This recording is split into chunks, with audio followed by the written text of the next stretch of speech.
Come on, Darren.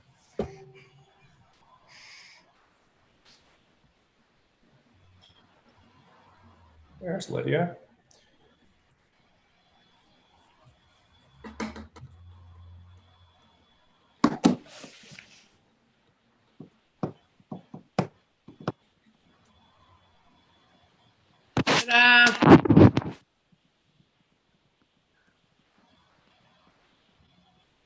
Are we good to go, Darren?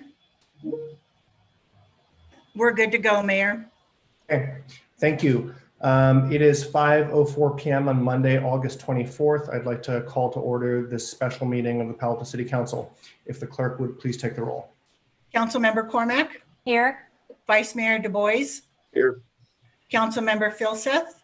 Here. Mayor Fine. Here. Councilmember Niss. Here. Councilmember Ku. Here. Councilmember Tanaka. Here. 7 present. Thank you.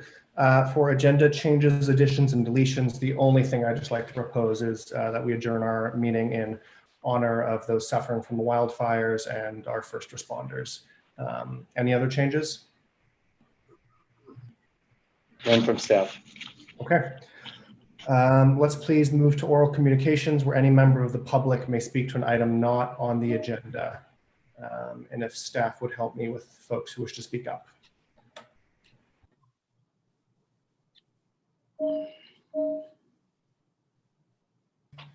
I'm having mouse issues. So any member of the public that wishes to speak to anything not on the agenda, please raise your hand or dial *9 on your phone. Mayor, I have Commissioner Stephen Lee. Stephen, go ahead. You may have to unmute from your side. Good evening. Good evening, City Council. This is Stephen Lee, outgoing Human Relations Commissioner. I'm here speaking on my own behalf. I just wanted to wish everyone a very happy Gender Equality Day, which is this coming Wednesday, August 26th. This year we have a lot to celebrate, both with the 100th anniversary of the 19th Amendment, which gave women the right to vote, but also the 25th anniversary of the Beijing Women's Conference, where Hillary Clinton famously declared that human rights are women's rights and women's rights are human rights once and for all. And so while we take this moment to reflect on all of the progress we've made on gender equality, I also hope that we use this moment as a call to action to renew our commitment to addressing gender inequality here at the local level. And more specifically, I hope this council takes up the task of CEDAW, a gender equality initiative unanimously supported by the Human Relations Commission and recommended to this council for action over 2 years ago.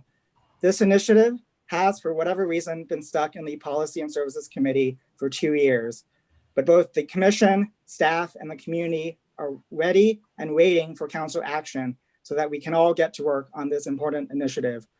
I hope this council will correct that oversight and begin that work again, either on its own or in connection with the larger racial equity work that you'll be discussing later this evening. Thank you very much for your time, and let's get working on this. Thank you, Stephen. Any other speakers that wish to speak on anything not on the agenda, please raise your hand or dial *9. Mayor, Fine, there's no other hands. Okay, thank you very much. Let's move on to minutes approval for the minutes of August 10th. Is there a motion? So moved. I have a question, actually. I raised my hand, Mayor. Oh, sure. Sorry, Councilmember Cormack. No worries. I just noted on page 3, the third bold section, it says motion passed 5-1. The substitute motion had failed 2-5. So I don't recall if someone had stepped out of the room, but I just thought perhaps the clerk should check that, or anyway, just looked odd to have it 5-1. We'll check it and make it correct. So with that, I'm happy to move the draft action minutes. Second. Okay. Motion by Councilmember Cormack, second by Councilmember Niss. Let's please vote, starting with Councilmember Cormack. Yes. Vice Mayor Du Bois, Yes. Councilmember Filseth. Yes. I'm a yes. Councilmember Nis, Yes. Councilmember Ku, Yes. Councilmember Tanaka. Yes. Thank you. Our next item is the consent calendar. 2 items, items number 2 and 3. Do we have any members of the public who wish to speak to either of those items? Any member of the public wishing to speak to either of the items on consent calendar, please raise your hand or dial *9 at this time. There are no hands, Mayor Fine. Okay, thank you. So we return to council. Are there any motions or no votes on the consent calendar? I'd move consent. Okay, I'll second it. Any no votes or motions to pull? Okay, the motion by Councilmember Nis, seconded by myself for the consent calendar. Vice Mayor Du Bois? Yes. Councilmember Filseth? Yes. I'm a yes. Councilmember Nis? Yes. Councilmember Ku? Yes. Councilmember Tanaka? Yes. Councilmember Cormack? Yes. Okay, that passes unanimously. Thank you all so much. We now move on to city manager comments. Just a quick update here. We've been having a bit of a discussion at city manager comments recently, and I've been advised and reminded it really is just time for the city manager to share some updates. And on council, we need to be pretty judicious about not straying beyond items which are not agendized. So if there's a quick follow-up question to the city manager about a date, time, or number, feel free to ask. Otherwise, let's just let Mr. Shikata share his notes for the week. With that, Mr. City Manager. Thank you very much, Mayor, members of the council. Recognizing this has been an extraordinary time, just for this purpose of focus, I'm going to keep my comments related to the ongoing wildfires and related issues. Next slide, please. As a part of the follow-up action that's happened over the last week, this really has been an incredibly busy time for the region, and as a regional participant, City of Palo Alto has been fully engaged, both locally as well as with our partner agencies. So let me start just with the basics here. That as I'm sure the council and community knows, that we have several wildfires active both in Santa Clara County and the region, with in particular the Santa Cruz County Lightning Complex fire being the closest in geographic proximity to us, and as such, much of our focus of our attention has been there. With that said, we are tracking the regional activities. Would note, be very clear that there are currently no active wildfires in Palo Alto and no evacuation orders. This has been a time of heightened communication, and we'll say perhaps the challenge with that is always the balance between communication broadly and focused communication for those who are most effective. And so we have defaulted with our partners, including the Santa Clara County fire agencies, to allow communication broadly and attempt to ensure we are reaching as many people as we can, while recognizing that the particulars of situations will vary.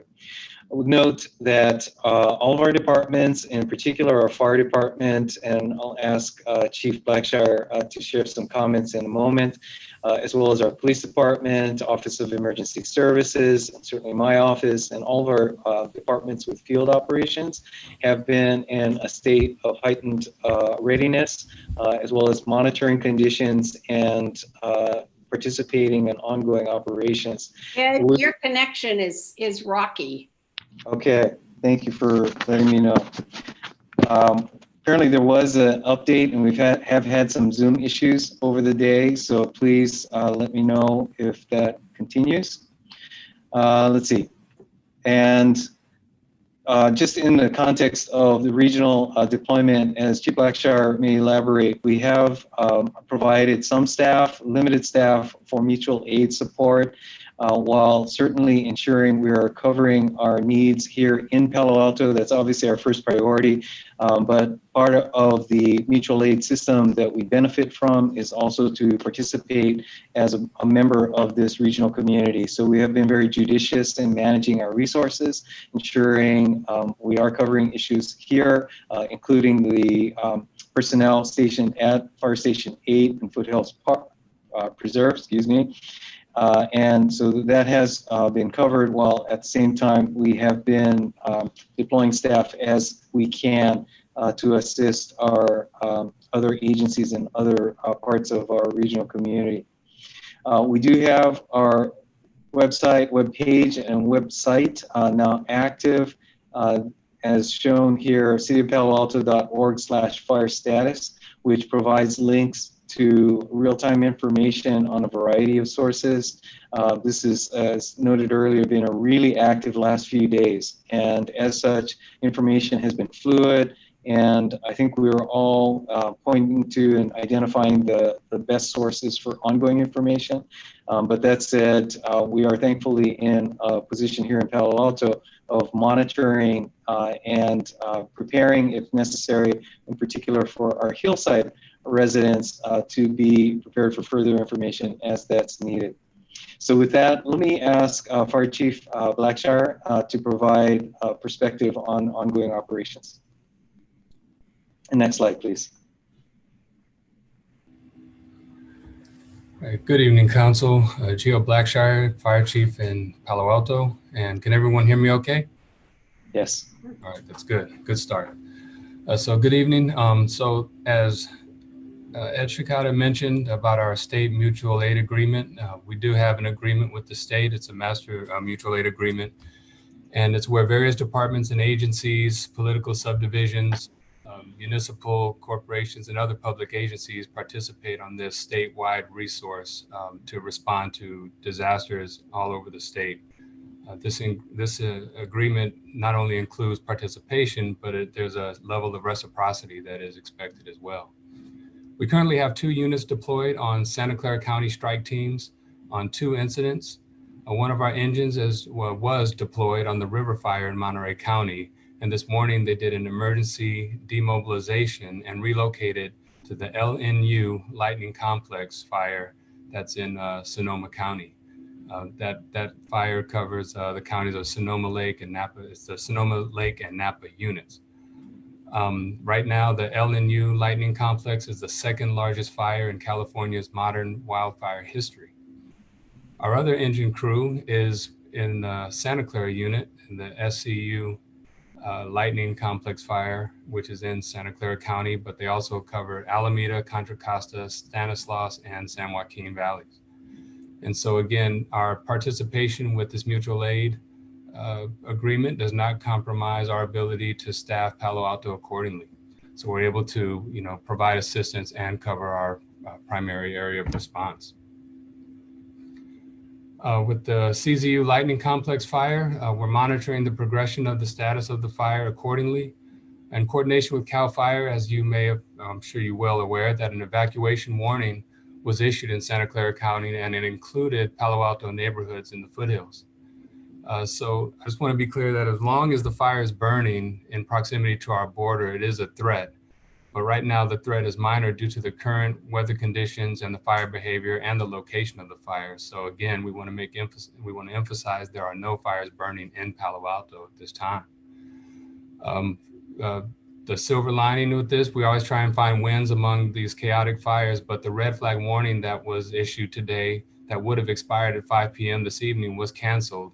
And so when the weather is not as, if it doesn't have the characteristics of a red flag warning, which are high winds, high temperatures, low relative humidity, and low moisture in the fuels, it makes it more of a hazard. But when it's opposite of that, it gives us or it gives the crews that are out there the opportunity to gain some progress on the fire and definitely get some perimeters around homes that are threatened by the fire. And I'd also like to remind citizens to call 911 if they see fire or in case of an emergency. Although the poor air quality is alarming, but it does not warrant a 911 call, and we must make sure that our 911 dispatchers are available to handle those emergency calls. And it's also a good time for our neighbors in the foothills to be good neighbors, to get in touch with one another and touch bases, communicate, find out what their plans are, because at the end of the day, as much as we respond to these emergencies, we really count on the citizens' participation and being part of the solution, which means going to our website, becoming educated, and being prepared to evacuate should that notification comes across. And with that said, thank you for the opportunity to speak to you this evening, and I'd like to pass it back to Ed Shikata. Thank you.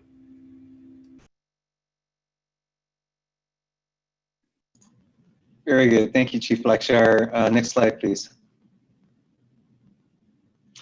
All right, as noted, air quality is an issue here locally as well as regionally. Do want to let members of the community know that our cooling centers, or we may need to rename it, simply cool out or chill out centers, place to be indoors if needed at Mitchell Park Community Center will be open tomorrow from 10 a.m. to 6 p.m. As has been the case over the course of this COVID pandemic, safety protocols and social distancing will be observed. And let's see, next slide, please. And finally, just back to pointing to resources, information, and recommendations that are provided on our city website. This has been pushed out through a variety of channels, and certainly encourage members of the community to share it with your friends and family.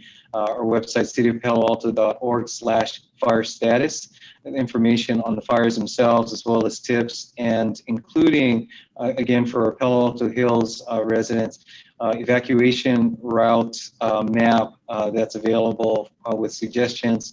Again, recognizing that when the call comes, that we don't want to leave that to guesswork for individuals that need to react quickly. Also important to sign up for Alert SCC and other means of receiving city updated information. If I could, Mr. Mayor and Council, just want to end with a note once again, recognizing this is an emergency that has affected our entire community. Certainly here in Palo Alto, we are in the enviable position of being able to lend resources beyond the city borders in assisting our surrounding communities. I would note that, as I'm sure the council and members of the community have friends and family that are directly impacted by the fires, that is the case with city employees as well. So we are aware of a number of city employees that are directly impacted at their homes and in their home communities with impacts from the fire, both evacuations as well as actual fire damage. So I'm sure I speak for the council and certainly for our city organization in sharing our concern and care for all of our city family as well as our extended family through this emergency. So with that, Mr. Mayor, I'll turn it back to you, and that concludes manager's comments. Thank you. Thank you, Mr. City Manager, and thank you, Chief Blackshire. We really appreciate the updates. And of course, we're thinking of our residents, the city family, and all those affected across the state. Councilmember Koo. Just a quick question for the city manager. You know, for our consent item number 2, that's work on Page Mill Road. Can we be sure, I don't know what the time frame for that is in order to do the work, but you know, with our evacuation routes for the fire, it's not going to take place anytime soon now, is it? No, it typically takes at least a month for contracts and mobilization. I'm sure we'll definitely sequence that. Thank you. Thank you. Okay. Any other questions for the city manager? Seeing none, let's please move on. And thank you again for those updates. So we have 3 action items tonight. Amending the city's electric supply portfolio or carbon neutral plan, recommendations from the Human Relations Commission on 8 can't wait policies, and then an update from each of our ad hocs on race and equity work across the city. So let's start with 3A, a UAC recommendation about our electric supply portfolio and a carbon neutral plan. Director Batchelor, if you or your team want to take it away. Thank you, Mayor. Good evening, council members. Tonight, staff and the Utility Advisors Commission recommend the City Council to adopt a resolution amending the city's electric supply portfolio carbon neutral plan, as well as the electric utility reserves management practices. And tonight I have staff with us, as well as some of the UAC commissioners are on hand to answer any of the questions. And also Chair Fussell should be coming on fairly quickly to this. So with that, I'm going to turn it over to Jim Stack, our Senior Resource Planner, who will walk us through our presentation tonight. Good evening, council members, Mr. Mayor, Mr. Vice Mayor. I'm going to start my presentation now. Can everybody see my screen? Not yet. It's like it's on its way. Maybe looks like we can see a sliver of the presentation.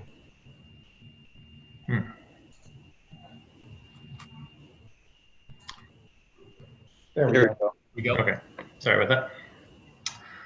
So as Director Batchelor just mentioned, I'm Jim Stack from the Utilities Resource Management Division, and I'm here with a couple of my colleagues, Jonathan Abenschein and Lena Perkins, to present some changes that staff and UAC are proposing to make to the utilities carbon neutral plan. As a reminder, the carbon neutral plan, which Council adopted in 2013, is the plan that governs the electricity that we buy to meet the city's load. And the changes that we're proposing tonight, we believe, will allow the utility both to lower its supply costs and to help the community reduce greenhouse gas emissions. So there are several elements to the proposal tonight, the recommended motion, but there are really three main components to think about. The first one, and the most significant from a financial perspective, is the proposal that we exchange some of the city's in-state renewable energy, also known as Bucket 1 RECs or Bucket 1 renewables, for out-of-state renewable energy, also known as Bucket 3 RECs. And this has the potential to yield some very significant cost savings. The second component relates to what the city should do with these savings.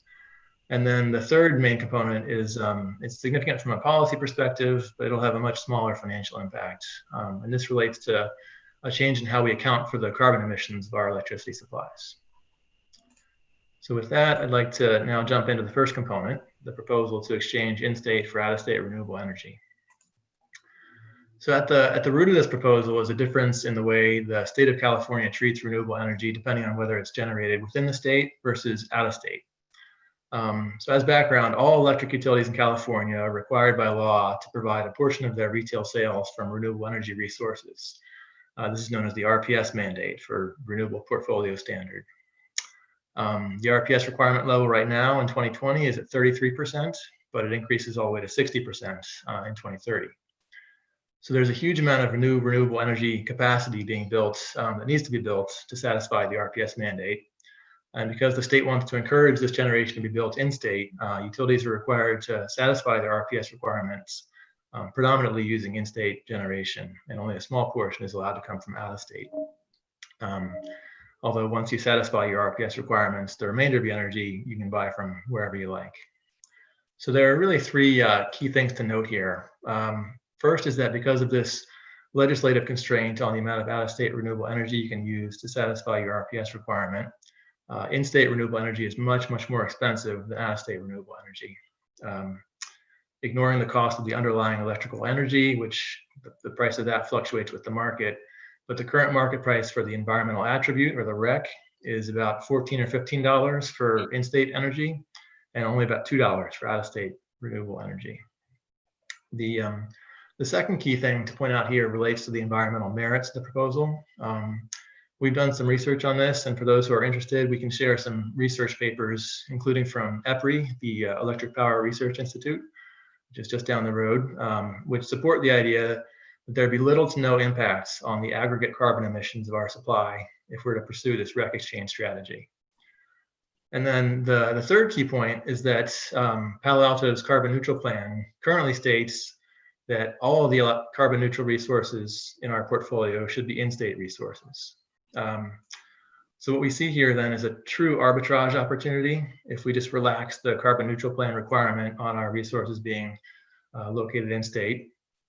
Because right now the city is currently far exceeding its RPS requirements, and all of our renewable resources are the more expensive in-state variety. So we have an opportunity here to swap some of our in-state resources, the portion that exceeds the in-state requirement for the RPS, for out-of-state renewables. And we can save a whole bunch of money while remaining a carbon neutral utility. So with that, I'll get into some of the numbers. This chart here shows a simple view of our total annual electric load and our electrical supplies broken down by type of generation. The bar chart on the left shows our projections for next calendar year. And the one on the right shows how our portfolio would look if under this REC exchange strategy.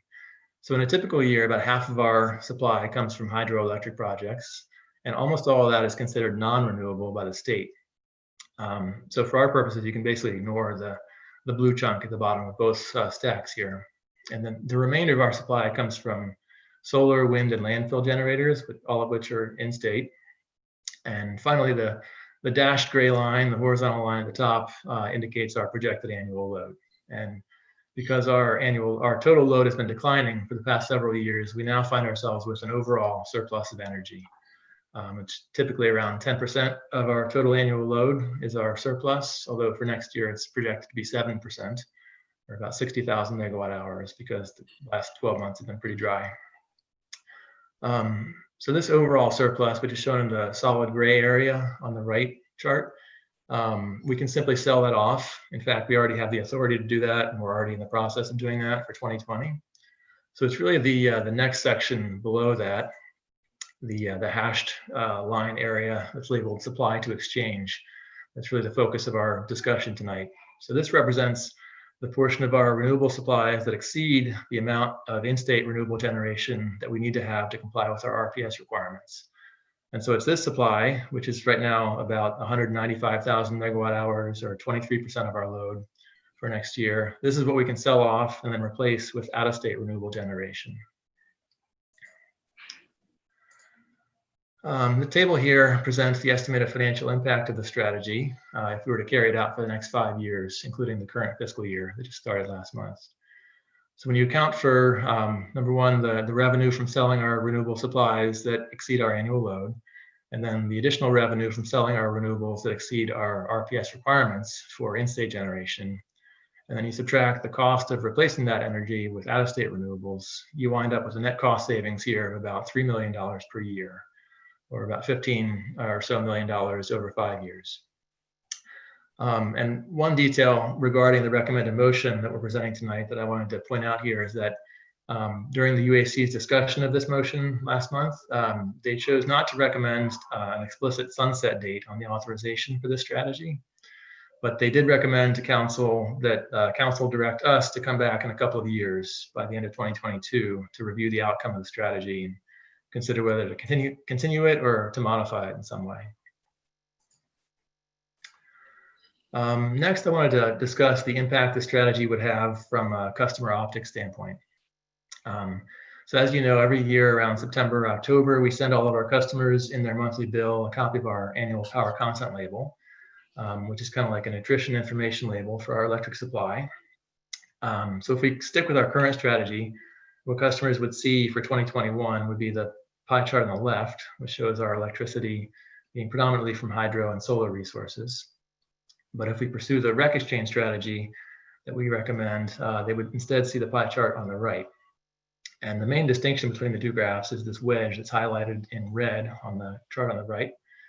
And that represents the supply to exchange area from the earlier bar chart, which is the out-of-state renewables that we would be purchasing to replace the in-state renewables that we would sell. And here again, this is another instance where the state is kind of putting its thumb on the scale in favor of in-state resources, because they're going to make us display our out-of-state renewable energy purchases as quote unspecified power rather than as renewable power, which is what they would actually be. Also, starting next year on our power content label, we're going to have to begin reporting an average emissions intensity metric for our entire supply. Everybody has to do this. And this is another case where the state's going to require us to put out-of-state resources at a disadvantage by reporting them as having the emissions value or emissions profile of a fairly inefficient fossil fuel generator rather than as carbon neutral renewable resources.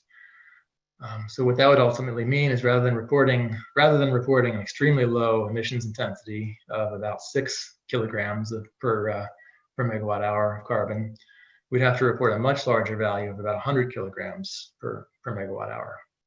Although I would note that this value would still be a lot lower than the statewide average, which would be around 250 to 300 kilograms. So the concern, of course, here is that a power content label that looks like the one on the right, with a significant wedge of the pie being unspecified power, might confuse customers and make them think that we're not meeting our carbon neutral supply goals. So obviously this is a drawback. This would be a communications challenge that would require some thought as to how we would message it. But we think it's one that we can handle. For example, we can add some footnotes to the power content label to explain to customers what this unspecified power actually represents, and that we consider our electric supply to be carbon neutral in spite of the way the state makes us report it. And we think the customers would understand our decision to go in this new direction, particularly when we explain the cost savings associated with it and what we'd be doing with those savings. So speaking of the cost savings, I'd like to shift over to that part of the discussion. So staff and the UAC have met numerous times over the past couple of years to talk about this general concept and how to use the resulting funding. A handful of the ideas that have been discussed are shown in the bullet points here, but the two options that have generated by far the most interest are the two at the top. Number one, using the funding to offset the utilities' operating costs and thus keep rates down. Or number two, using it to fund local decarbonization programs like building electrification. And after a great deal of discussion with both the UAC and some community stakeholders, we heard the greatest level of support for using the funds to further the city's climate protection goals, so electrification. However, over the past 6 months, as you know, the COVID pandemic has caused quite a few changes, to put it mildly. And in this case, it's caused us to recalibrate our thinking about this point. So our updated recommendation that we're making tonight is to devote the bulk of the savings, 2/3, for the first 2 years to offsetting utilities' operating costs and thus keeping rates low, with the remainder, the 1/3, going toward decarbonization funding. And then after 2 years, when hopefully the economy will be back on track, or at least getting there, to devote all the revenue from this new strategy to decarbonization programs and incentives. So finally, I'd like to shift gears again and talk about the third element of the recommended motion, which is the update to our carbon accounting methodology. I have to warn you at the outset, this is a pretty complicated topic.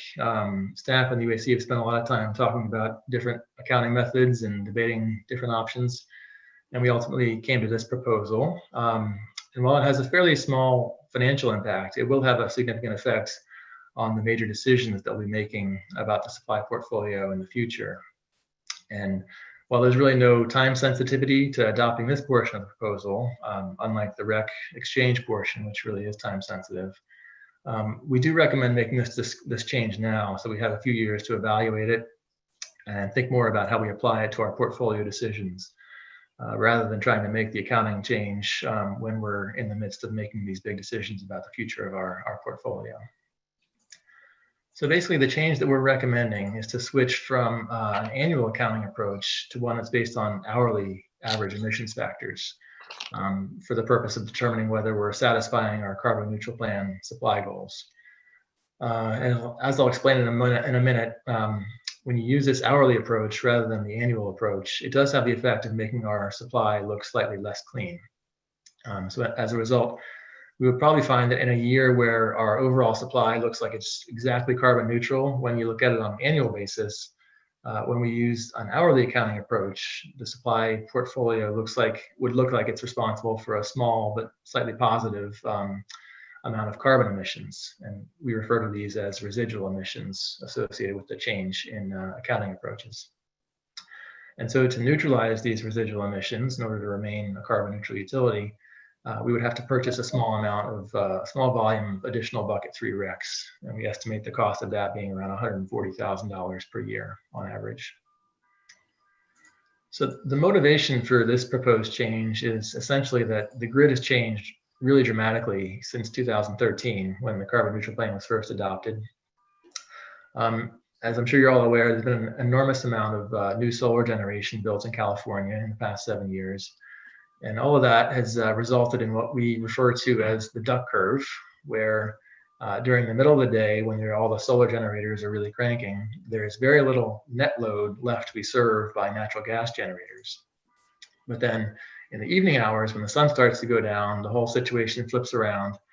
And then the state has needs lots and lots of natural gas generators to come online to meet that load very quickly. Some days, like we saw a little over a week ago, it doesn't have quite enough generation during those periods. So the end result is that the emissions intensity of electricity on the grid now varies dramatically, both by hour and by season, whereas 7 years ago, the emissions profile of the grid was much more consistent. And for Palo Alto, because our supply portfolio has such a heavy concentration of solar generation in it, we're seeing that the periods of the day and of the year where we have a surplus of energy relative to our load tend to align with periods where the electricity on the grid is relatively clean. And vice versa, during the periods where we have a shortage of electricity supply, it tends to be during periods when the grid's electricity is relatively less clean. So by adopting this accounting change, we're going to be weighting our net surplus and deficit positions in each hour by the emissions intensity of the grid during those hours, which we think is a more accurate and honest way of assessing the cleanliness of our electric supply and determining whether we're truly a carbon neutral utility. So the next steps in the process are, first, we're currently in the process of selling the city's surplus renewable energy supplies for 2020. That's that roughly 60,000 megawatt hours that exceeds our annual load that we discussed earlier. So we'll be wrapping that up fairly shortly. Second, if the council approves the REC exchange proposal tonight, we'll immediately start to begin to try to sell the additional bucket 1 RECs for 2020 and purchase bucket 3 RECs from out of state to replace them with. And then in terms of the carbon accounting change, number 3, we'll be sharing with you during the 4th quarter of this year our annual RPS and carbon neutral report. And in that report, we'll be reporting on the portfolio's emissions, both under the hourly accounting framework and the annual accounting framework.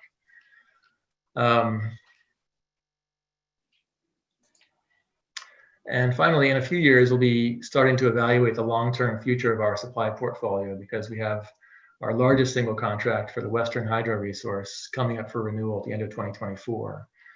So we'll have an opportunity at that time to think again about in-state versus out-of-state resources and the hourly carbon emissions profiles of different types of resources. And with that, here again is the staff and UAC's recommended motion for this evening. There's a lot of text here, but this basically covers the 3 major areas we discussed tonight, which are exchanging some of our in-state for out-of-state, in-state resources for out-of-state renewables, what to do with the resulting funding, and a carbon accounting change. So I'm happy now to take any questions you have. Thank you so much, Mr. Stack. I wonder if we maybe shouldn't go to our UAC chair. I think Chair Purcell was here, and then maybe after that, members of the public. Thank you for allotting me some time. I'm not sure that I have any particular statement to make. I'm just wanting to be available in case the council has any questions about how the UAC approached this or how we thought about the different issues, on the road to these recommendations. Okay, thank you, Chair Purcell. Maybe we'll go to members of the public, and then I'm sure my council colleagues will have some questions for you and staff, but thank you to the whole UAC for all the work on this. So let's please go to members of the public who wish to speak on this item number 3A, and if the clerk would help those folks provide their comments. Any member of the public that wishes to speak on this item, the resolution amending the city's electric supply portfolio, please raise your hand at this time or dial *9. Mayor, fine, we have 1 speaker at this time, Rebecca Eisenberg. Rebecca, go ahead. You have 2 minutes. Thanks so much. First, I'd like to offer my gratitude to the Utilities Advisory Commission for their hard work on this measure. I know this couldn't be easy. I have a couple of questions and a proposal. regarding reducing operating costs by subsidizing the users of power, I guess here's my proposal. I believe that reducing operating costs is fine for residents and small businesses, but why would we do that for businesses who have actually made money, profited to the tune of billions of dollars with it after the pandemic? Two of those companies that have made billions of dollars off of the pandemic are headquartered here in Palo Alto. Tesla and Palantir have both. Palantir, as you know, is going public at a $20 billion valuation with $2 billion of revenues proposed a year or estimated a year. Tesla has continued to operate here, including in their offices, at least last I checked, using our energy. And Tesla, as you're aware, had their most profitable quarter ever after the pandemic. We also have offices for Google / Alphabet, Facebook, and Amazon, another 3 companies who have profited off the pandemic. Let's not subsidize the most profitable companies in the same time we subsidize residents, small businesses, even medium-sized businesses, retail, and restaurants. I am urging you to create a plan that separates the most huge profitable companies from medium-sized, small businesses, retail, and residents, and restaurants. Additionally, I resent the portrayal of an almost 20-fold increase in emissions as carbon neutral. And I firmly believe that the comprehensive plan issued your directive to reduce carbon emissions rather than increase them, even though we might be below state average. Finally, I recognize the pandemic is a crisis, but so are the fires caused by climate change. Please be mindful of that. Thank you. Thank you, Rebecca.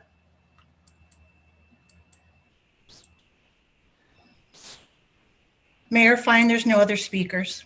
Okay, thank you. We now return to council. I'd suggest we do a round of at least questions or comments, and then we can move on. Councilmember Filseth. Well, I actually have mostly a comment because I think I understand this issue because it's been kicking around since I was the UAC liaison a couple of years ago. I was going to ask, can I make some comments on the REC exchange program first and then make some other ones on the accounting method later? Okay. Sure. So it seems to me that our priority here in Palo Alto, certainly mine, right, is let's not heat up the planet. Okay. And from the perspective of let's don't heat up the planet, it really doesn't make a difference whether the solar panel, which side of Highway 395 the solar panel is on. Okay, as long as we don't heat up the planet. Now, what's going on here is the state has a slightly different priority. Okay, part of the state's priority is don't heat up the planet, but partly the state's objectives are about politics and stakeholders and some, frankly, financial interests. So I believe that we should always try to get people to do the right thing as much as we can.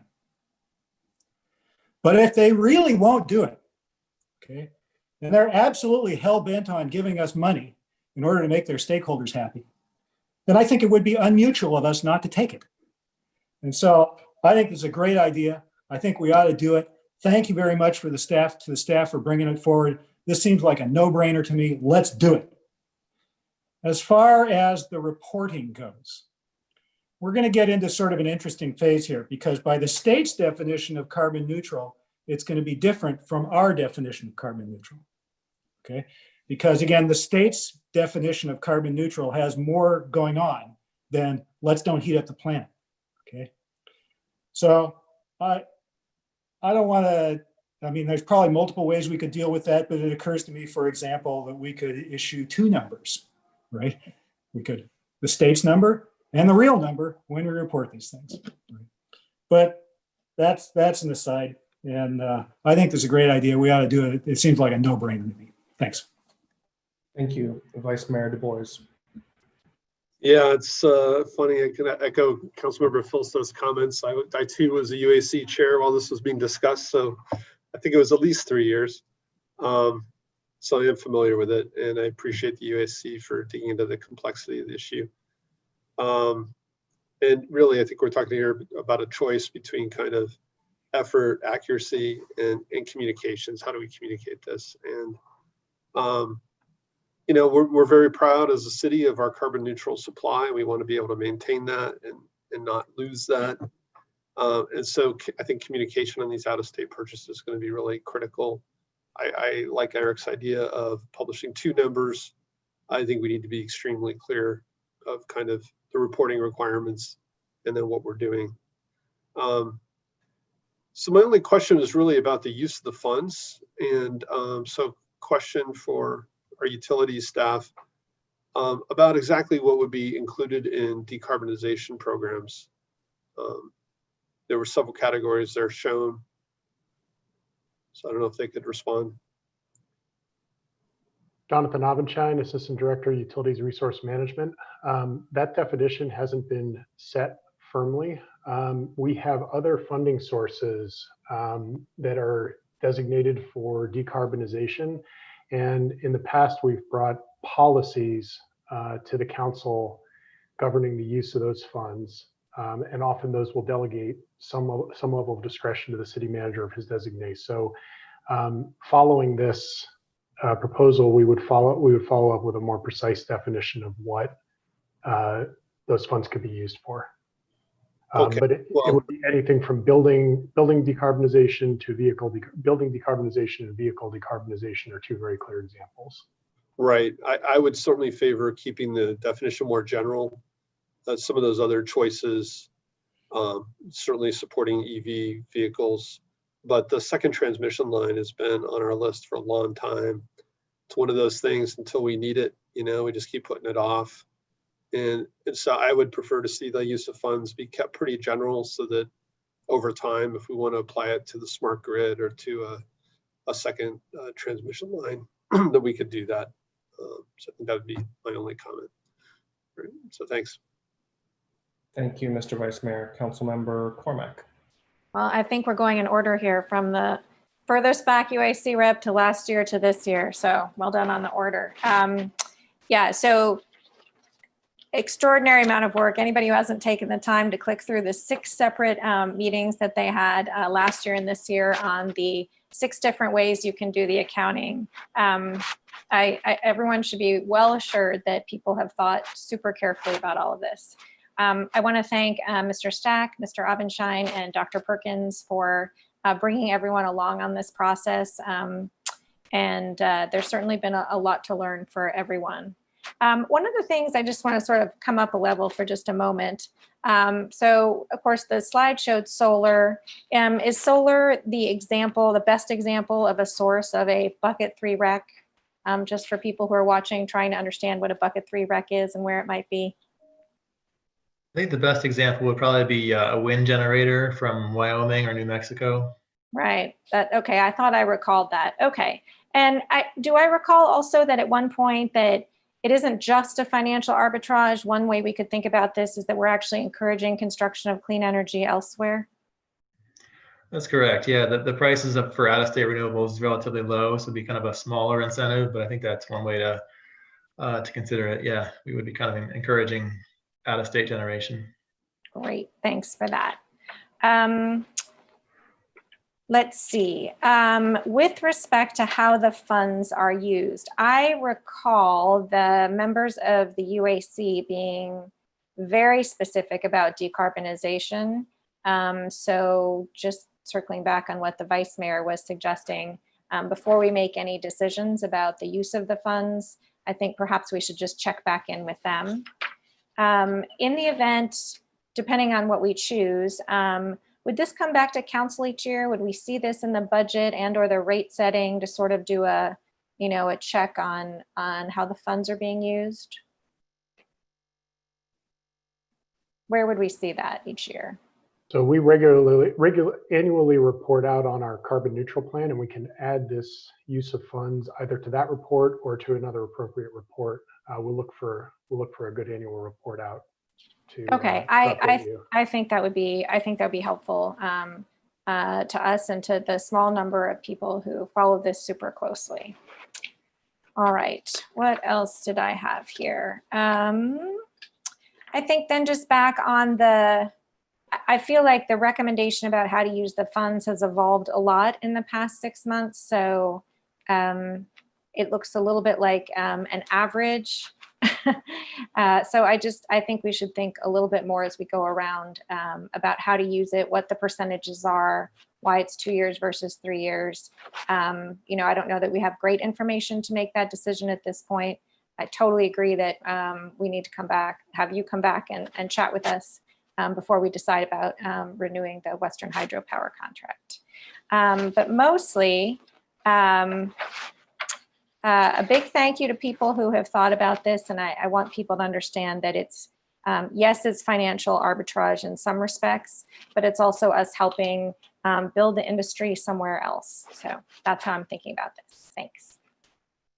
Thank you, Councilmember Tanaka.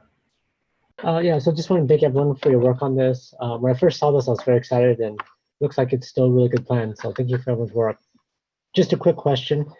How does the transmission, because if it's not being generated in California, how does the transmission loss, right, because there's loss further it goes, where it's generated from here, and the cost of that factored into this, or is that already factored in? I don't know if someone on staff could talk a little bit about that. Sure, I can address that. There are kind of two different flavors of out-of-state generation under the state's RPS rules. There's out-of-state generation that's actually delivered into California physically through those transmission lines, and then there's out-of-state generation that's simply used out-of-state. And that's what we're kind of focusing on. That's what bucket 3 refers to, as the out-of-state generation that's actually used in Wyoming or New Mexico. And so it's kind of an accounting approach where the renewable energy attribute, the REC, the paper REC, is kind of transferred to us, but the energy stays over there. Okay, I get it. So it's just more on books then, it's not real. Okay, that's fine. Okay, Well, that's all I have. Thank you. What I'd stress about this is that we're playing with the fact that while electricity does care about where it's generated, while we do care about where electricity is generated, no matter where carbon is emitted, if we reduce carbon, no matter where we reduce carbon, there are savings, benefits to the climate, and so that's an element of what we're dealing with here. Sure. Okay, great. Thank you. Thanks, Councilmember. Councilmember Niss. So this isn't the most transparent kind of issue that we bring before the council. So really what I'd like to do is thank Eric and Tom and Allison, all of whom have been liaison to the UAC, for tracking this, for keeping track of what was happening. And I trust staff and I trust all of you. And as we go forward tonight, it is a fascinating concept. And I'm not sure that the general public will totally know what it is we're actually doing. Thanks, Liz. Councilmember Niss. Councilmember Koo. Thank you. I guess I have more questions than comments because I appreciate Council Members Filsef and Vice Mayor Du Bois and Councilmember Cormack for being on the UAC. But this is actually pretty complicated I've read it now, I don't know, 4 or 5 times, and it's still a little bit confusing. So when we're talking about the REC bucket 1, that comes with, you're purchasing not only the energy, but you're also purchasing the certificates that certify that energy and where it's coming from, correct? Is that what Yes, that's okay. Right. So now on bucket number 3, it's unbundled. So they're selling off energy by itself without the certificates, but the certificates can be sold by itself also. So how does that, so I'm not quite sure how that benefits Palo Alto by just buying the certificates, unless we're buying the energy. Which one are we buying? With bucket 3, we'd be buying the certificates, not the energy. The energy would remain out of state. The energy would remain out of state. A key thing here is a key element of this. Jonathan. Sorry, this is Jonathan Abendschein. A key element of this is that the certificate determines who is allowed to claim the carbon reductions associated with that renewable energy. And so essentially what we're doing is exchanging our right to claim carbon reductions in California for a right to claim carbon reductions outside of California. And for the reasons that were noted by Councilmember Filseth earlier, there's a different price on those two certificates, even though they have, there's little or no impact to our electric portfolio's carbon emissions by making that exchange. So it's a little bit of an accounting exercise, but nobody else will be able to claim those carbon emissions, and that's the benefit to Palo Alto. We are able to claim those carbon reductions. Nobody else is able to claim them because we hold the certificate. That's after we buy it, right? After we buy them, correct. Okay.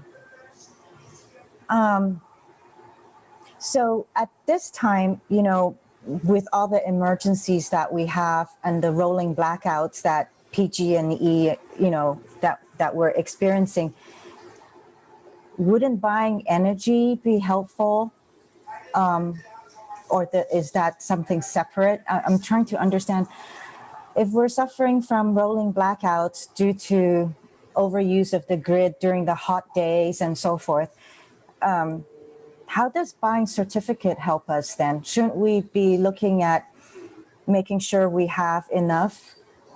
It's a good point, in that the instinct here is that if we were buying energy out of state as opposed to energy in state, well then are we failing to help the California grid in some way? And my answer to that would be that what we're doing here is not actually changing the amount of energy that comes onto the California grid. We spent the last 10 years or so building a lot of renewable energy in California. We will still hold the long-term contracts for those. Those generators will still feed energy into the California grid. All we're doing is exchanging the right to claim the renewable energy from those projects for the right to claim renewable energy from out-of-state projects. And so we'll have no effect on energy generation in California. We will still be making the same contributions after we make these exchanges. So this sounds like, you know, making the 15.5 million in the 5 years time frame. So this is a way in order to generate revenue. That's right. And revenue towards, so when Councilmember Cormack said not to determine what we're going to use it towards, but do you have an idea of what was it that UAC was hoping that we would invest it into? Yeah, we received, well, maybe I'll turn it back to my colleague, Jim Stack, to speak to this a little bit. Yeah, we received a lot of public involvement and interest in this idea. A lot of interest was in using the funds to get our building electrification efforts off the ground.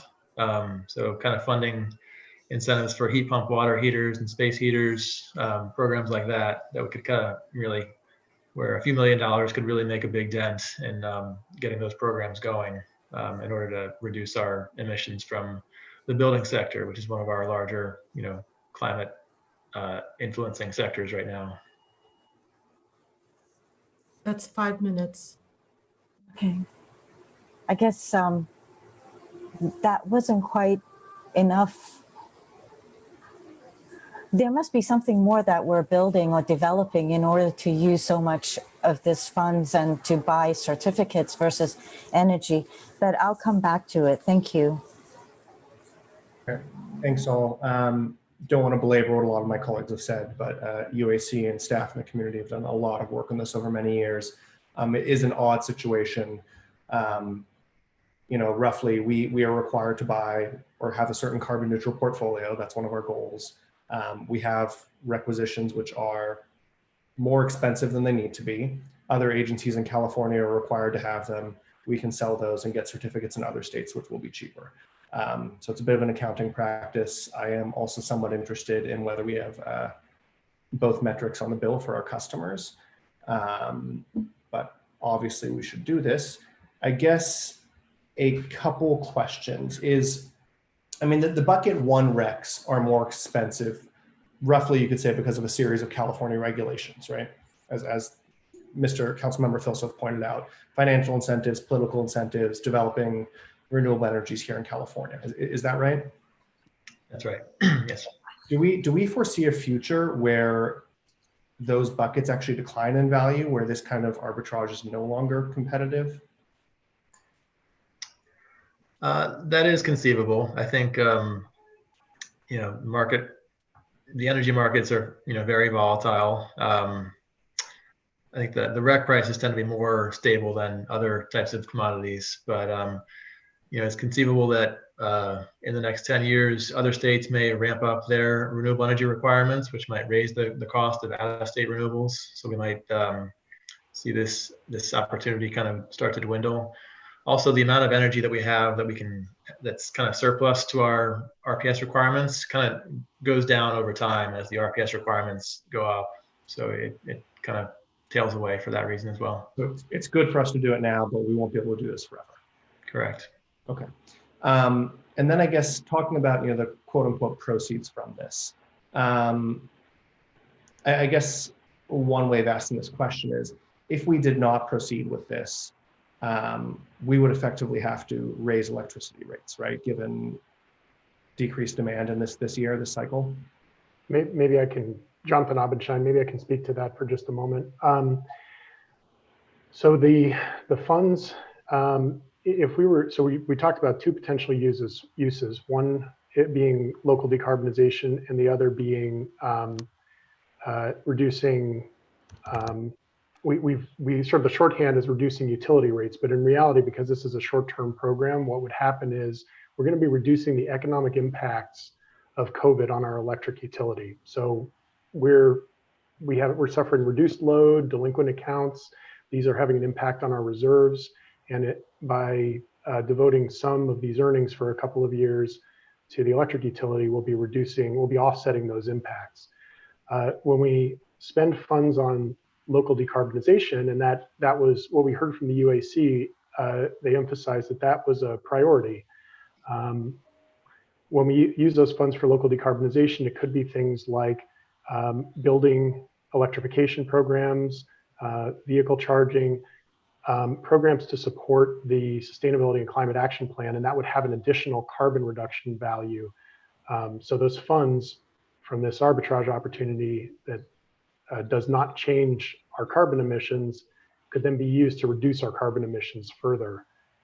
Right. So in the short term, we may use some of those funds for reducing or smoothing out utility rates, yes, reacting to the current circumstances. But long term, the decarbonization strategies could reduce our carbon output overall, which is the more permanent outcome. I guess a question then, like, you know, we've had a couple things brought up in terms of decarbonization, buildings, vehicle electrification. The vice mayor mentioned our second power line. What would not fall within a valid use of these funds? I mean, obviously we can't just go use them and invest them in a, you know, playground or something like that. So what else falls outside of this realm for these funds? I'm going to respond to this, and I'll also just look to the city attorney to correct me if I say anything that's out of bounds. But anything that is a valid use of ratepayer funds would be a valid use of these funds.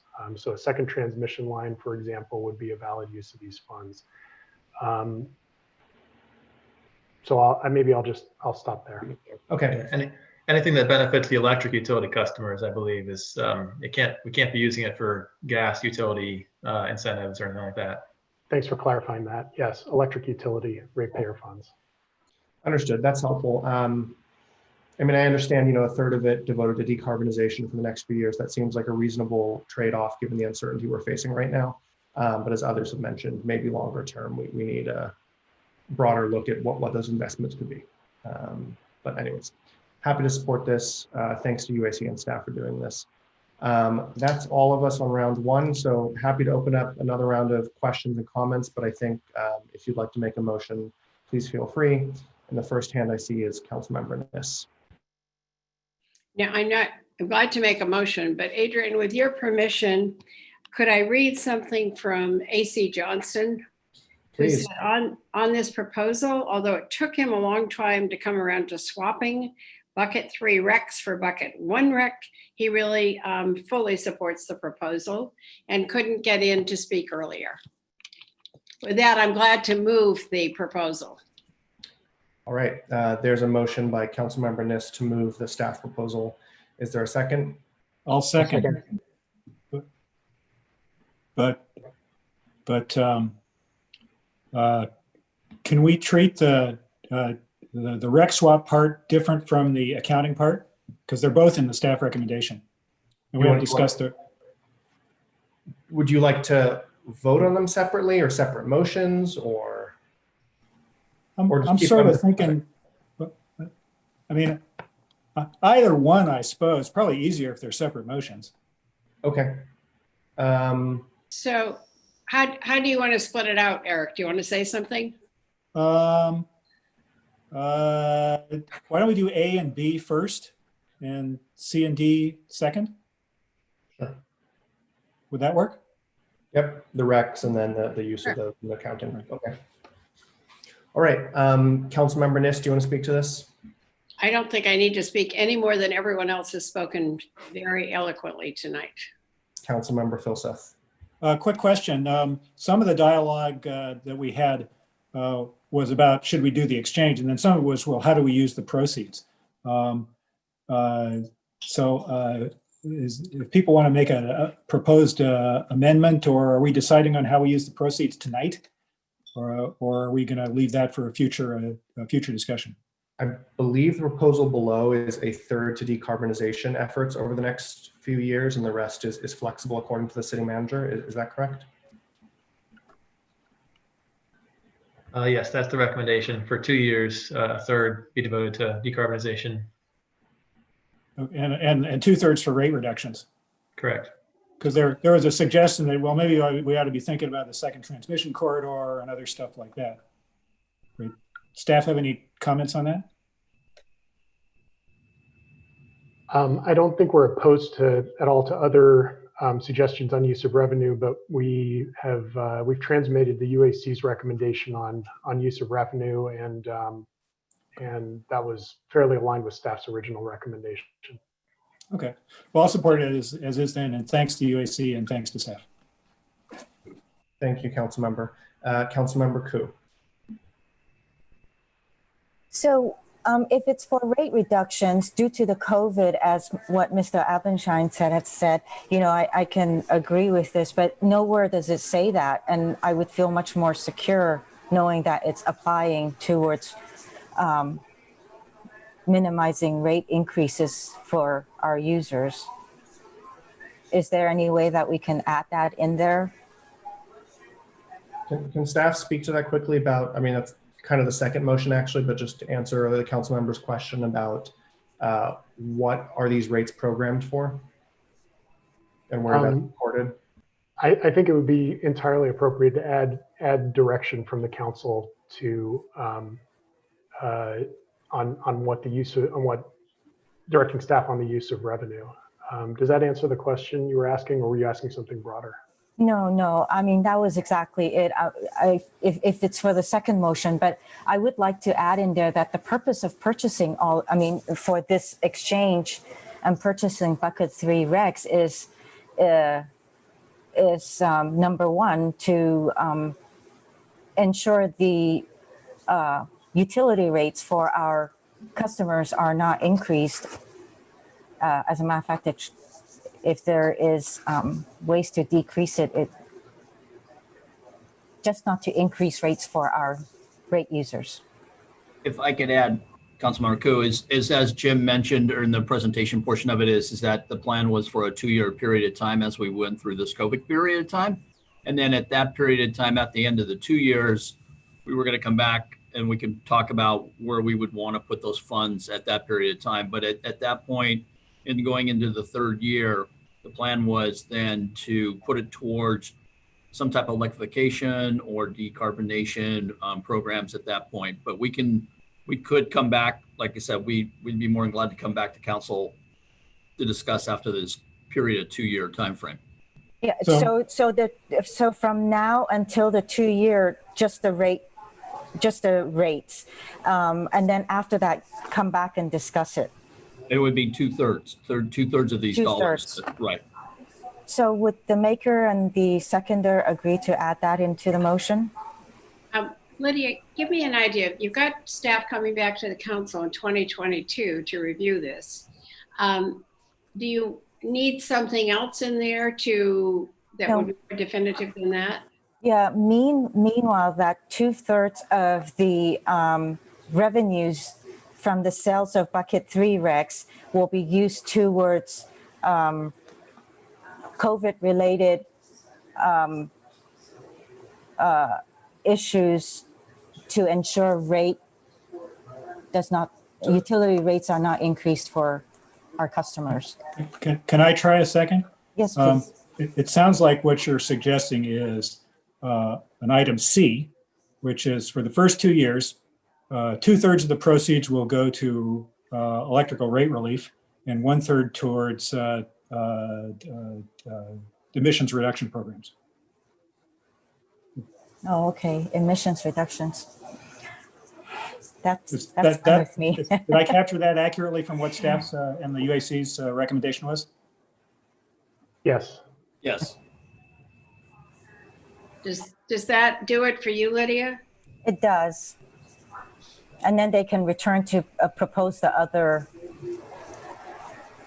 proposals from UAC. But we don't have to add that in. I think this is good. Is that adequate? Yes. That Thank would be you. item C, right? Yeah, okay. Is that accepted by the maker and seconder? It's fine. Good with me. Okay. Anything else, Councilmember Koo? I do have a question though, because I didn't finish asking it earlier. So in the report by Dan Pinkle and Al Weinrab, it's what the heck is a REC? On the addendum, it says that the unbundled RECs means that utilities can deliver fossil fuel generated electricity and call it renewable. So in the case of carbon offset, it means that electric generating stations and other carbon intensive businesses can continue to burn fossil fuels despite caps on carbon emissions. So help reassure me that, that's not what is happening in us buying certificates and not exactly knowing how these energies are being generated, and we're just holding the certificates, and that it's not just ideology that we're supporting. This is where it matters that we're exchanging certificates. So we already hold certificates to in-state renewables, and we're exchanging those for certificates for out-of-state renewables.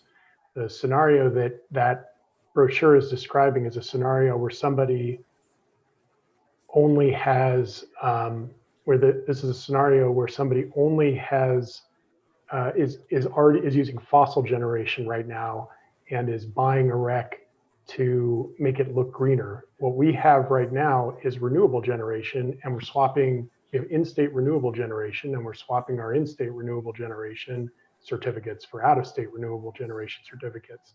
So it would be an entirely different scenario than the one described in that brochure.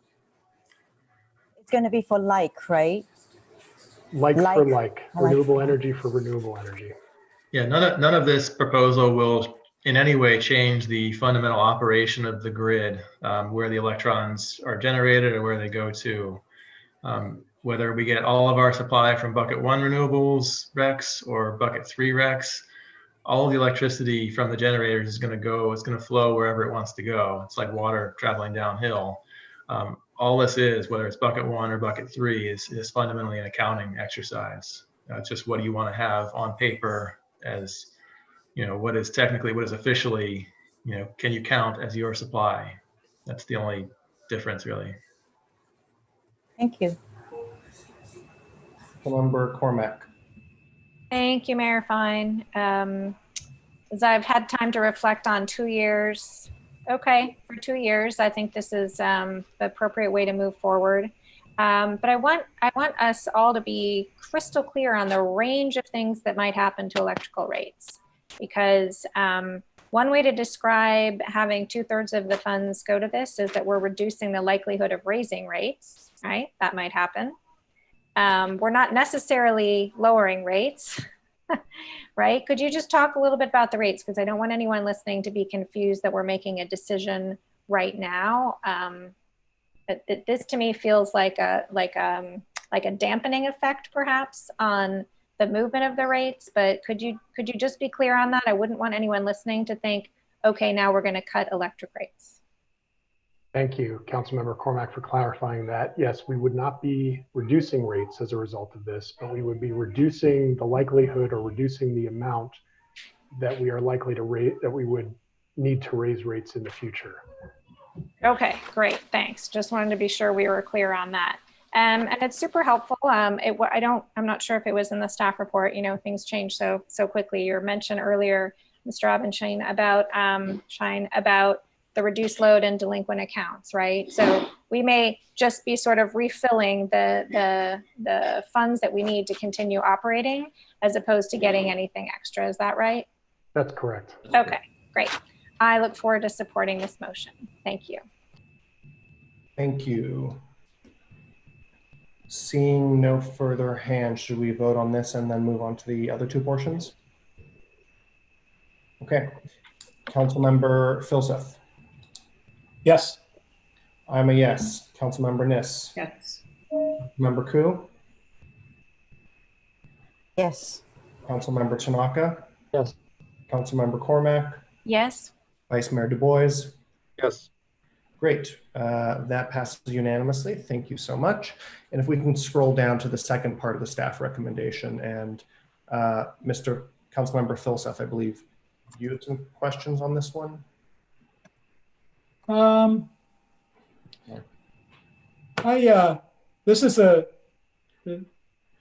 This is the issue of at night in the wintertime we may burn a little bit of natural gas, but we make it up by selling even more solar energy in the daytime some other day, I think, right? Yes, So, that's right. So this is a discussion that's been going on for a number of years too, and you know, if this is what the recommendation of the staff and the UAC and so forth, you know, all support it, right? But I think, you know, to be really nauseatingly precise, from the perspective of don't heat up the planet, I actually think the annual integration is the more accurate one, right? Because there's still plenty of dirty energy out there in the daytime that we can displace with our solar. On the other hand, sooner or later, everybody will do what we do, in which case there really will be, you know, more, in which case it won't be possible to offset nighttime dirty energy with daytime clean energy, in which case we will have to do this. So it seems to me like it's a matter of when more than if. But I will, given that now money is relatively small, I will cede to the advice of the UAC and the rest of council on this one. Thanks. Thank you. Adrian, just to add before we vote on this. There's no motion at the moment, Councilmember Niss. Well, then why don't I move it? And There's now a motion on the floor, and I'll second it. And the floor is yours. So I just want to discuss cap and trade for a minute, because that's pretty much what we're discussing. And I think it has always been a question in many people's minds as to, is cap and trade really something real? It's like buying offsets when you're going to take a plane ride. This is that's why I said earlier, this is a very complicated type of exchange and requires a lot of transparency. So I don't want us to kind of just move this and I'm about to vote for it. But this is not always, as Eric has said, it's not always going to be the answer as you look at the very long-term play out of this particular program. All right, thank you. I see a hand from Chair Forcell, if you'd like to. Yeah, I hope it's all right. I did want to briefly speak to the annual versus hourly, because one of the things that I guess I'm not sure it's the case that in the middle of the day when we're generating all the solar that it's displacing very much dirty energy right now. And that's kind of one of the key insights about moving to this hourly system. And one of the things that Palo Alto really does that contributes to the overall lower emissions of the grid is dispatch our hydro resources in the afternoon when, as Jim Stack explained, because of the duck curve and usage is going up while solar is ramping down, the grid is pretty dirty then. And that's actually one of the main things that Palo Alto does. And so by using hourly accounting, it's sort of future-proof and helps guide future decisions about procurement of energy sources to be actually doing the thing that displaces dirty energy on the grid, given the whole state's usage patterns. Thank you very much. Speaking to my second, I think this is the right thing to do. We've gone through this. Do want to thank all the UAC council members for their comments and staff as well. Any other hands on this one?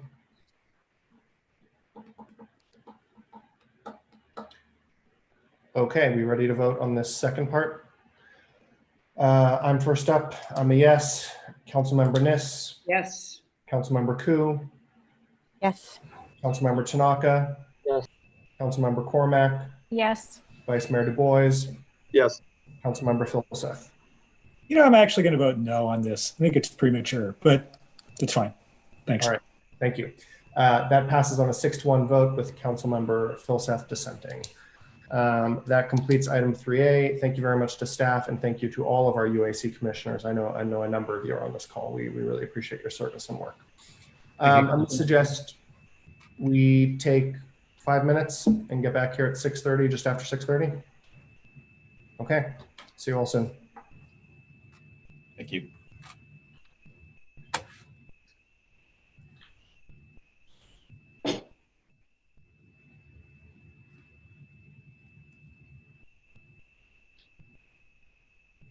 Siri. Set alarm.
I see at least 4 of us. I'll just give it another minute or so until our colleagues come back.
Okay, seeing as we're about 5 minutes past.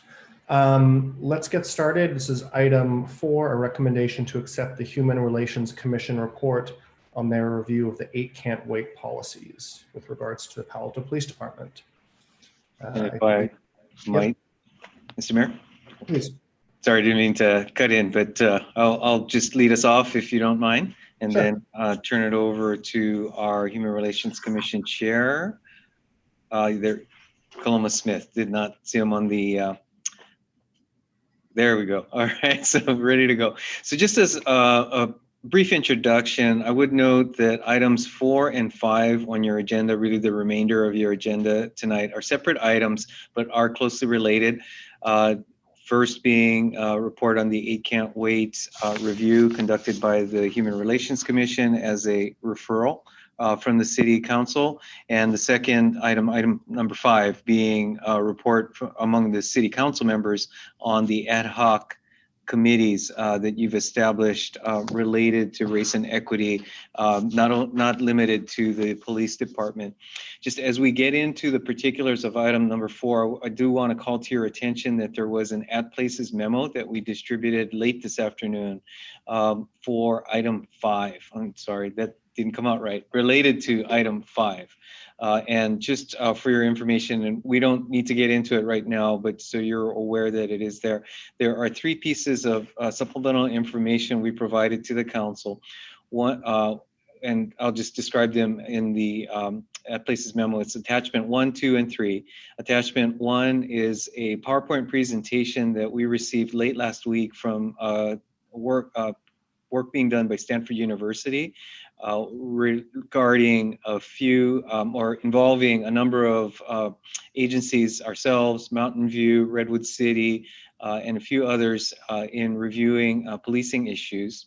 A second, attachment 2 is an update to the California state legislative activities that given we are late in the legislative session, there's been quite a bit of activity. And so we do have an update there. And the third is a preliminary calendar of activities that reflect both recent activities related to race and equity, as well as extending it through the upcoming, really through June of 2021. So really the remainder of the fiscal year. So while again, we don't expect to get into it as a part of this item, then I want to provide you that context because I believe some of the issues that we'll be discussing under item number 4 do relate to whether it's work, academic work at the legislature, or future work that the City Council and City will be undertaking. So with that preface, I do want to lead off by expressing gratitude on behalf of the City organization to the Human Relations Commission that has really taken extraordinary leadership in and sincerely and deeply taking on the issues associated with the 8 Can't Wait initiatives. And through a series of multimedia, multi-session discussions and work, really got very deeply into the issues. So with that appreciation, perhaps let me turn it over to our Human Relations Commission Chair Smith. Thank you, City Manager. Council. First of all, I would like to thank the entire Human Relations Commission that spent the entire summer over the last 60 days doing a tremendous amount of work. I'd also like to say that the Palo Alto Police Department was always available and worked with us through this. We don't agree on everything, as you will hear as we both present tonight, but we've had some real frank and honest discussions. City Council, I wish that I had come at a different time. You know, this moment was sparked by the killing of George Floyd. And last night we watched Jacob Blake get shot in the back 7 times by officers. This makes this conversation more of a priority now because we don't want to end up in that position. I just want to give a little bit of a description of the work that we did to get here. I'd like to thank Councilmember Tanaka and Councilmember Koo, who attended every single meeting that we had.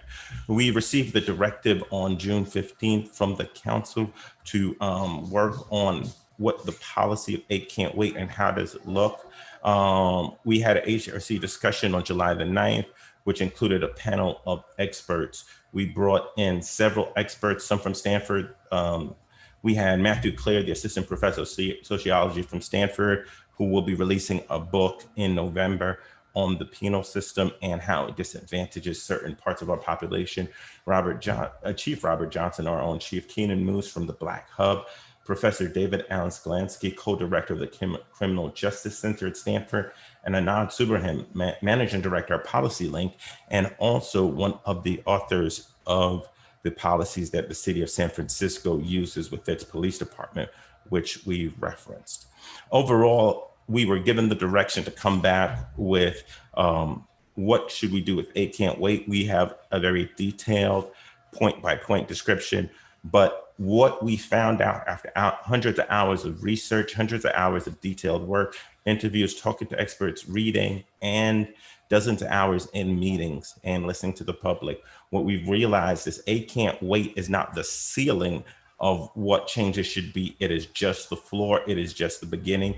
It is absolutely clear that we now live in a time where, as in all things, we have to reimagine policing.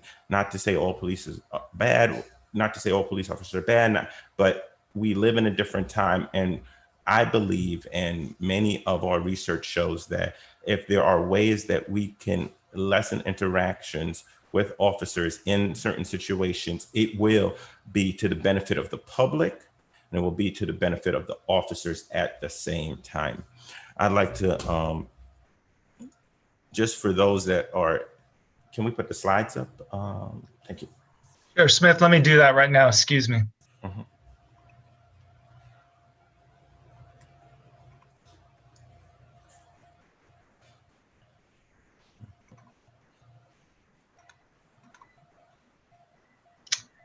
Chair Smith, can you see the PowerPoint, the first page of, first slide of the PowerPoint? Definitely. Okay, let me get to the second one. I just want to give you the opportunity to ensure that you've covered everything on here that you want to before I move forward. Yes, yes, yes, I'm very comfortable with that. Can we go to slide 3? Okay, so just to review for the public and for the council, Campaign Zero made a presentation that says if these 8 policies are are done by a police department, it will dramatically decrease. They gave a number around 70%. Our research shows that that number is a little bit of a fudge, a little bit of a stipulation. It does have a positive impact, but the way that they came up with the number, I think, is a little aggressive. These are the policies that they asked for: ban chokeholds and strangleholds, require de-escalation, require warning before shooting, exhaust all alternatives before shooting, duty to intervene, ban shooting at moving vehicles, require use of force continuum, require comprehensive reporting. We, in the report that we provided to you, have provided every emotion on each and every single one of those. So I'd like to start at ban at chokeholds. If we can go to the next slide, please, Chief, Assistant Chief. Okay, so The motion, the HRC recommends the language chokeholds, strangleholds, lateral vascular neck restraints, chest compression, or any other tactics that restrict blood flow to head or neck be explicitly prohibited and added to the PAPD policy. For the council's notice, this is one of the issues that the PAPD and the Human Relations Commission split on. The chief is worried that this is restrictive or what if somebody accidentally falls on somebody. We do believe that we need to have this language as a barrier. So we split on that. The second one is required de-escalation. The HRC recommends the model use of force language with respect to de-escalation prior to using physical, verbal, and or mental non-deadly and or deadly force. All in law enforcement officers must use proper de-escalation techniques. One of the things that we diverged from Campaign Zero and 8 Can't Wait on was the use of the language verbal and or mental. As an African-American or Black person being pulled over by a police officer, there is ways that people are talked to in mental abuse that happens just because of presence, power, and authority that can be used to bully victims or bully suspects or bully just people that are pulled over intentionally or unintentionally. So we are asking specifically for that. We also want specific language around what de-escalation tactics should be modeled. Chief Johnson is right. The force continuum is an old model, which we don't believe is effective because it is a linear model and life is not a linear thing. But we do believe that we need to have a clear explanation of what the de-escalation tactics models that are used in San Francisco and Mountain View provide for that. Let's go. Require warning before shooting. PAPD policy is consistent. Oh, can we please go to the next slide? PAPD policy is consistent with 8 Can't Wait, no change proposed.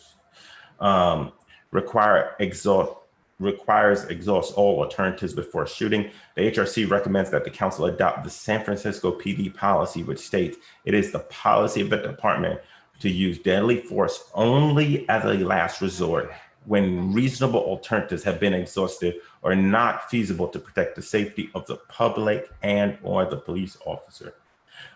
This is more stringent than the current language that we use in our guidelines, and I think it should be passed. Number 5, duty to intervene. The PAPD policy is consistent with 8 Can't Wait. Okay. Can we go to the next one? The HRC number 6. HRC recommends that shooting and moving vehicles be banned unless person poses a deadly threat. The HRC motion is basically the 8 Can't Wait one. It is not a categorical ban. This recommendation allows for a driver who poses a deadly threat. The HRC number 7, HRC recommends that this matter be referred to the council police manual data and hiring ad hoc committee and request that the ad hoc work with the HRC and PAPD to explore optimizing use of force options. One of the things is when you are dealing with use of force and you're talking about what are the training and the biases and all the other things, we felt like this required way more work than we had the ability to do at the HRC. And we want to really dig into this because this use of force continuum is an old policy, but how do we train people to respond in situations and what should that look like and what examples do we put? We think needs more time and it needs an alternative model. And number 8, requires comprehensive reporting with 8 Can't Wait, no change required. These are our recommended motions. If we can please go to the next slide. Accept Human Relations Commission report of 8 Can't Wait policies in relation to the current PAPD practices. I would like to allow Assistant Chief Bender to come forward and give the response from the PAPD at this time. Thank you, Chair Smith. Can you hear me okay? Thank you, Mayor. And Mr. Mayor and Council, good evening. And I also want to echo the previous sentiments that I want to thank and commend the HRC's work on everything that they did examining 8 Can't Wait and our department policies. That was no small task. And I think their inclusion of the police department at the meetings on the 9th and the 22nd were really a great opportunity for the police department to hear perspectives on our policy from outside the department and give us a chance to examine our policy and see where we can improve. And I know that Chief Johnson from the get-go has stated, and I have stated as well, that the department is always looking at opportunities where we can improve ourselves and better serve our community. And so with that segue, I do, as Chair Smith had alluded earlier, there is what I believe are some slight differences between HRC's recommendation and staff's proposed revisions to the department's policies. And I'd like to just have an opportunity to speak to those. You'll see those under number 2, where it says review and accept the department's response and direct the city manager to revise use of force policies. So I'm going to break those down one at a time, go through 2A, B, and C, and then we'll talk about that last little bold font there. But getting back up to number 2, just for some context, the PAPD has never trained nor authorized the use of chokeholds and strangleholds, and we've expressed that from the get-go. And also, we know that as a police officer that's involved in a physical encounter or fight with a subject, for lack of a better term, that can be a very dynamic, violent, and often unpredictable situation. And officers don't always have the luxury of being able to predict how we're going to take someone into custody. And so officers must have the ability, allowable by law, to use reasonable force to adapt to the ever-changing dynamics of a force encounter. And I think consistent with 8 Can't Wait, and in the spirit of HRC's recommendation to council, staff recommends revising the department's policy language to explicitly prohibit the use of chokeholds and strangleholds. And I believe, as most people know, and if they don't already, we've already restricted or have not authorized, we no longer authorize the use of a carotid hold. Now, let me make a couple points to that. First, this policy revision is consistent with AB 1196. And if you're following the bills in the California legislature, you know that this is a bill that is on track to pass. That bill prohibits not only the use of the carotid and chokeholds, but also techniques that involve a substantial risk of positional asphyxia. So this policy revision that the department or staff has brought forward explicitly prohibits the officers from using techniques that deliberately, and I think the key term here is deliberate, restrict blood or airflow to the head or neck. And what they do is kind of clean up some of the verbiage to make a very clear distinction between an officer's actions in an unscripted, volatile, unpredictable situation and a deliberate act or tactic that restricts airflow and or blood flow to the head or neck. Now, I'm going to throw one more curveball at you. With it being 2020, we know that as AB 1196 works through the legislature, that it could change. And looking at just the language that's been presented as is in specific to the asphyxia, both the HRC and the staff's recommendation on 8 Can't Wait's recommendation could all likely be changed according to a bill that's ultimately passed. Moving on to number 2, which states to be add more comprehensive use of force language with respect to de-escalation. I would first offer that the department agrees with the HRC that the policy language in regards to de-escalation needs to be more comprehensive to include revisions. And one of the things I spoke to on our meeting on HRC's July 22nd meeting was that the department policy was behind the curve in regards to one of the things was that we our policy stated we should consider de-escalation policies.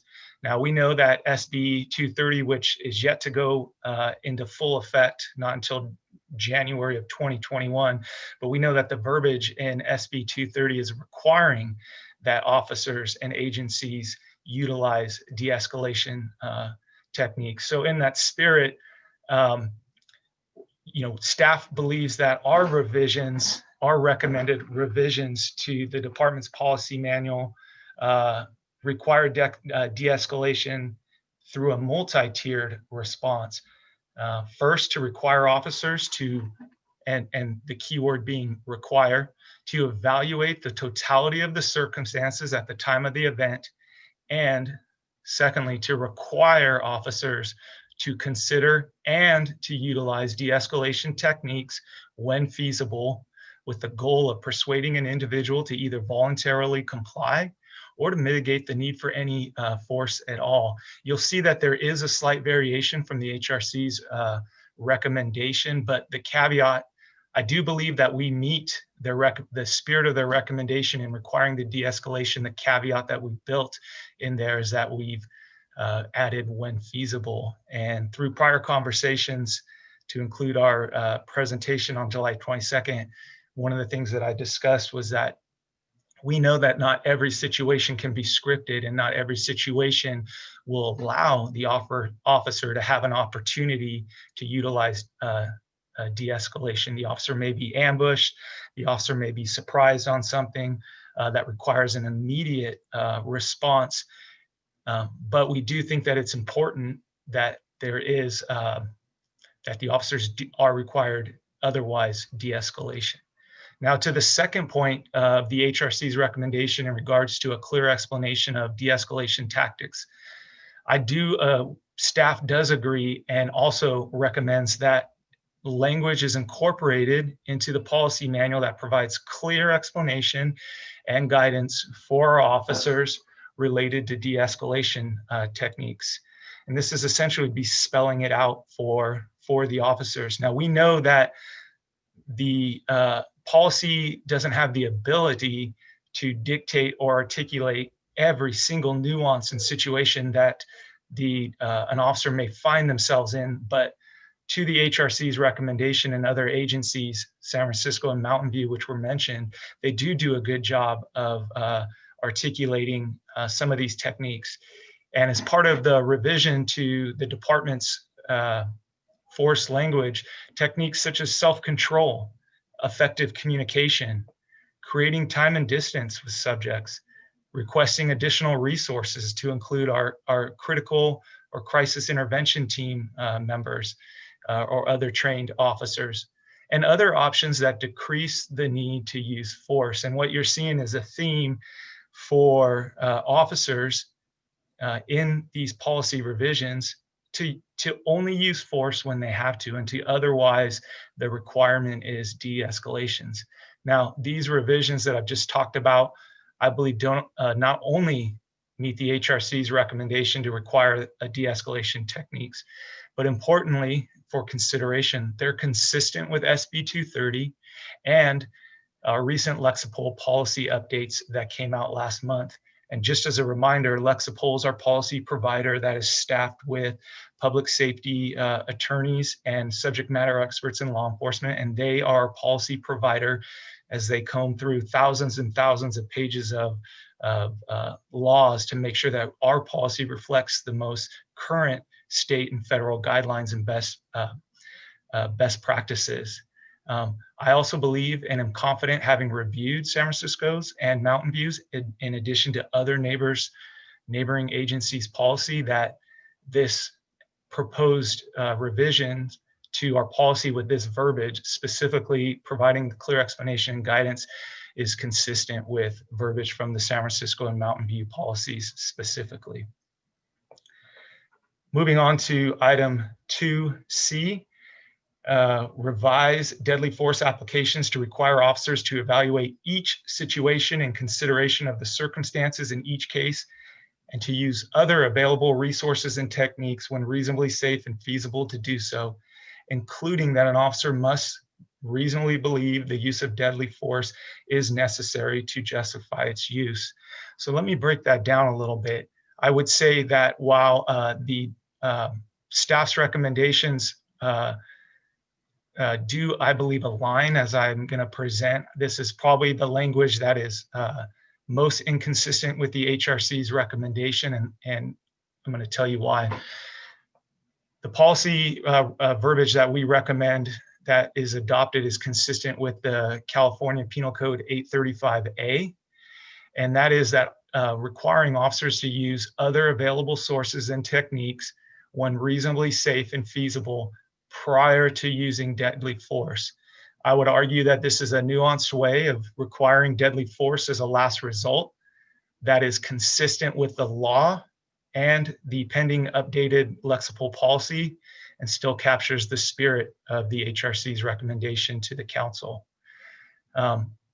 We also, for a policy recommendation revision, we also think consistent with 835A that the department policy needs to be revised to require officers only to use deadly force when necessary.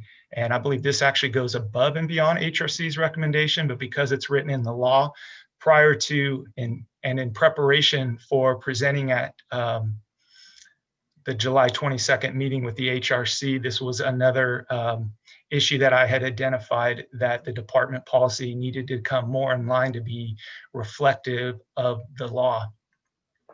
Now, with that said, I do want to make at the very bottom of the slide, you will see in bold print, any implementation of policy changes are dependent on a process and a review by the department, our Palo Alto Officers Association, our Managers Association, and the city attorney.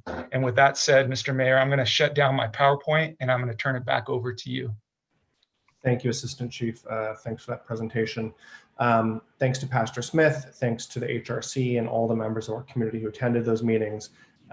Many thanks to our police department for everything you do every single day for this community, but also for the work you've put in here. Assistant Chief Binder and Chief Johnson, thank you really so much.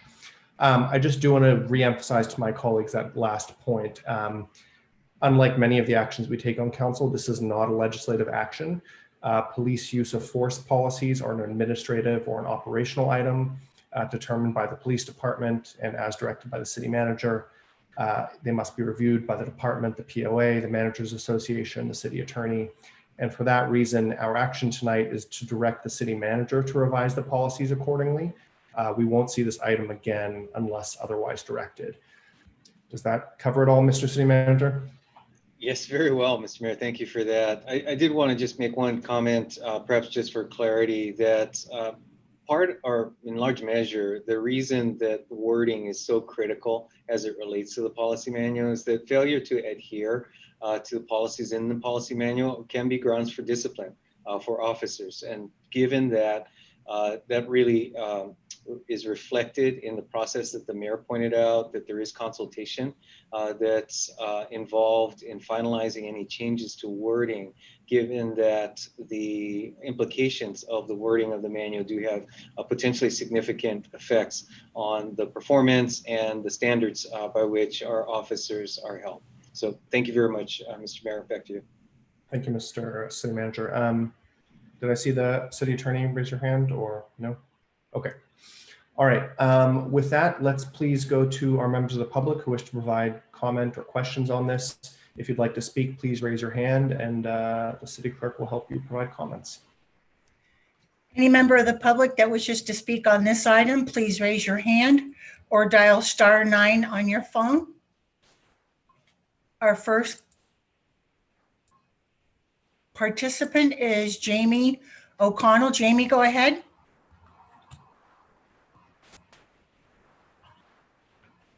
Jamie, go ahead. You have 2 minutes.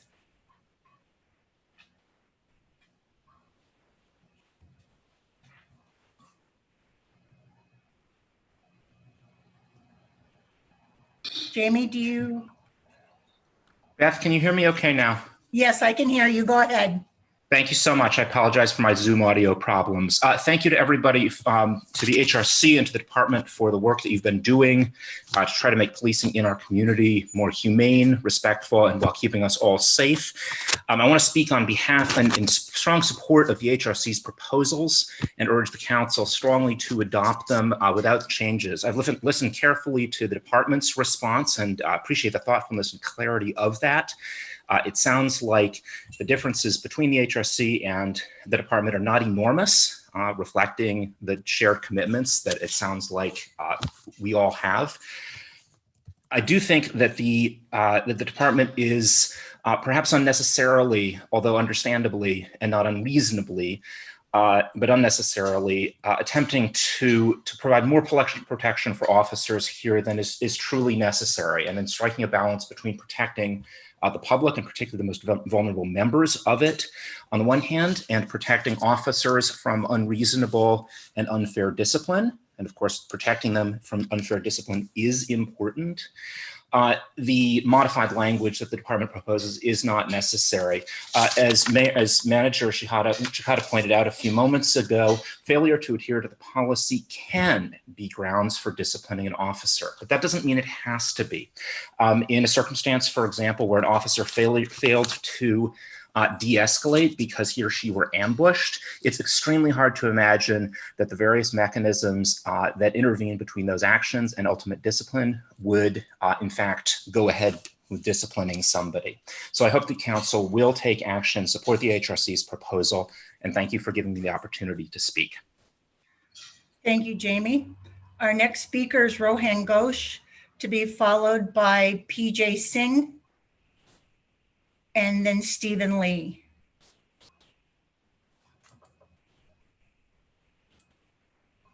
Rohan, go Hi, ahead. can you hear me? Yes, go ahead.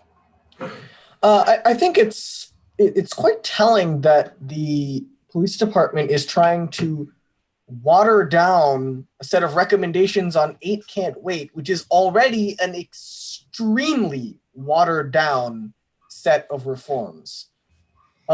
What we actually really need here is to fundamentally reimagine how we're doing public safety and policing and transition away from the current really violent situation we have right now.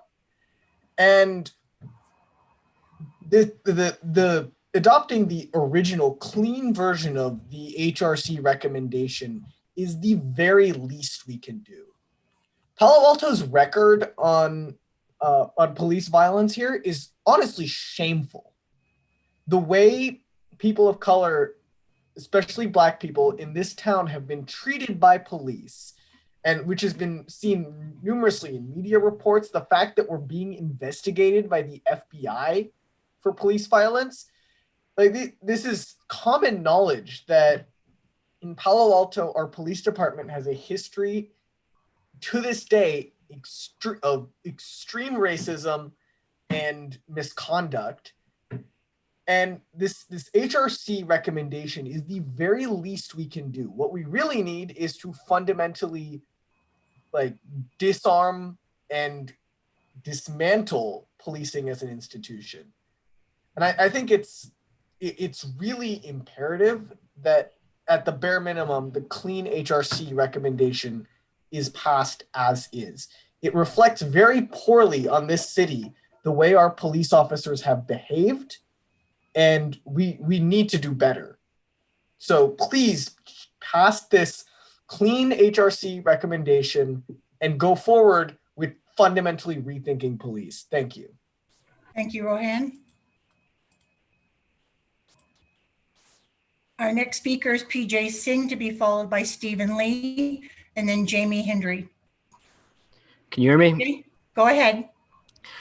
So why haven't we charged Officer DeStefano with any crimes yet?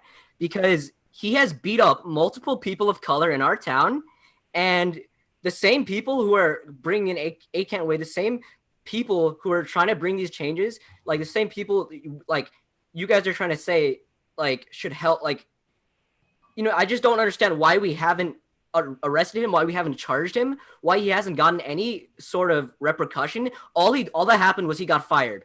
like, so what? He was still on the payroll. I actually personally got arrested by Officer DeStefano. I myself was personally arrested by him.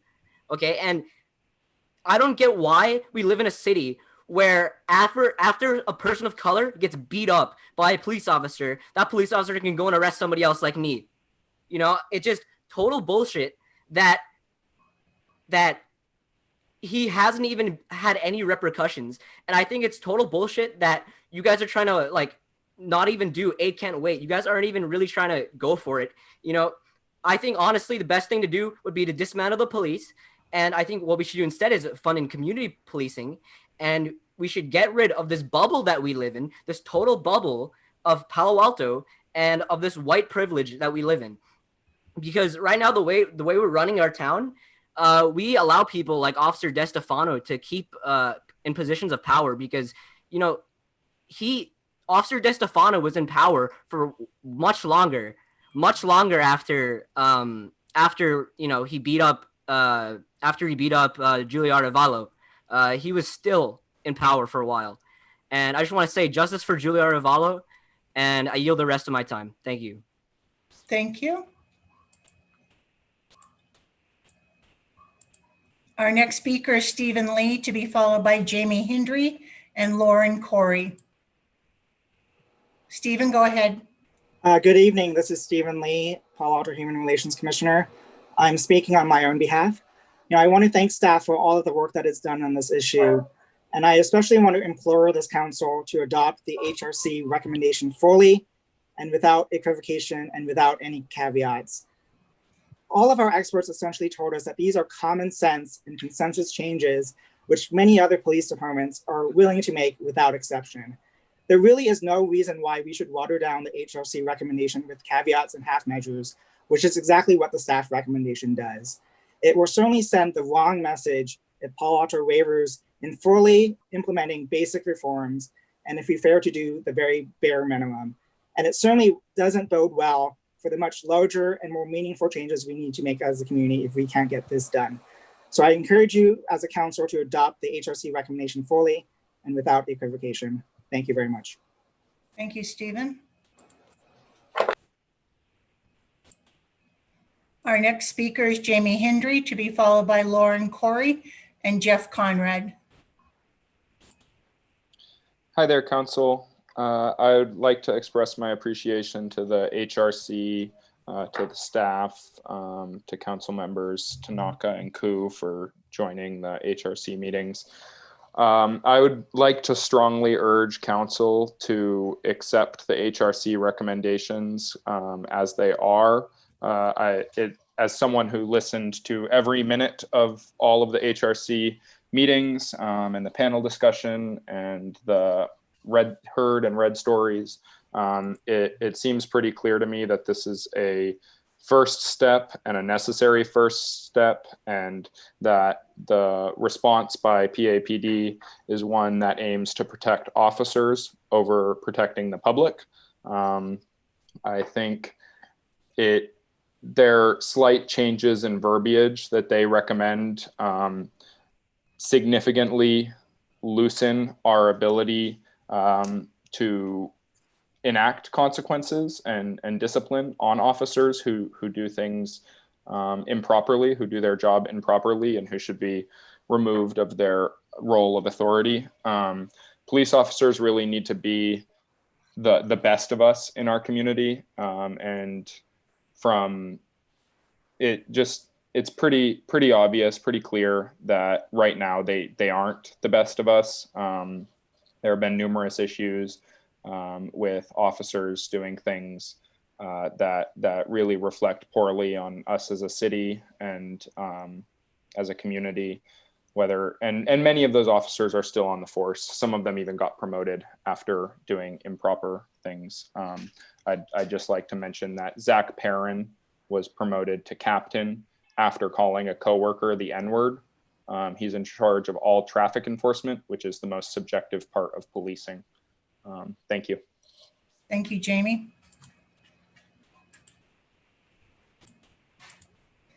Our next speaker is Lauren Corey, to be followed by Jeff Conrad and then Kevin Ma. There you go, Lauren. You have 2 minutes. Okay, thank you very much. Hello, Council and HRC. I'm the chair of the Mid-Peninsula ACLU Volunteer Chapter. Our chapter strongly supports recommendations made by the HRC in regards to 8 can't wait, with a few caveats. Jeff Conrad, one of our volunteers, has been spearheading our analysis of the PAPD's written policy. He will explain our recommendations for further improving these few items. We want to state that everyone is interested in improving the trust and relationship between our communities of color and our police department. That is critical. And this is the moment in history to make substantive written improvements. To agree with Reverend Smith and other speakers, complying with 8 can't wait is just a beginning. And the additional recommendations our chapter makes certainly would build upon 8 can't wait.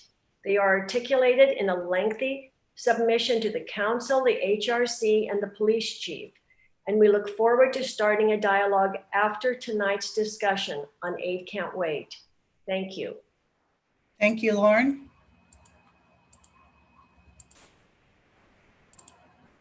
Our next speaker is Jeff Conrad, to be followed by Kevin Ma, and then Rebecca Eisenberg.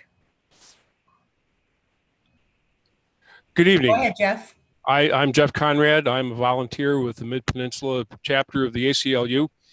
And as Lauren said, we, by and large, support the HRC's recommendation, pretty much undiluted. We do make a few additional comments. On the first item on banning chokeholds and strangleholds, we appreciate the police department's concern about the exact wording that was proposed. On the other hand, we don't think that simply banning chokeholds and strangleholds goes nearly far enough. That would not have protected George Floyd. I don't think we need to say any more there. In putting language together, we would ask that in all cases, people be very careful about avoiding unnecessary weasel words. There's a lot of them already in the manual, and I echo a previous speaker's concerns that you can put so many in that there's no effect to the law. On banning shooting at moving vehicles, it's not too far from where it should be right now, but there's a couple instances of should where it should be shall. When you say should, it's advisory. When you say shall, it's mandatory. We would make this as a general comment. Anywhere in the manual where something is to be required, you have to use the word shall. On comprehensive reporting, it appears that it is required to report when a peace officer draws a weapon, but it's buried in a section where nobody would ever find it. So we would recommend moving it. And we also think that some consideration should be given to requiring reporting when a firearm is drawn when directly confronting a subject. Obviously, some wording would need some work there, but we think it's scary enough to have a gun drawn on you that it merits reporting. So, thank you. Thank you, Jeff.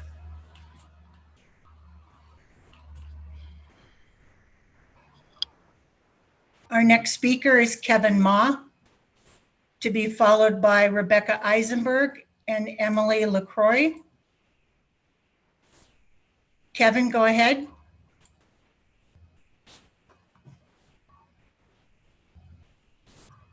Sorry. Go ahead, Kevin. Thanks.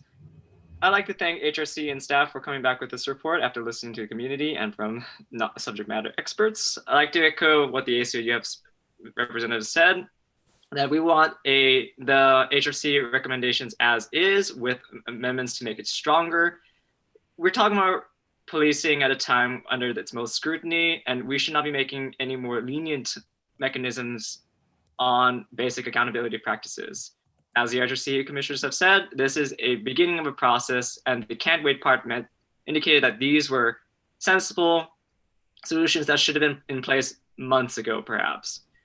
But the process continues, and that's where we are tonight. And I recommend that we take the strongest actions possible and to make enforcement mechanisms to make these policies actionable rather than discretionary, because the more discretion we give to people who police themselves indicates that there will be a general lack of actual outcomes, as we have seen with these FBI investigations and lawsuits against our own police department. We need to be in the forefront of the change, and we need to be unafraid of what we could do to change policing in this city. Thank you. Thank you, Kevin. Our next speaker is Rebecca Eisenberg, to be followed by Emily LaCroix and then Hamilton Hitchings. Rebecca, go ahead. Thank you. First, I want to thank the previous speakers. I know there are many, but especially the speakers from the ACLU, of which I've been a member my life. As a member of the Jewish community, ACLU is a very important organization, so thank you. 8 can't wait is the bare minimum here. Minnesota actually had 7 out of the 8 requirements of 8 can't wait in place when George Floyd was brutally and intentionally murdered by the police. Given Palo Alto's existing proven history of violence by the police against people of color, and in particular against African Americans, and the lack of consequences for those responsible, of which there are many people responsible, we in Palo Alto have absolutely no excuse whatsoever to tone down any of the extremely reasonable measures recommended, stated, required by 8 can't wait. As others have said, 8 can't wait actually doesn't go far enough, which the writers of 8 can't wait have stated themselves as they put forth the movement, as they supported the movement of defund police, of which I am also a supporter, because we need significant structural change if we are going to address white supremacy, segregation, and violence against our Black and Brown communities. In addition to 8 can't wait, we need to require the police to comply with the same laws they purport to enforce in others. In particular, California is one of the states that still backs the Law Enforcement Officers' Bill of Rights, which actually allows police officers and police unions to be exempt from some of the most fundamental rules that every other organization complies with. Things like sharing their disciplinary records, things like cooperating with the community. We need to change this. We need a big change because violence against our Black members of our community, of every community, is a national crisis. Thank you. Thank you, Rebecca. Our next speaker is Emily LaCroix, to be followed by Hamilton Hitchings and then Carrie Templeton. Go ahead, Emily. Hi, can you hear me okay? Yes, go ahead. Hi, first I just want to thank everyone for their time, especially those who have spoken before me. I'll try to keep it relatively brief because I'm in agreement with a lot of what's already been said. I'd like to echo the thoughts of previous speakers and reiterate that the 8 can't wait policies are already very, very dilute and represent a very bare minimum set of reforms. If there are truly only 2 options between the HRC recommendations and those presented by the police, then yes, of course, we should go with the HRC recommendation. However, I'd like to echo some of the previous thoughts that we've heard, that Palo Alto should really aspire to be a leader in the space of defunding the police and police abolition. On many occasions now, Palo Alto commissions and councils have heard the testimony of people in our community, their experiences with Palo Alto police, using completely unnecessary and cruel physical force and verbal intimidation when interacting, especially with Black and Brown folks. Policing is an inherently racist institution, and we know that police reforms just don't really work. So as a relatively affluent city that is supposedly in the heart of progressive thinking, I think Palo Alto has a really great opportunity to truly be a leader in eradicating the police. I don't fully understand why we can't think bigger and beyond the 8 can't wait movement, but I really hope that Palo Alto can be innovative and at the bare minimum, adopt the recommendations of the Human Resources Council or Human Relations Commission. Thank you. Thank you, Emily. Our next speaker is Hamilton Hitchings, to be followed by Carrie Templeton and then Aram James. Hamilton, Hi. go ahead. Can you hear me? Yes. Thank you. I attended virtually the HRC meetings, and I thought the HRC did a good job of reviewing the policies, especially given the time they had to work with. And I also thought it was great to see the Palo Alto police leadership at those meetings and being open and receptive to a lot of feedback. I think on both sides, they've done a really good job. You know, what we're shooting for here is to have rules that reflect what can be physically done to reduce violence without giving officers an out or a pass when they do have excessive force. And you know, one of the things that troubled me in the HRC is they didn't really want to put in words like when feasible.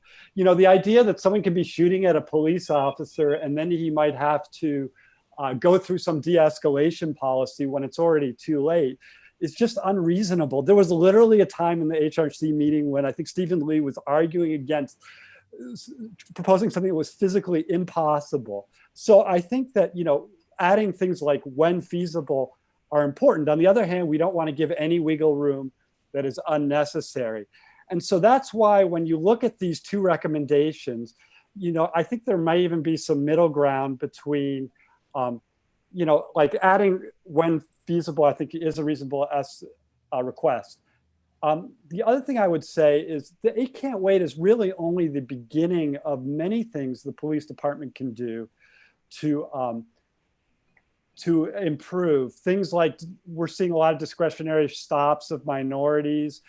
There's a lot of opportunity for non-armed response to many of the calls. More mental health and homeless, for example, do not need armed response most of the time. So I really hope this is just the beginning of the opportunity to continue to evolve our police force. Thank you.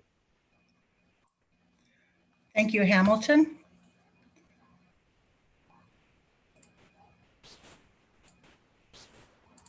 Our next speaker is Carrie Templeton, to be followed by Aram James and then Winter Dellenbach. Carrie, go ahead. Hi, thank you. I just wanted to call in and support our HRC's recommendation and Coloma Smith. I think that this is literally the least we can do. These are great recommendations. They have been worked on very hard by the community, and there's a lot going on. So we do need to make sure that we are reflecting the times. So I encourage you to please take up these recommendations. Thank you. Thank you, Carrie. Our next speaker is Aram James, to be followed by Winter Dellenbach and then Mahutma Gupta. Aram, go ahead. Good evening. You know, definitely kudos to all the people on the Human Relations Commission that worked so hard to come up with recommendations. The beginning of the year, when they asked me what it was that I had as a priority for the City Council to do, is to fire Zach Perone. We've got to have a cultural change. It's extraordinarily embarrassing across the country to know that we have an absolute racist individual in our department, and the City Council has covered it up, the city manager has covered it up, the police chief. So that's a start. It's a cultural change. You know, you can tinker with all the policies that you want. You can change all the policies every 6 months. The problem is, absent accountability and the ability to swiftly discipline and to prosecute officers, this department's officers, no, they're not going to either be disciplined internally, except for maybe a, hey, don't do that again. And certainly Jeff Rosen, the elected district attorney in this county, has refused to exercise prosecutorial discretion to prosecute bad cops coming out of the city of Palo Alto. So tinker all you want, but that's simply historically been proven not to work. I have to say that if you all don't get it together, then certainly abolition makes sense. Abolition of the department, and certainly partially defunding it. I'd like to know, as an example, what happens so that an officer knows if he doesn't intercede when he sees another officer exercising prosecutorial discretion, what is the punishment going to look like? Is he going to be prosecuted? I've seen no evidence of that. What happens if one of our citizens says, I see the cops are not going to intercede, I'm going to jump in? What about a provision for the citizens to intervene when they know a cop is about to kill somebody, like happened in the George Floyd situation? Nuremberg principles suggest if you knew or should have known that you should have done something, that you're violating the Nuremberg principles. We've got to have accountabilities. We've got to have prosecutions. And I have submitted to the City Council a piece that I co-wrote with Richard Kondo from the Asian Law Alliance called "The Time Has Come for a Police for police crimes units in the district attorney's office. I hope you will read it. Accountability, accountability, accountability is absent in this plan. No more tinkering. Let's prosecute bad cops and move them out. And if we can't do that, let's abolish this police department and start with community policing from the ground up. Aaron, your time is up. Thank you very much. Thank you.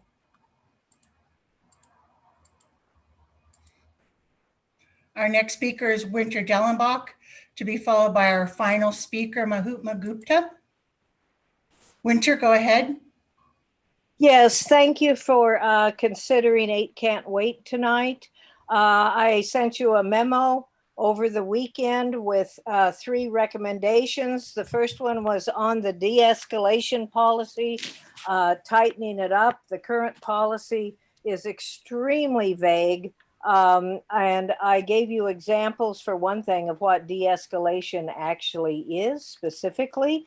The HRC commissioners were, I felt, not given very good examples of de-escalation, what it means.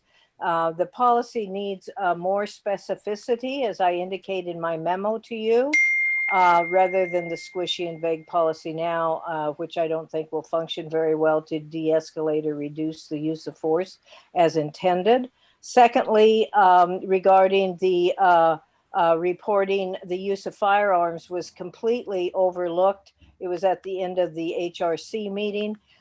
It really makes absolutely no sense at all to leave out an officer pointing a firearm at a person and firearm discharges, leave it out of the use of force reporting requirements. Right now, as I said in the memo, it's 153 pages away from the use of force section in the policy manual. It's just crazy.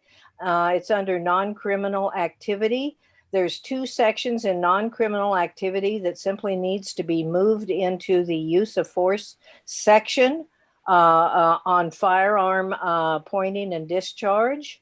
That needs to be done. And thirdly, I agree with staff's recommendation under use of force application. This policy needs to be changed in a way, in the way staff indicates, to conform with state law and to honor the needless death of Stephen Clark in Sacramento in 2018.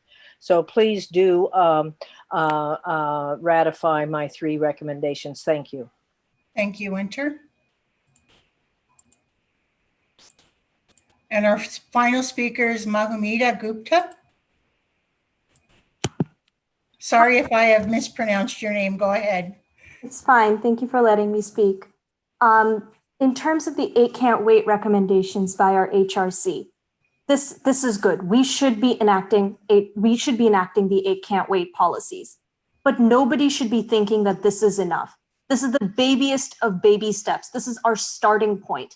I want to see our city council do more. I want to see the HRC do more, enact more policies that limit the amount of force the police can use in this community and take appropriate steps to enact the defund the police requirements, which involve taking resources away from the police and moving them towards social workers and mental health workers, so that we can make sure that the mentally disabled, that disabled people, that people of color, that Black people are not under attack by the Palo Alto Police Department. We have a police department that was investigated by the FBI this year. We have a city manager that enacted a curfew that was condemned by the ACLU. This is not normal. This is not appropriate. We need to be doing more than just 8 Can't Wait policies, because the 8 Can't Wait people themselves said that the policies they suggest were not enough. We need to be moving resources towards mental health, towards social services. Again, also, we need to be making sure that the police chief and the police unions are not consulted every single time even a whisper of police reform comes up. We elected the city council to represent the people, to defend the people, not to run to Bob Jensen every single time we suggest limiting police power. Of course, he doesn't want to fire Zach Perone and Thomas DeStefano. That doesn't matter. We are counting on you to override him and to do that for us. Thank you. I yield my time. Thank you. Mayor Fine, that was our final speaker. Okay, thank you so much. And thank you to all of our speakers for your comments, questions, and ideas. Let's return to council. I'm going to suggest we maybe have a round or two of questions. And then as we get to motions, there's roughly two things here. So one, the recommendation, part one, accept the HRC's report on their review of the practices and policies. I don't think there's any issue with that. As we go to item number two, reviewing and accepting the department responses, I'd suggest, but happy to hear your feedback, if we want to go through each of them one by one. So maybe starting on page 3 of the report, start with recommendation 1 about banning chokeholds and strangleholds, and council can, thread the needle as we see fit. So if that seems reasonable, nod your heads. And with that, opening up for comments and questions from my colleagues. I'm not really sure I understood what you're proposing. So there's accepting the HRC, there's accepting the police, and then there's council deciding what it wants to do.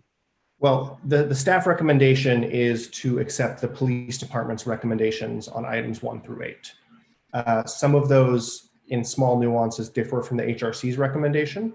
Okay, so we could accept the police report, and then we could separately say which way we want to go on each item. Yeah, and so what I'm suggesting is accept the HRC report, but then when we get to the actual department use of force policies, it may behoove us to go through each one, 1, 2, 3, 4, 5, 6, 7, 8. Got it. Okay, thank you for clarifying. Sure. And if that, please hit your hands if you have any comments or questions. Councilmember Cormack. Thank you, Mayor Fine, and thanks to everyone who has gotten involved with this and done some reading and research and participated in meetings. I know that some people have been familiar with these topics for a long time, but most of us have spent more time recently. I appreciate everyone, including recommendations of events that have not been associated with the city that I know some of us have participated in. So I'll just go ahead and, following the mayor's suggestion, just ask my questions in order of the 8 can't wait. So let me test my understanding of the difference of opinion on number 1, ban chokeholds and strangleholds. Is the department's response that lateral vascular neck restraints, check compressions, and other tactics that restrict blood flow to head or neck would be permitted under certain circumstances? I'm just trying to understand the differences between these. It's a good question, Councilmember Cormack, and thanks for giving me the chance to expand on that. It's not that those would be allowed.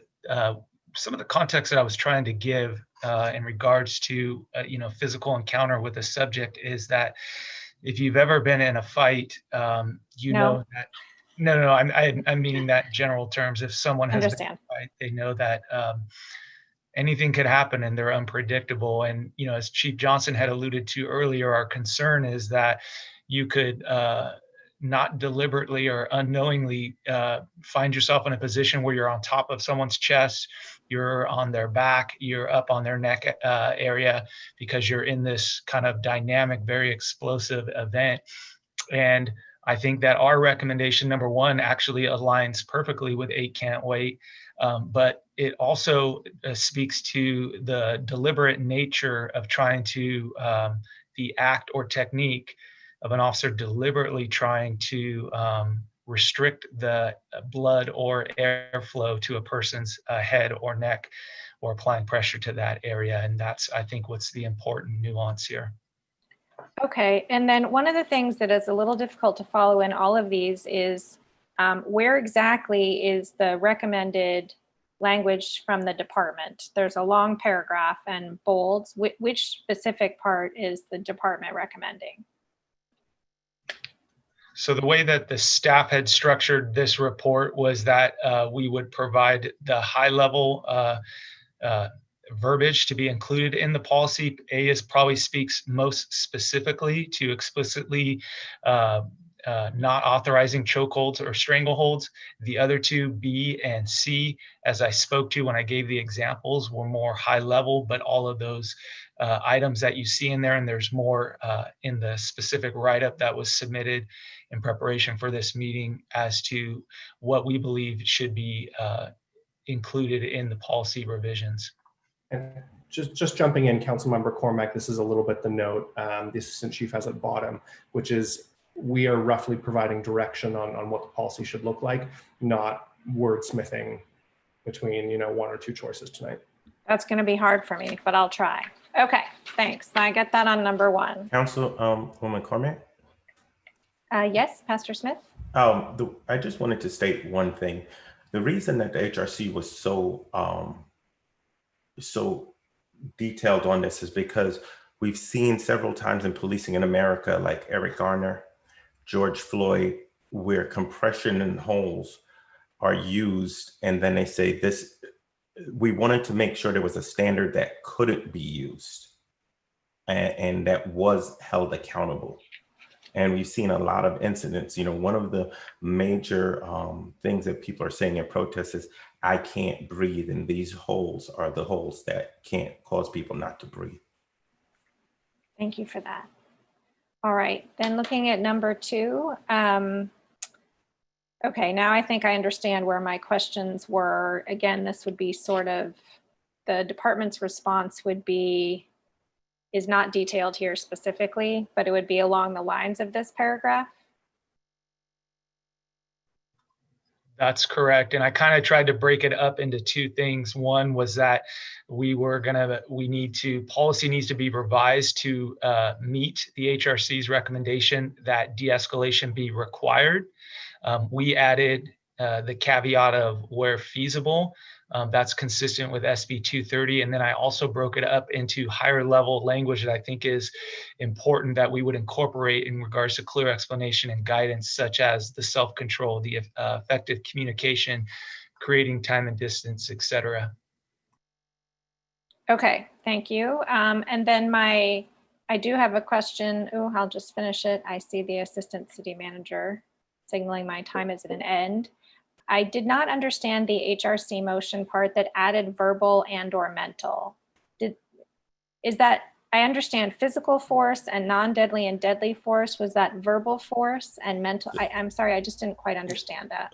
So I will give you the example that was used in our meeting.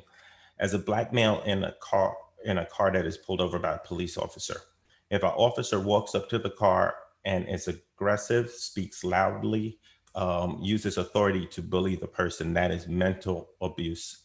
You know, it's one thing to have authority in a situation, but it's another thing to use the physical presence and authority to use it. One of the significant challenges right now, particularly with Black and brown individuals, is there is a lack of trust with police because they perceive threat, or they perceive that authority is being used in ways in basic traffic stops. We heard that clearly described in our community by the article in the Palo Alto Online, where they talked about, where we had seniors in our community talk about years of incidents like this. Thank you.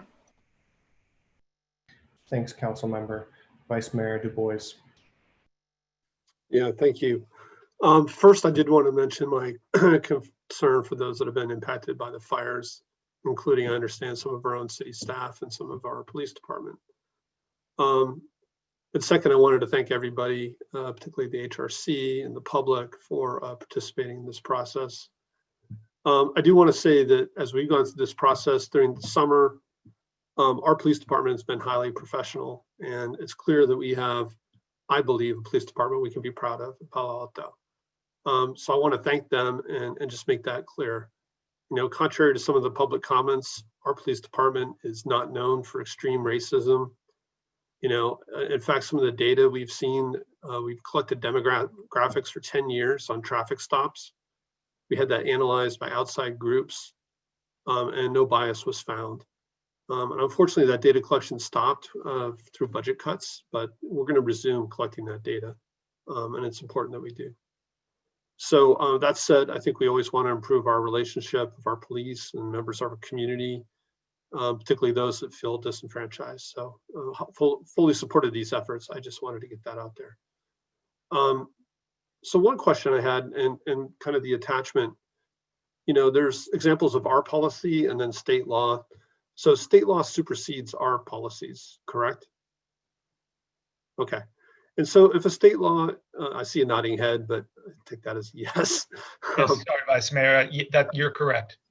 So, if state law states something or uses certain phrase, I don't think there should be any hesitation of us using that same language in our policies. Is that fair?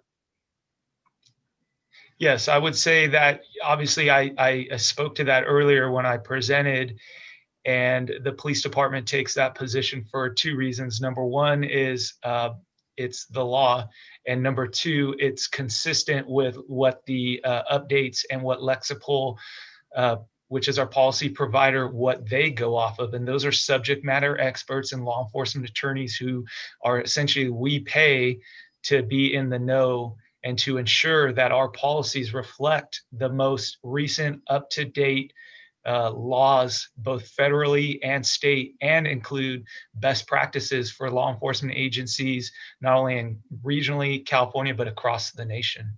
Right. Okay. Member, one of the questions we did ask as HRC was, is the state law the ceiling or the basement? I was just going to go there. Yeah, obviously, we want to meet the state law. So the state law is the basement, right? It is what we have to meet at a minimum level. And as a HRC, when we started looking at policies, we felt that Palo Alto could do better and stand above and be a model for policies that are both legal and ethical. Yeah, thanks, Pastor. That's exactly where I was going to go. In line with you there. And so I also had the same question that Councilmember Cormack had on kind of where is the proposed language. I think council needs to see it. So when we get to motions, I will be adding that I think the proposed language needs to be brought back to council very clearly. I think, this is an important issue, an important place and time. And I understand that council is not going to sit here and wordsmith these policies. I'm not suggesting that, but I do think we need to understand clearly what they are, not just have a discussion tonight and then send them off to be written and never see them again. So I'll stop there. Those are really my questions. Thank you. Thanks, Mr. Vice Mayor. I have a couple, so I'll just go through them. So on chokeholds, strangleholds, and other techniques which potentially reduce the flow of oxygen, is there not a way to craft a policy saying any tactic or technique which reduces the flow of oxygen to the brain is prohibited unless it's an accident? Like, I understand, unlike Councilmember Cormack, I have been in some fights. But I mean, things happen, right? And I can understand an incident where an officer may fall on somebody or trip or something like that. Is there a way to craft a policy where it's incidental, by accident? So I think first of all, I would say anything is possible, Mayor. And I would say, as I mentioned before, that ultimately, if I had to hedge my bet, I would say that both the HRC's and staff's recommendations are probably both going to be slightly nuanced and slightly aligned, but not in totality, to AB 1196 that we know is going to be finished up in this session of the California legislature. And I would, as a recommendation, maybe throw it out to wait to see, because it sounds like by the use, by my reading of it and the use of their this bill's attempt to prevent the asphyxiation, which is the lack of oxygen, that they may take care of it for us. And at that point, it would be a law that's passed that we could go from there. And then from that version, number one, it would save us from having to redo anything. And then from that version, council can decide where they want to go from there. Just going back, though, to our staff's recommendation on the policy, if you follow the 8 can't wait, specifically, it was banning the carotid, chokehold, and stranglehold, and that's what we were trying to do. But I do see and agree that there's probably room to better that, and it might happen through the legislature. Okay, thank you. Moving down to number 6, ban shooting at moving vehicles. have we ever shot at moving vehicles? How recently? It's a great question. So you have to remember that police departments cycle with longevity and experience. As far as we could go back, I believe it was 25 years. We are not aware of any incident where we shot at a moving vehicle, and I stand corrected if any of my department peers want to jump in and correct me, but that is my understanding. And I understand the policy as it stands now is an officer is only allowed to do that if they reasonably fear for their life or someone outside of the vehicle's life. Is that correct? Correct. And so, I mean, even if Palo Alto hasn't used this technique in a long time, when we see stories of it from other communities, like does it incapacitate the driver and save those lives? Or is it just somebody shooting in a moving vehicle and that's really hard? Well, I think to your question, I think that you have to look at these incidents in specific to the details of what happened. Our policy does speak to dissuading and speaking to the point that firing at moving vehicles is generally not an effective tool. And so we put that out in the first place.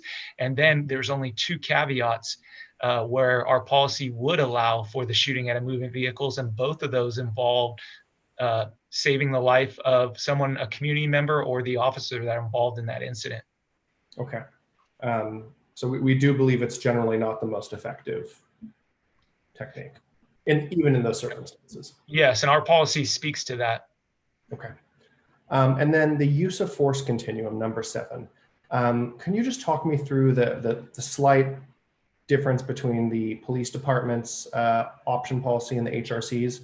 I was a little confused on that. There were references to like other cities' policies. Yeah, and it can get confusing. Essentially, a use of force continuum is a ladder of force, so to speak.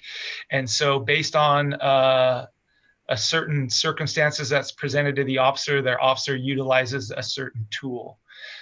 That was a policy, that was a force model that was made popular back in the 90s.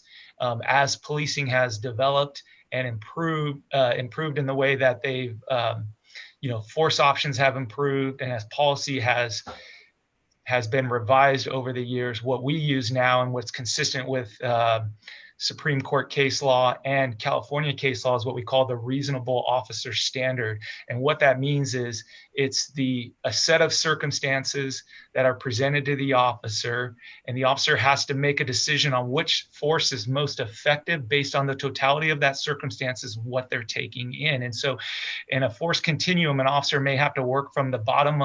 The argument would be that the officer would have to work from the most lowest level of force all the way up to get to a force that's appropriate for that certain situation, where our force options, our reasonable officer standard, based on the reasonable officer standard, says, hey, take a look at everything, what's most appropriate, and then use that and be able to justify that. But I want to say, and it's an important caveat, that our policy manual does restrict force to certain types of force options in regards specifically to our firearms.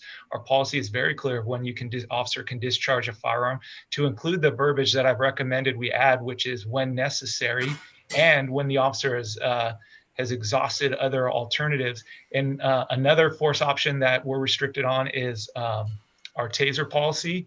We have caveats in there of who we can use that against. We have restricted areas where officers should avoid when they're discharging that taser. So I think what we've done as force options, or force has evolved from decades of policing, is we've tried to give the officer the ability to use appropriate force, because remember, there's no policy that can reasonably, realistically predict every possible situation.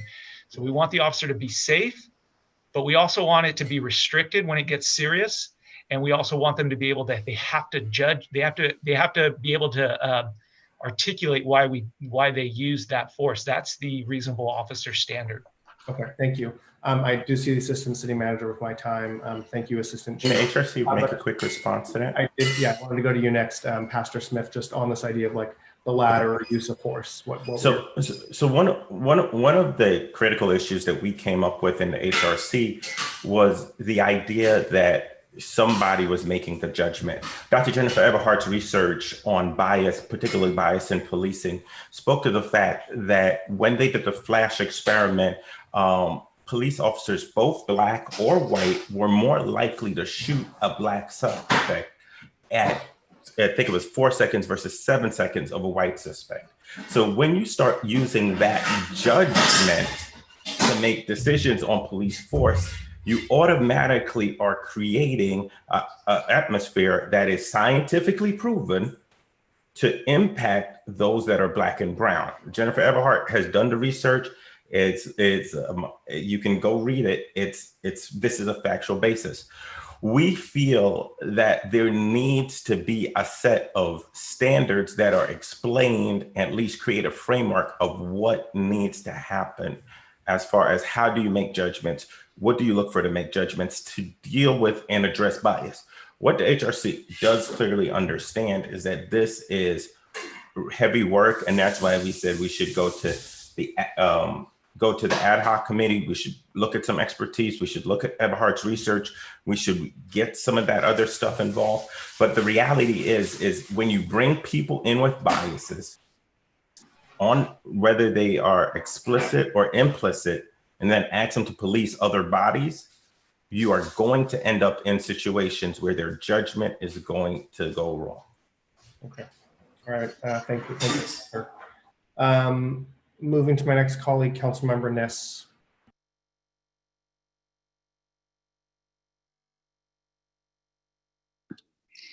So thank you, Pastor, and also thank you to the HRC that clearly has spent a great deal of time, effort, and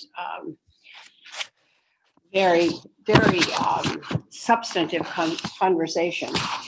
So, Adrian, I want to go back to where you said you would like to end up with the report, because I know Tom had one suggestion. You suggested we go by these one by one. Is that still your wish?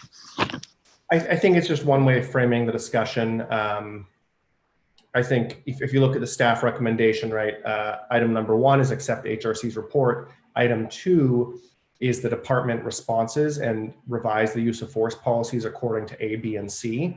So I mean, A, B, and C are really the ones that are, I guess you could say there's a difference between HRC and our police department.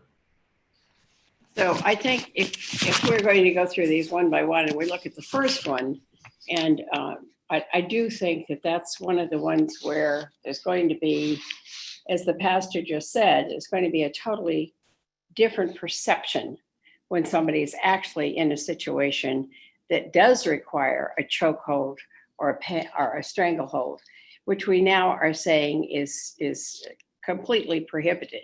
And as you read down on this, I think the answer from our staff seems to be that that's consistent, and also that they've already revised the policy. Has the policy been revised to the comfort level of the HRC? Is that what I'm reading or not? No, the policy, so a couple of things. This is the first one on chokeholds. Yeah, so tonight is, I would say that tonight is part of the process, the ongoing process, looking at our force policies. And there's kind of two things at play here. There's the HRC's recommendation to you as the council and staff's response and offered revised policy language.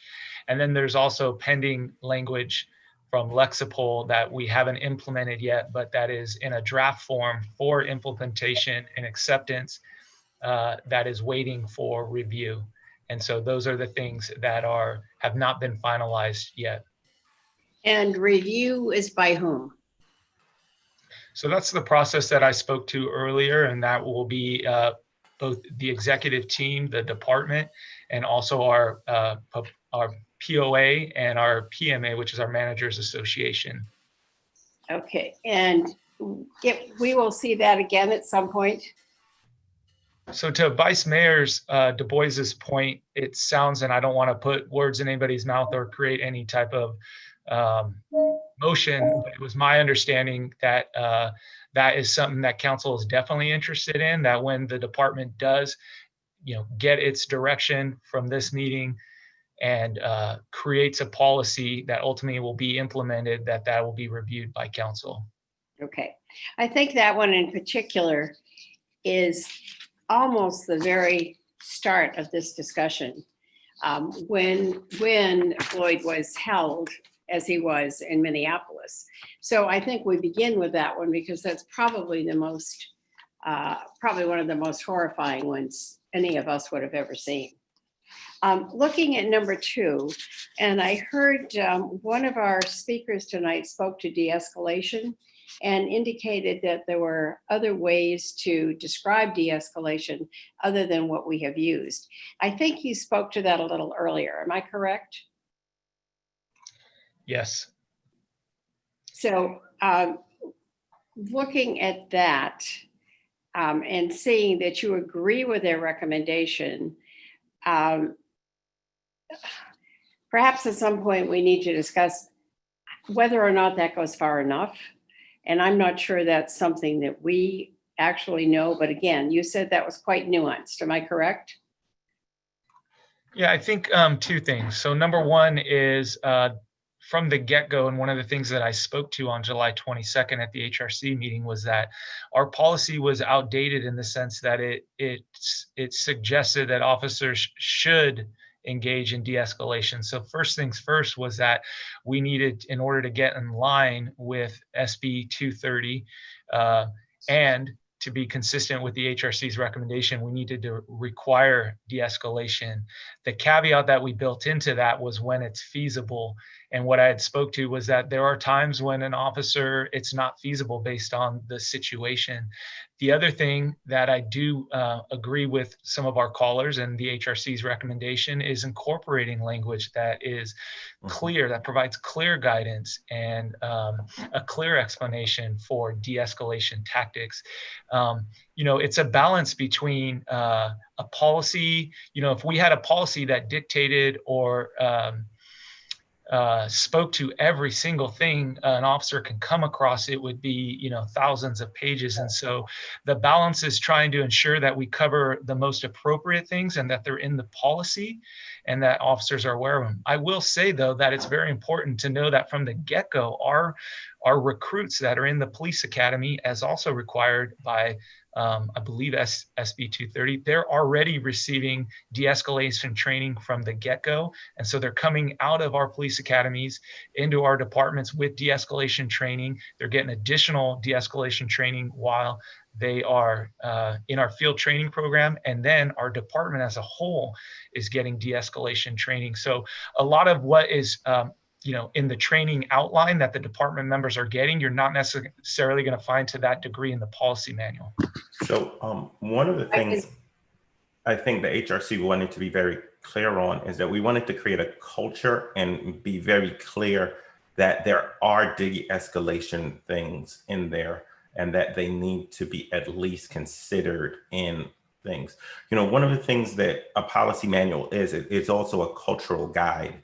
So if you are setting things like you need to have self-control, you need to have effective communication, you need to de-escalate. If you are laying those things out as principles for your force, then when something happens, because words are important, and we use the word de-escalation, and somebody could say, well, I didn't shout. But if you said, did you have self-control? Did you use this? Did you use this? Then that becomes more clear because de-escalation is too big of a basket. We need to start saying, are there some of these things that you can use? So I agree with you, Chair Smith. And that's why one of the things I spoke to was putting in things in there like self-control, effective communication, creating time and distance. These are all things, Council Member Niss, that the officer would get as part of a training. But to Chair Smith's point is, it doesn't hurt to put them in our policy manual so there's a clear explanation and there's guidance on what we expect of our officers. Good. Thank you both. I saw Monique pop up at least 2 minutes ago, so I can tell that my time is definitely up. And I know you're going to go around again on this, Adrian, because there are lots of other things. And I certainly think number 3 and number 4 seem to be covered. Okay. Thanks, Council Member. Yeah, there is a lot to go around. We probably will have a second round, and I'm actually making a brief spreadsheet to compare side by side. which I'll share with all of you. Councilmember Phil Seth.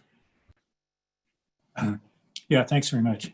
And so also, I want to add my thanks as well on to the HRC and to the police department. You guys have put a lot of thought and discussion into this and know more about it than we here on council do, because you thought through it much more carefully.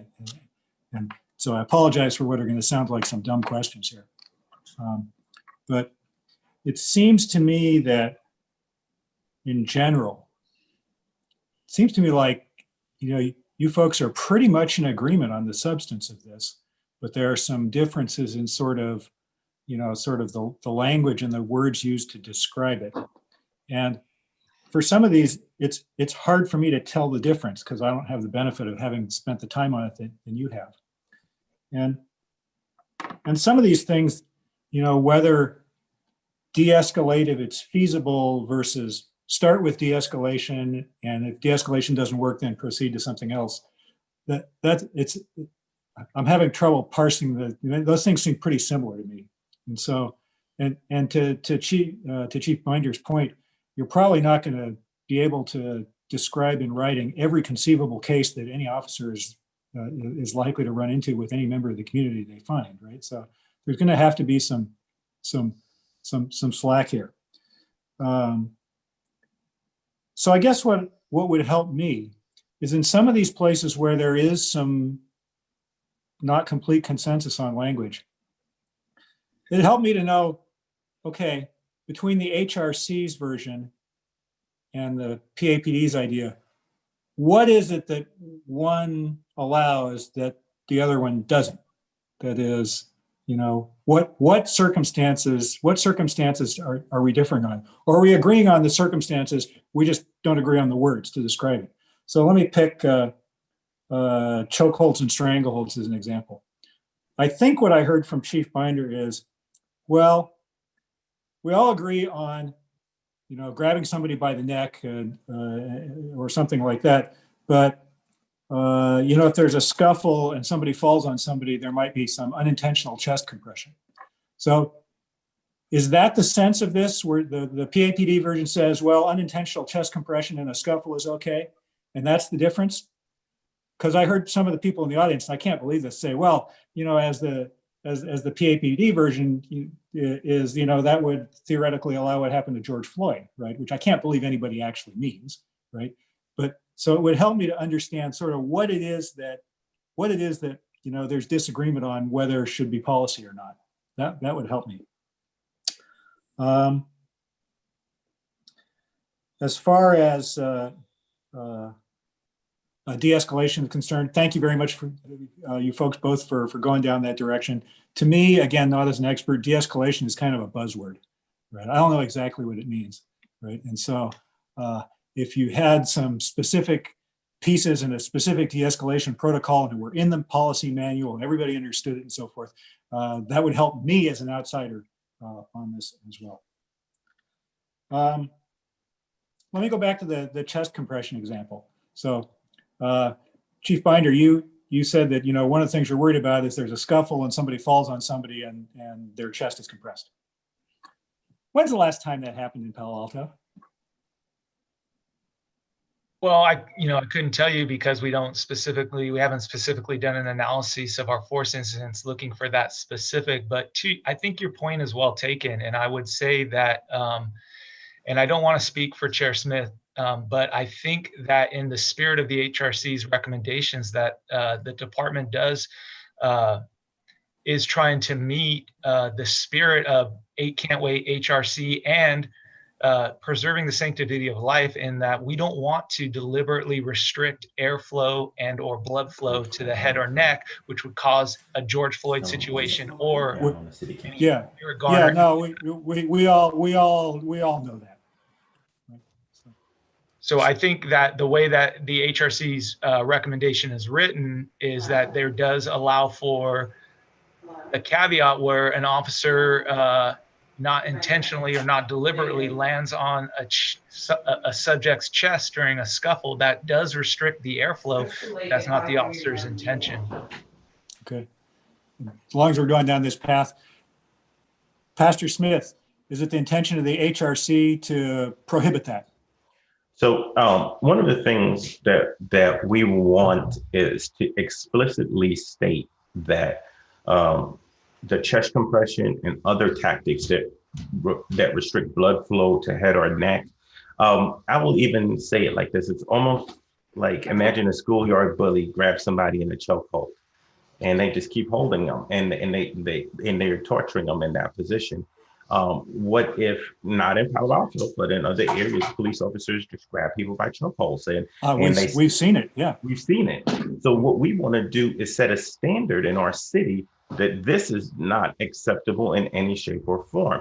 Now, I do agree with the police. I do agree in principle on a certain level with Chief Johnson and Assistant Chief Bender that there can be accidents, but the great thing for the police department is they have one of the best video surveillance body camera videos. So we would see the tumble and we would see this was an accident.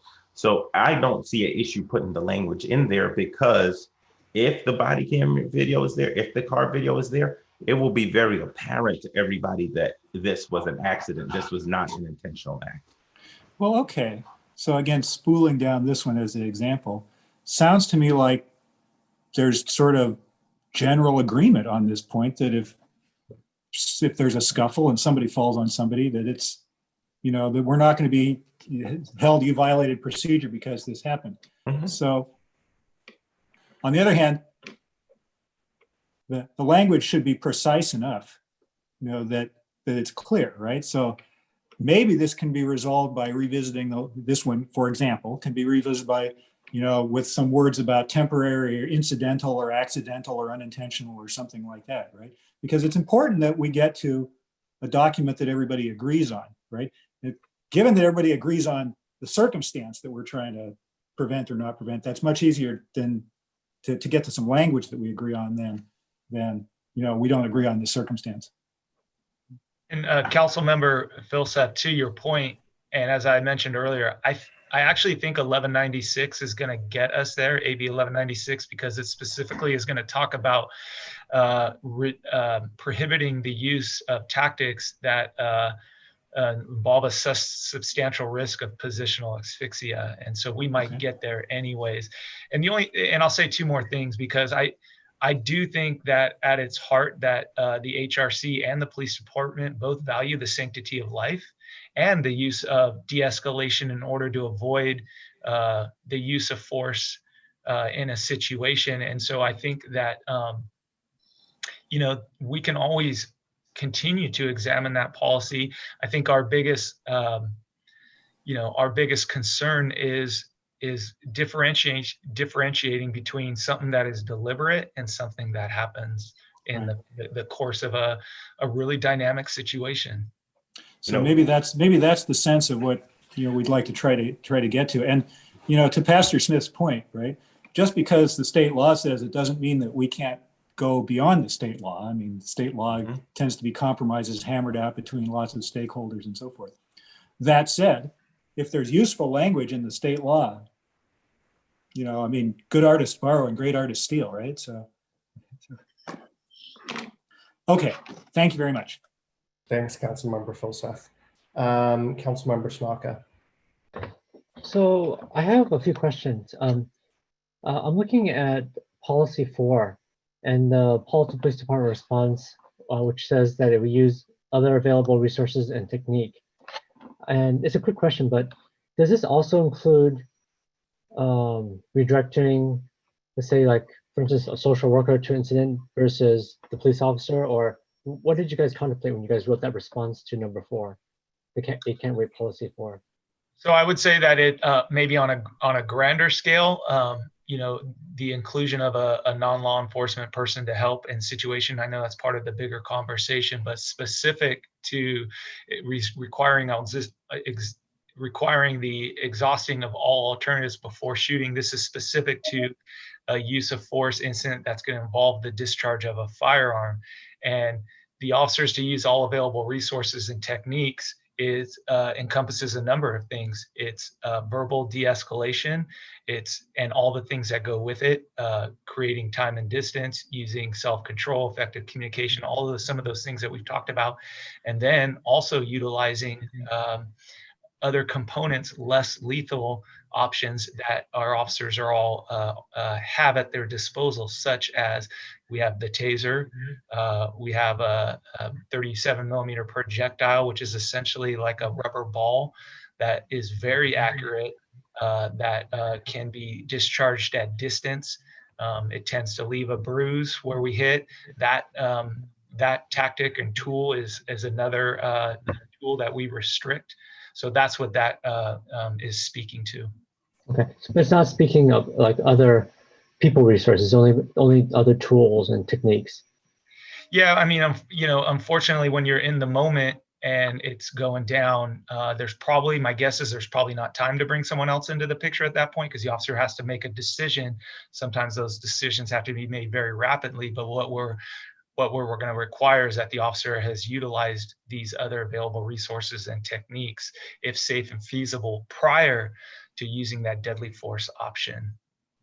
Okay, and then under policy 7, should the Palo Police Department consider more transparency in their training in regards to the use of force continuum, so we can analyze how effective it is? I'm sorry, council member, I apologize. Can you repeat your question? Sure. Should the Palo Police Department consider more transparency in their training in regards to the use of force continuum, so we can analyze how effective it is? So I think as part of, if there's a request or a motion, again, by council, that they want to see a policy that, again, HRC's recommendation is not that we go to a use of force continuum, but that there's further discussion on our force options policy. And I don't want to speak to, again, to Pastor Smith, that's his position to do so, but anything that we would put in the policy, if the council requires to see it, then I'm assuming that would happen at some point. Okay. And then if we look at the difference between the police response versus the HRC motion, how much of an impact, if any, do you see between the two that there would be in terms of the ability to do the enforcement that's necessary? And can you be more specific when you talk about enforcement? So, because like the HRC motion and the police response are actually very close, as several people have mentioned. And what I'm trying to understand is, what is the efficacy? What is the so let's say we adopt the HRC motion, right, as is, right, and not the police variant. What I'm trying to understand, what kind of degradation of performance or impact there would be by doing the HRC motion versus the police variant. Well, a couple of things. I would say, number one, that I do believe that we are closely aligned with the HRC and ACAN 8. And so I think it's just a matter of nuance. You have to remember the police department, we're coming from the perspective where we feel confident in our policy provider and working with the law. That's, I guess, the nature of the beast for the police department. And that's the lens and the perspective that we're coming from. So do you see no difference in actual ability to do the law enforcement if we adopt the HRC variant, or do you feel like there is going to be limitations, and if so, what are they? Well, I think that like I said, our policy revisions and recommendations align closer with state law. But I mean, I think ultimately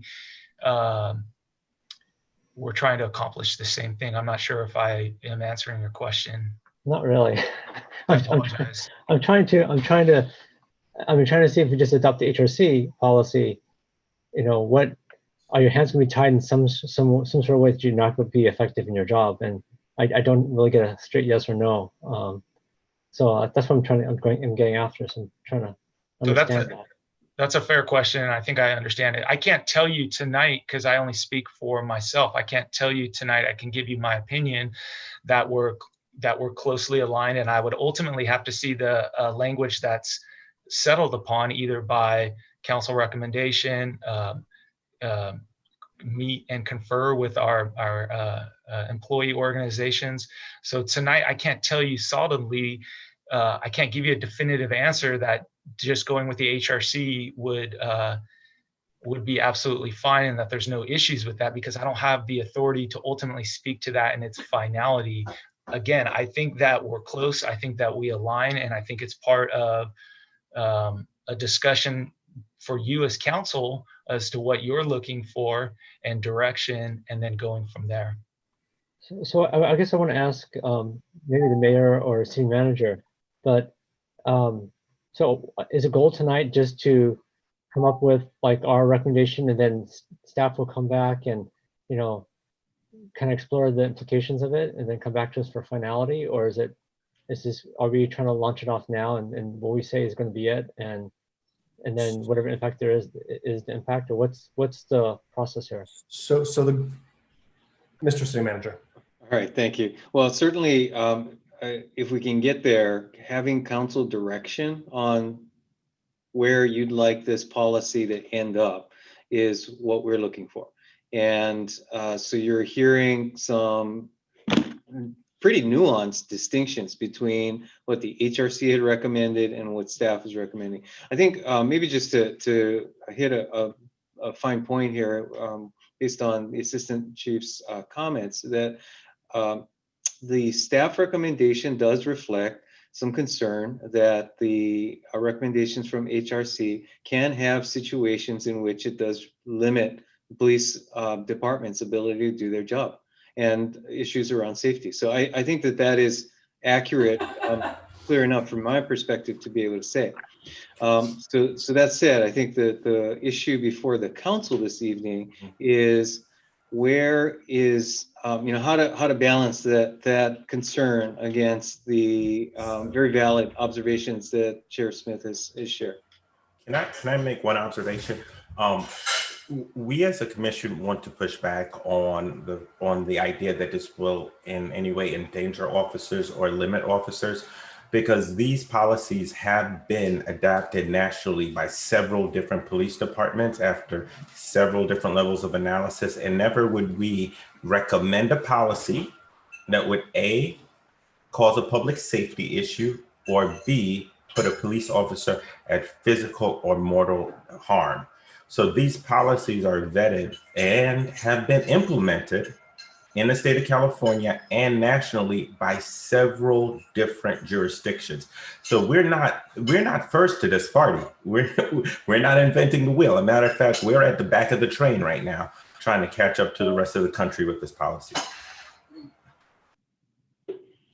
So just to answer your question, Councilmember Tanaka, if that didn't get it, tonight we provide direction to staff, and if we just leave it at that, the city manager, the city attorney, or police department will implement those directions in the police regulations.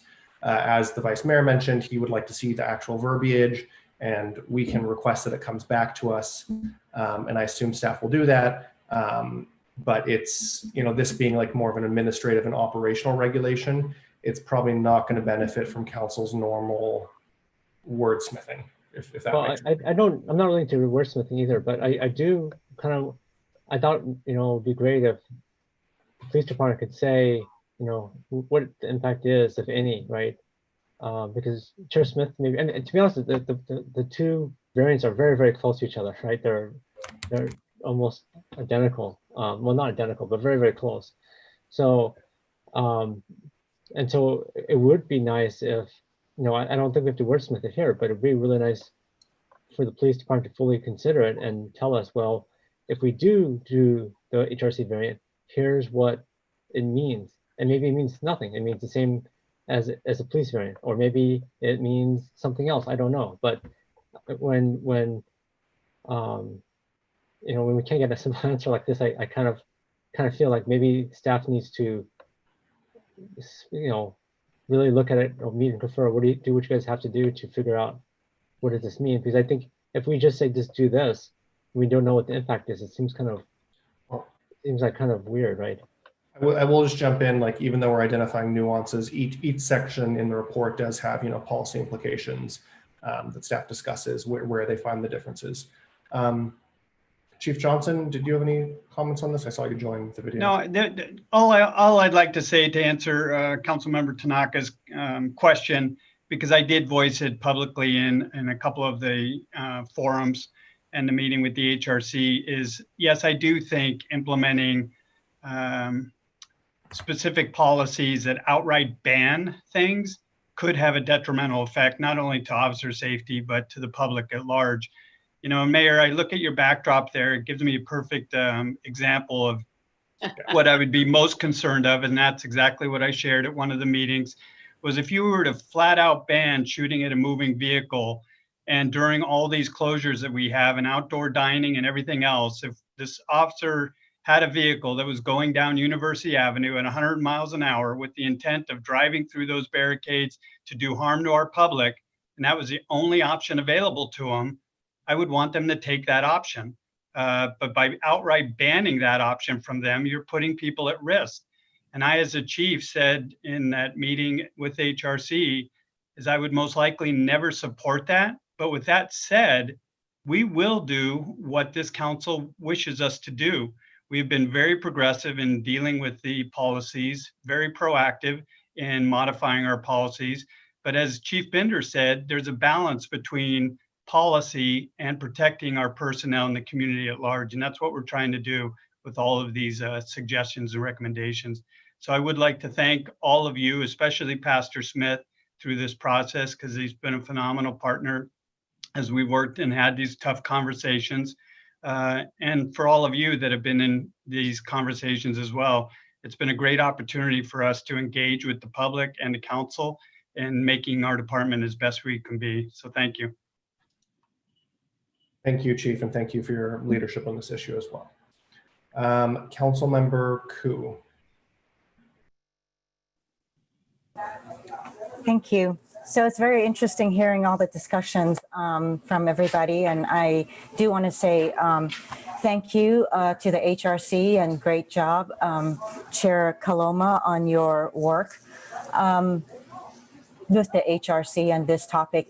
Now, I do want to say that, all the policies that we've been discussing, at the end of the day, I think that we also have to remember that it's policy that applies across the board. So if you run up against a person who is drug induced, and my understanding is that people that might be high or on drugs have phenomenal strength, and there may be some times that there needs to be some, not only trying to de-escalate, but then also some other maneuvers in order to calm them down or to bring them to a position where they're not hurting themselves or anybody else. There might also be instances where, I don't know, I mean, we are a city that there is a lot of companies here, and terrorist incidents. There might be dignitaries that are visiting Stanford. So I think we have to kind of look at many different scenarios. And so while I appreciate very much, the 8 can't wait, and certainly we need to kind of act upon them, I would hope that we're not just looking into a complete ban. And we do have the, somebody said it's weasel words, but I think it is in a way necessary where it's feasible. But understanding that, we're in a change right now and that there needs to be accountability and transparency. So the need for trust and relationship is important as well. So I think that, I am not satisfied with providing, I would like to give direction as what Vice Mayor Du Bois and Councilmember Cormack had mentioned, is that, the language needs to go back and be vetted and returned back to council us as the body to review. I realize you did say that you needed it to go to, I mean, Assistant Chief, that it needs to go back to the union, I think, POA. Correct. POA, PMA, those are our employee associations. Right. So I realize it has to go, to everybody, but it still needs to come to us for final approval. I mean, and that's how I would like to see it. I think that, all Councilwoman Koo, I'm sorry, and I know this is greatly out of place, but one of the dangers I've seen, particularly growing up in New York City, is that anytime policies to protect Black and brown bodies were presented to the city, there was always language of what had happened to drug addicts and homeless people. And we live in one of the richest communities in America with one of the least violent offenses or significant crime issue is around break-ins.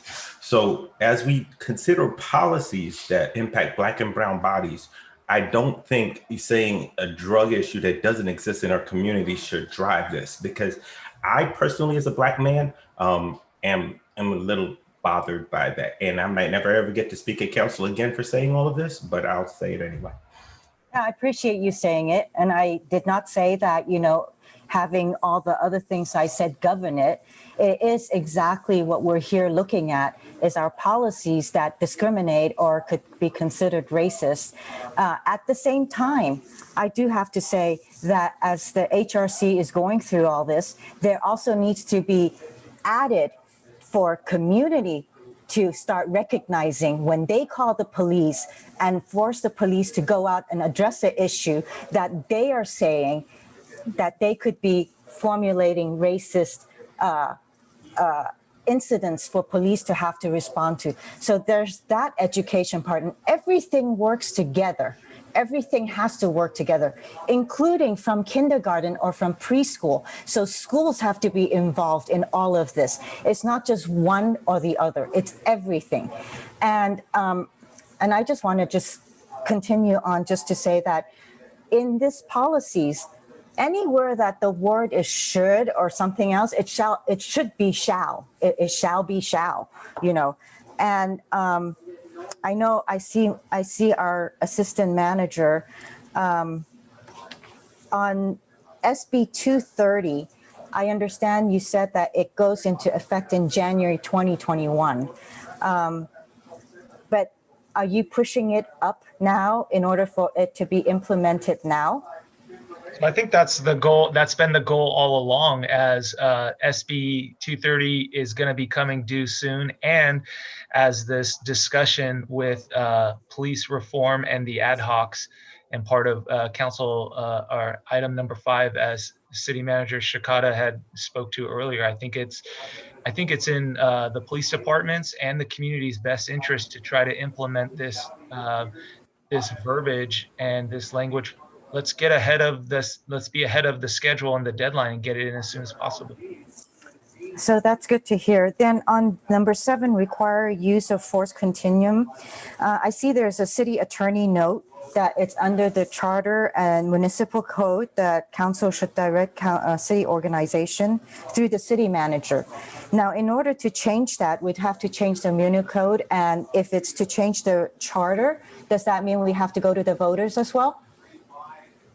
Thank you, Councilmember Koo. So a charter amendment would require a vote of the people. So that does need to go to the voters.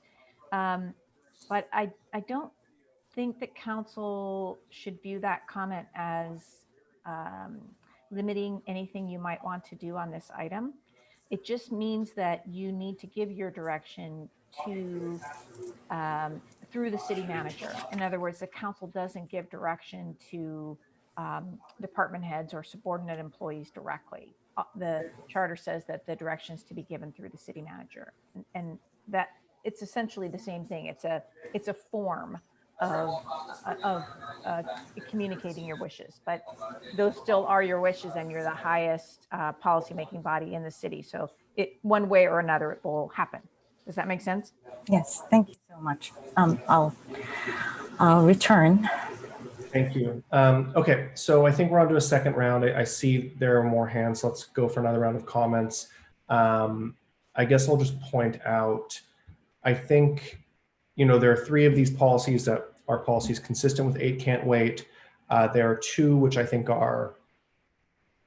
there's somewhat of loggerheads. One is the ban chokeholds and strangleholds. The other is banning shooting at moving vehicles. And the third, I think, is what Councilmember Filseth was getting to, which is like this mushiness around like de-escalation, continuum of force, and exhausting all alternatives. And I will just speak for myself. I'm still a little confused on those 3 and what the differences are between the recommendation and department policy. And with that, Councilmember Filseth, I think you had your hand up first. Yeah, thanks. So actually, the de-escalation one, I thought that the recommendation was the right thing, which was let's go put some definition on this and get it into our lexicon and our record. And we're not going to be able to do that tonight. Right? Again, listening to all this, I think the HRC and PAPD are pretty much in violent agreement on nearly all of this, right? At least on the intentional consequences of the policies, right? I think I hear some concern about the unintentional consequences of the policies. And so as an experiment, I'm just going to try a trial close on number 1 here and see if this works, and maybe it will and maybe it won't. I think the intended consequence, what everybody agrees on, is that what happened to George Floyd or Eric Garner can't be allowed to happen in Palo Alto.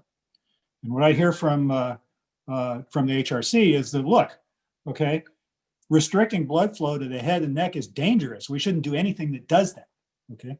And I think, I kind of think I heard pretty much violent agreement on that from Chief Binder and Chief Johnson, right?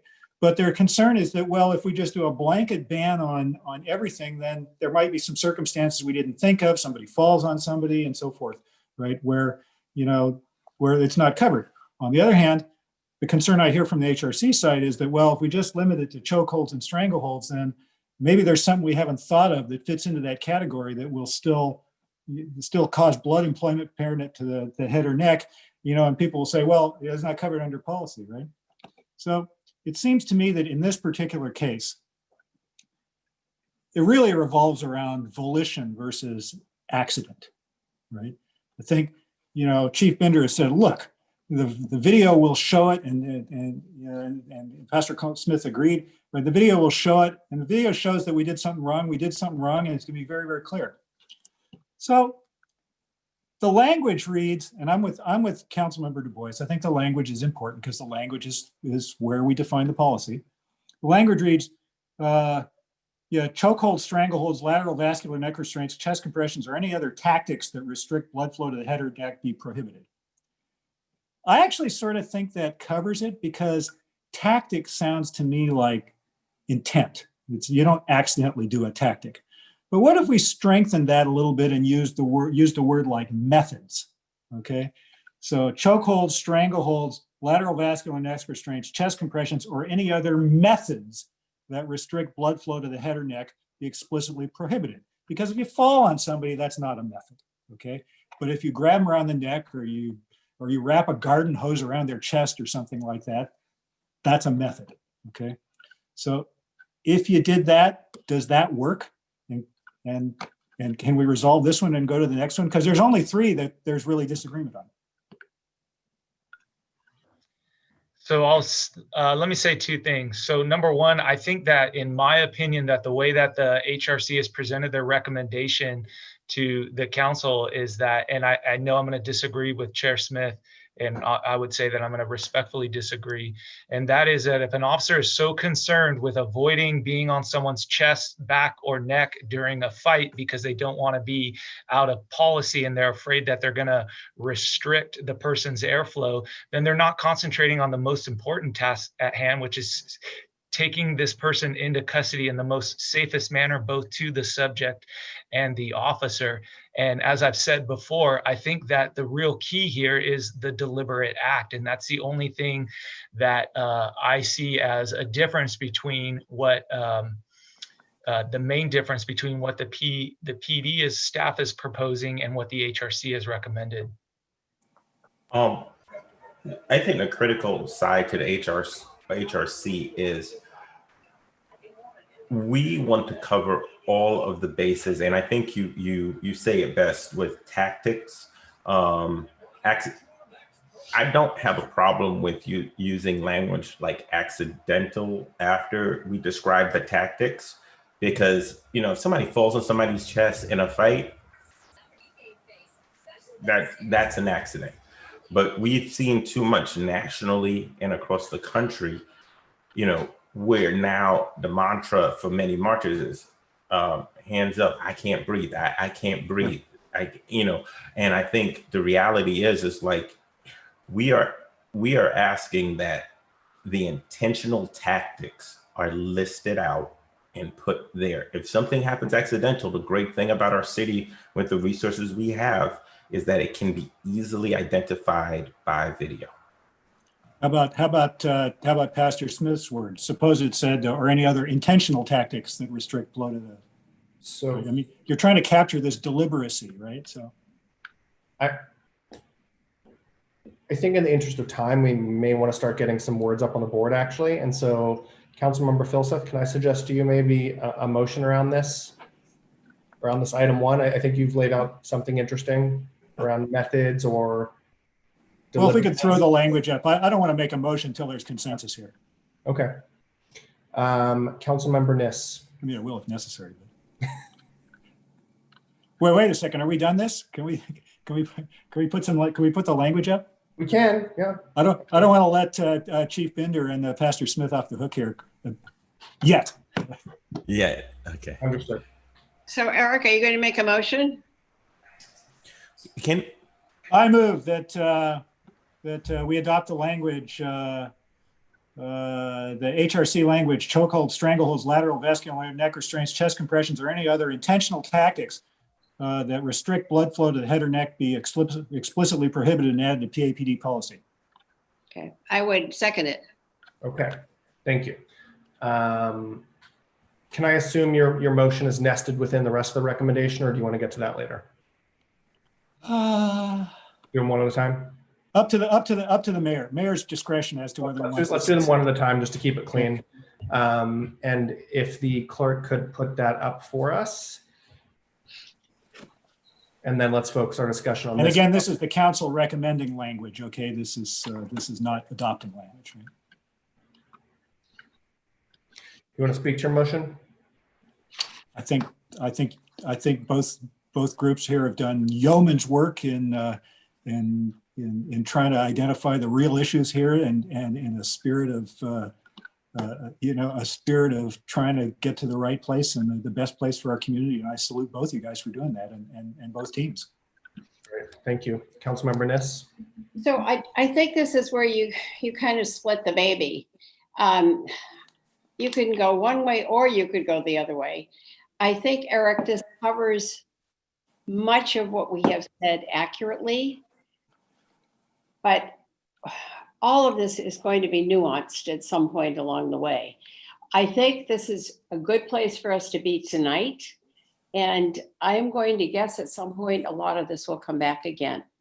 But for now, let's head in this direction. Thanks, Councilmember Niss. I'll be supporting this one, at least on this recommendation number 1. Mr. Vice Mayor. There's a key word: intentional before tactics. Thank you. So a couple thoughts. So again, it's been said, but language is really important here. Again, I agree with the idea that our policies shouldn't approach the ceiling of state law, but that the state law is a requirement to the basement. And so I think we need to decide tonight where we're going to exceed state law, if anywhere. So on number 1 here, and I'd suggest it for all of our motions, that again, we should avoid wordsmithing, and that, it should be that we ask staff to come back with language that incorporates these ideas. So that would be a friendly amendment rather than that we're adopting recommendation that we ask staff to come back, with a policy that encompasses these ideas. Is that acceptable to the maker and the seconder to direct staff to come back with policies that incorporate these ideas? Well, I think that's. Yeah. Let me ask the city manager, is this sufficient direction for what you folks need? I would say yes. And just to reiterate what Assistant Chief mentioned previously, there is a pending bill, AB 1196, which you will love, uses, I believe, I'm trying to check this as we speak, the term techniques. So to your point, I think this general direction gives us sufficient trajectory that by the time we come back, quite frankly, the legislature will be out of its session and we'll know if that goes forward to the governor's desk. And at that point, we will perhaps mirror the language, or we can take the language, even if the governor vetoes it, quite frankly. Yeah, so for me, I was kind of ending up in the same place, that it's about intentional, deliberate action. And so as long as this policy comes back where we are prohibiting an intentional act, I think that covers it. So is that accepted? Yes. Okay, and so Mr. Vice Mayor, the floor is yours, but I'm assuming you're going to try to do that for each one going forward. Yeah, I would suggest that. And again, I think I agree with this the way it's worded. I think it says intentional tactics. So is it? Okay, Councilmember Cormack. I'm confused. Are we wordsmithing or are we not? Because this looks a lot like wordsmithing and I thought we weren't going to do that. And we are trying to have it both ways, but my read of this is we are not wordsmithing. We are asking the city manager to revise use of force policies based on the following ideas. And I think to Councilmember Filseth and Mrs. comments on restricting these tactics, but they need to be intentional and understanding there are accidents. So instead of with the following, could we say based on the following ideas, just to make it clear? Does that help? Sure. So Councilmember Cormack, back to you. I think actually what I was getting at is if we're, so first of all, it is confusing to do this now at this level of detail without having accepted the HRC's recommendations and the police response. Yeah, that's what I was talking about, the testing, but. So I'll just assume that eventually that will be incorporated. But then I think we would be better off here, so we are not wordsmithing, to say that what we're doing is, revised use of force policies based on the HRC's motion with the addition of, while considering intentionality, whether something is deliberate or responsive, like that's actually going to describe what we want, as opposed to write down the words. And I think Councilmember Phil had a better version of that. I actually think we can go a little further than intentionality, and I think it would be useful here to do that, to at least prototype the words. Okay, well, could I just ask the city attorney, because I remain confused about whether or not wordsmithing is appropriate or not here, or the city manager? Because if we're going to wordsmith, we're going to be here for a while. And I would like a break for dinner. The phrase that comes to mind in my mind is, this is really specific general direction. And so this leads to the next step, which is our state mandated meet and confer, which again, will have very specific general direction from the council that staff will work through this process and come back to you with the finalized language. Let's agree when not wordsmithing, because a council member Cormack is correct. We have got a long way to go tonight. And if we are explicit with every one of these, we're going to have difficulty. But Ed, I appreciate the way you just put that in such a way that it takes the sting out of wordsmithing. So I would actually suggest we maybe follow Councilmember Cormack's path, which is we adopt the staff recommendation and then we edit it to incorporate the intentions and the HRC ideas that staff can work on and return to us with. And we should definitely go one by one, but The floor is still yours, council member. But I might do that next. Okay, so I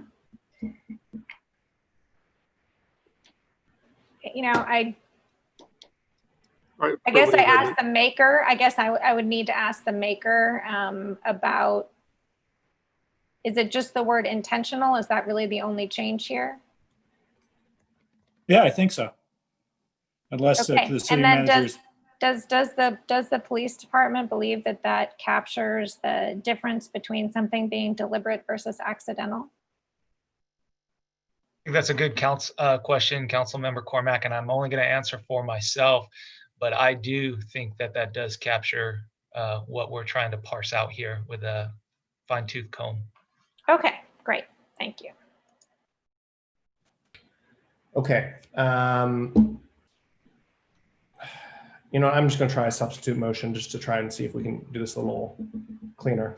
So I'll move the staff recommendation, but review and accept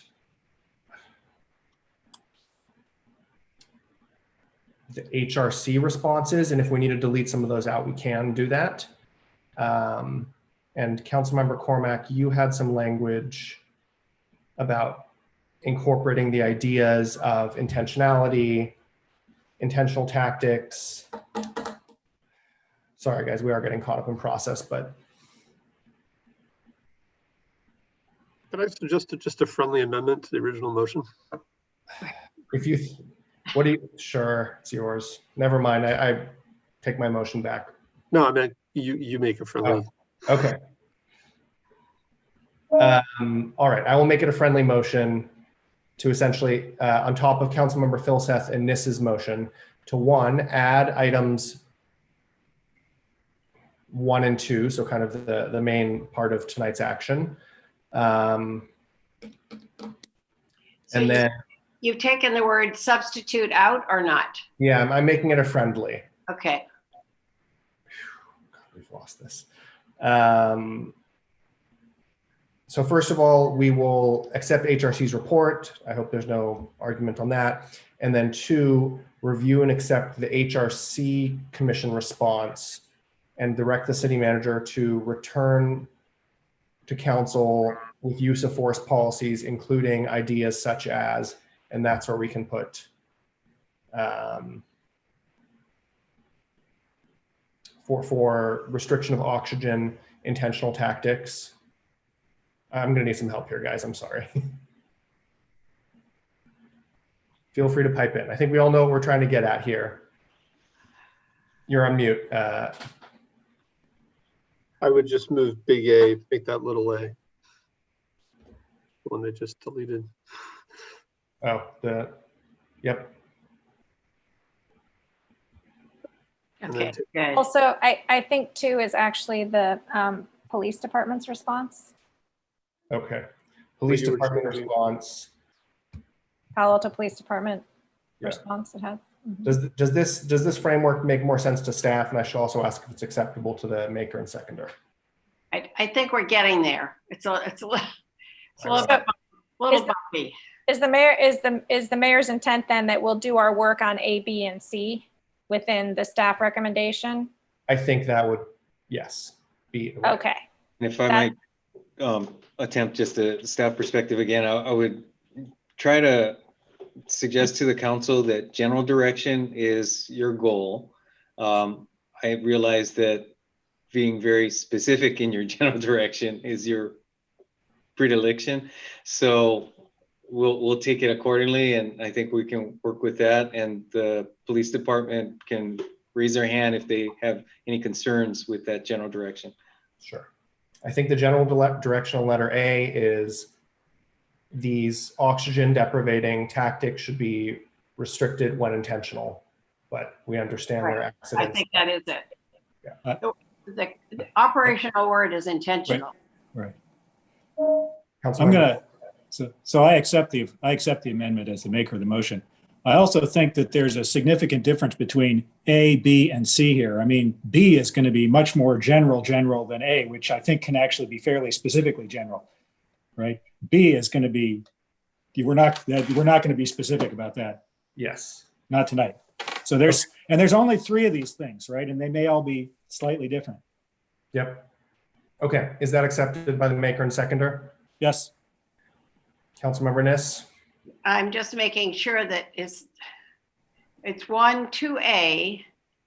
And then what is staff recommendation in there about? 2B and 2C haven't been added yet. I think we can go to B next. And as Councilmember Filseth just mentioned, maybe we go with this as it is, or we can do similar suggestions around. You need the word staff recommendation in there? No, that staff is away. leaving that there. It's not in the motion yet. Good. Okay. All right, I'm done. Sorry for that hatchet job, but I think we got a little bit of a framework here. Maybe still speaking to this, and if folks want to add B and C at some point with their edits, let's do that. Councilmember Koo. I was actually gonna ask for a friendly amendment on B, but I see we're not there yet, right? Or are we? The floor is yours if you'd like to add. We were. We were. Below the page now. On B for the de-escalation was just to add the language in there for the de-escalation tactics, which I think when it was being presented was part 2, right? Yes. I don't remember where it was now, but this is the correct way for this to head. Said add more comprehensive use of force language with respect to de-escalation and include, so I was asking for a friendly amendment to see if we might add in there and to include de-escalation tactics as listed.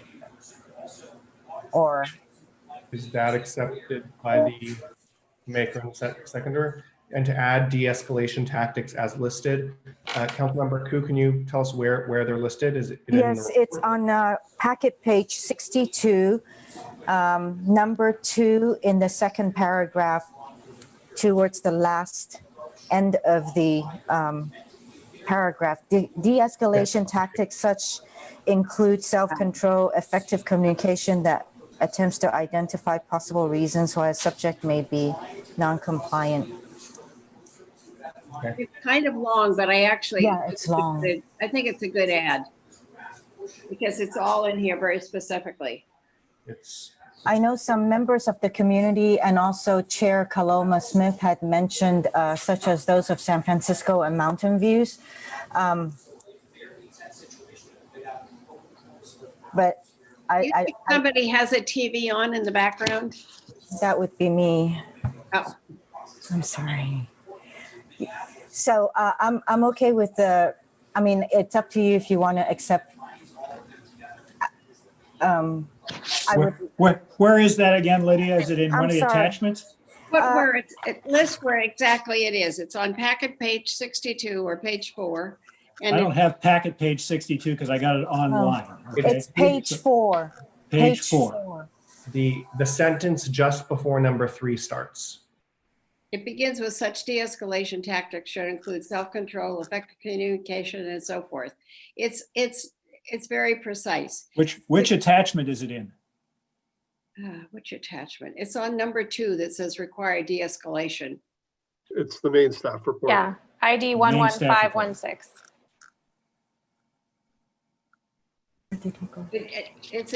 Take a look at it, Eric. I think it's a very good paragraph. Well, I'm looking for it. That's the issue. I think the clerk has helpfully put it up on the screen. Okay. Got it. Okay, I found it.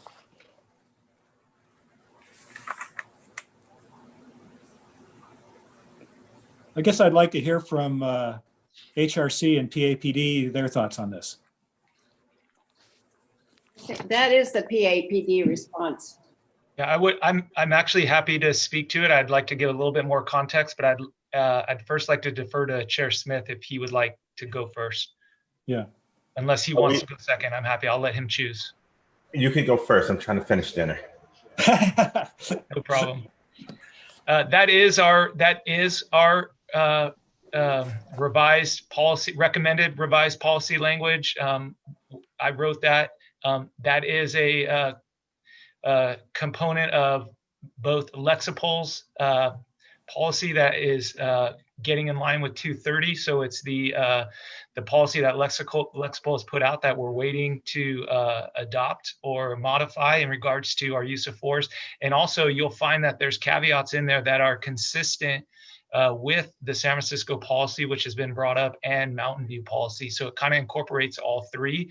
And I think, as I've spoken to before, I think it provides really good, a clear explanation and guidance for our officers for specific actions and techniques that we want them to employ. And again, these are things that would be covered in a training outline and during a training opportunity that we would give to our officers.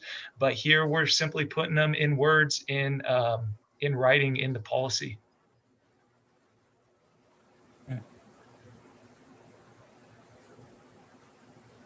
Okay, so I don't have the San Francisco policy in front of me, and I don't think I need it for tonight, but as long as we have language that is in line with the San Francisco and Mountain View policy, because after doing a lot of research and work, we found that the explicit language used in those policies around de-escalation, self-control, effective communication was very critical, and I think it sets a good ground bar. So I would say, I think PD is definitely heading in the right direction. I just don't have the reference material in front of me to compare at this moment.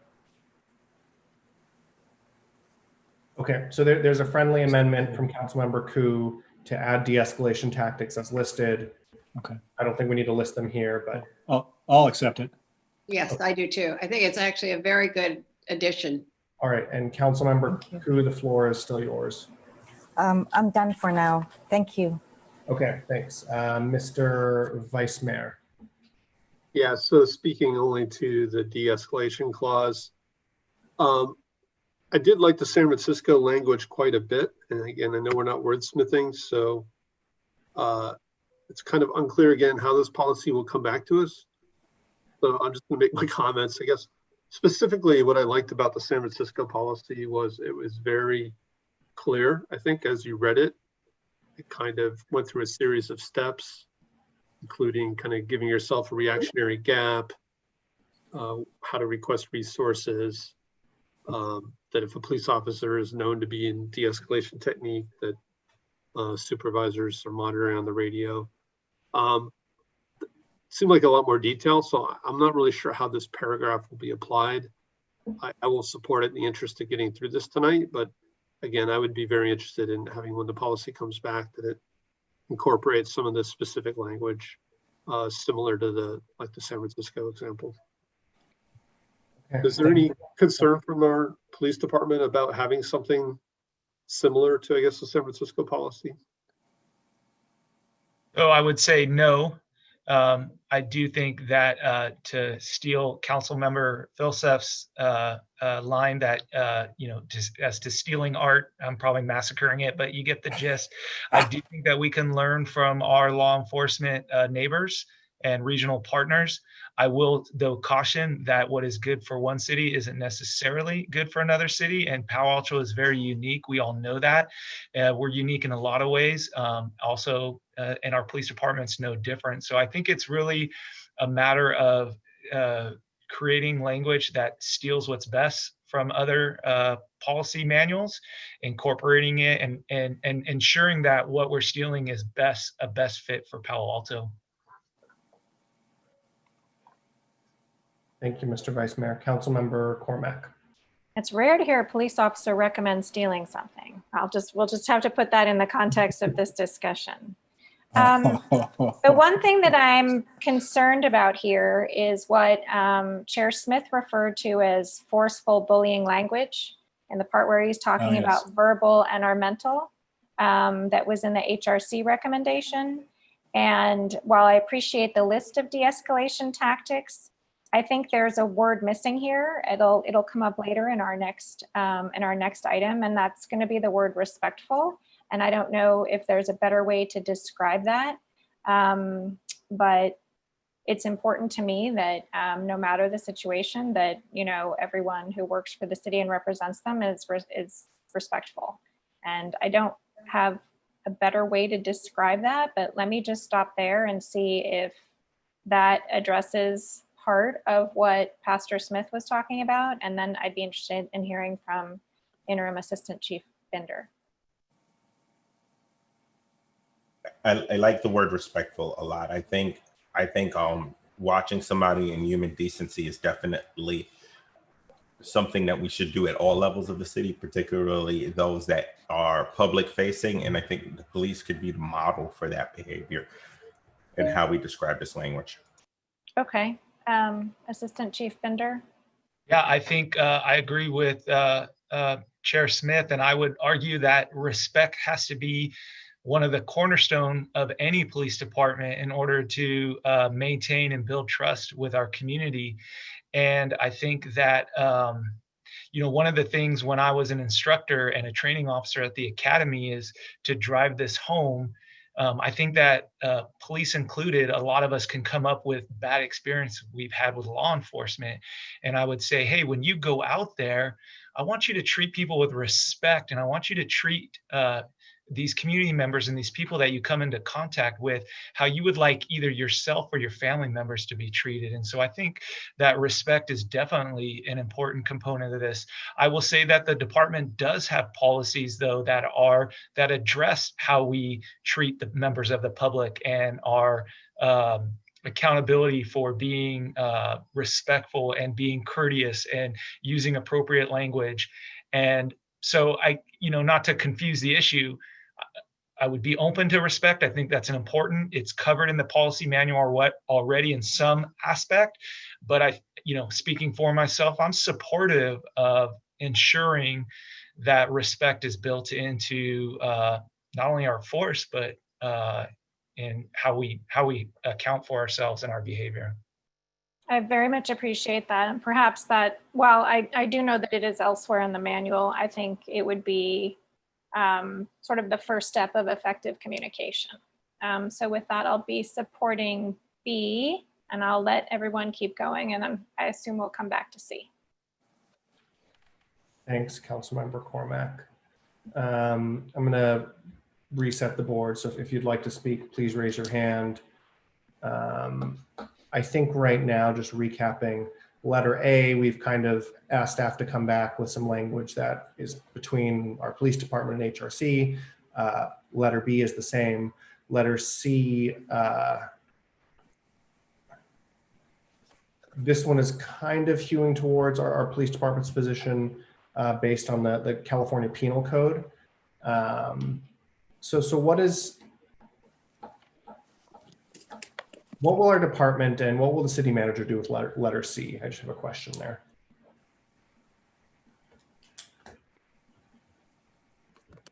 Who are you addressing, Adrian? I guess I'm asking our police department and city manager Shikata.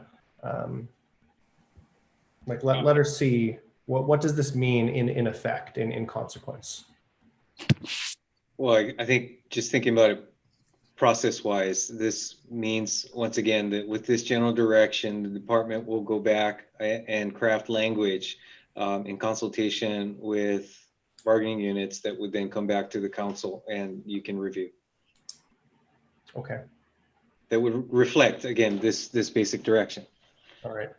And then I'm going to take on one last one we haven't touched yet, number 6, which is banning shooting at moving vehicles. I heard our chief's response about, crowds and this being a thing of last resort. Do we need that policy?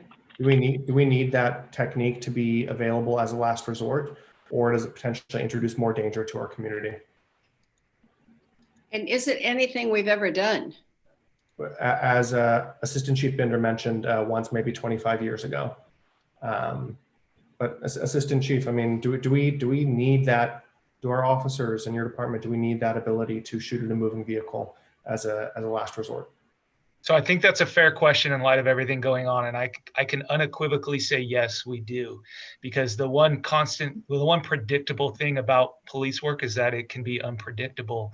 And we could pass a policy measure tonight that says no doing that. And there could be a demonstration at Foothill Park where someone decides they're going to drive into the crowd, and that officer doesn't have the ability, based on the totality of the circumstances, to stop that threat with their firearm because they've been restricted by policy. And to Chief Johnson's point, that puts people's lives at risk, and their lives jeopardizes their safety, in my opinion. Okay, I appreciate that. Good answer. Would love to hear from my colleagues on their thoughts on that. I'm a little split on that. So I'll yield the floor. Mr. Vice Mayor, then Councilmember Filseth. Yeah, I was going to try to go down these in order.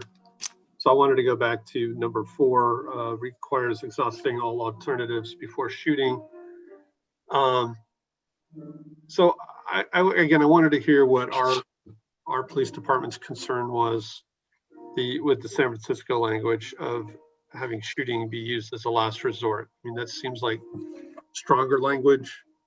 We say shooting at vehicles is a last resort, so why not say that shooting in general is the last resort? So in fairness, I don't have the San Francisco policy in front of me, but just going off the HRC's recommendation to you as the council, I think that saying that, so high level, I don't have a problem with the San Francisco's policy language. And they're saying that using deadly force as a last result. So I just want to say that I don't have an ethical dilemma with that. I don't think that puts lives in danger. I think it really comes down to nuances and words. And I think, as I've stated before, that, well, I would argue that you could take it can be inferred that if you don't say that officers are using deadly force without resorting to other alternatives. And I think that, again, that our recommended revision to the policy manual does capture what this policy is trying to say, which is, hey, before you use deadly force, you need to exhaust all other resources and available techniques when it's safe and feasible to do so. So much like probably number 1, I think we're close. I think we're very closely aligned. I'm having a real trouble understanding, forget the San Francisco policy, just reading the report, pages 4 and 5, I really don't understand the distinction that's trying to be drawn with the police response. I mean, so maybe if you can explain that to me.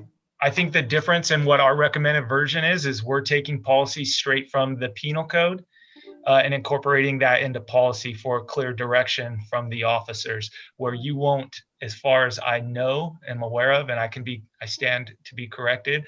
I don't believe, or I'm not aware of anywhere in the penal code that says that officers will use deadly force only as a last result. Yeah. Resort. I'm sorry, I apologize. Okay.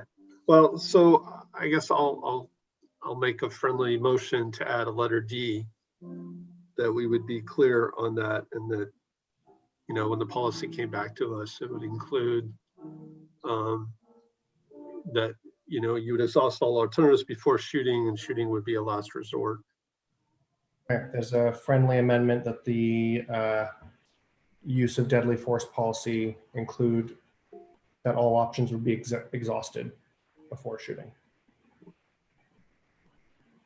Is that it, Councilmember Du Bois? Is that roughly the right language? Yeah, I mean, I have a little more explanation if that's accepted. Or Councilmember Filseth. Well, let me ask a question here, because I was having trouble telling the difference between the HRC language and the PAPD language as well.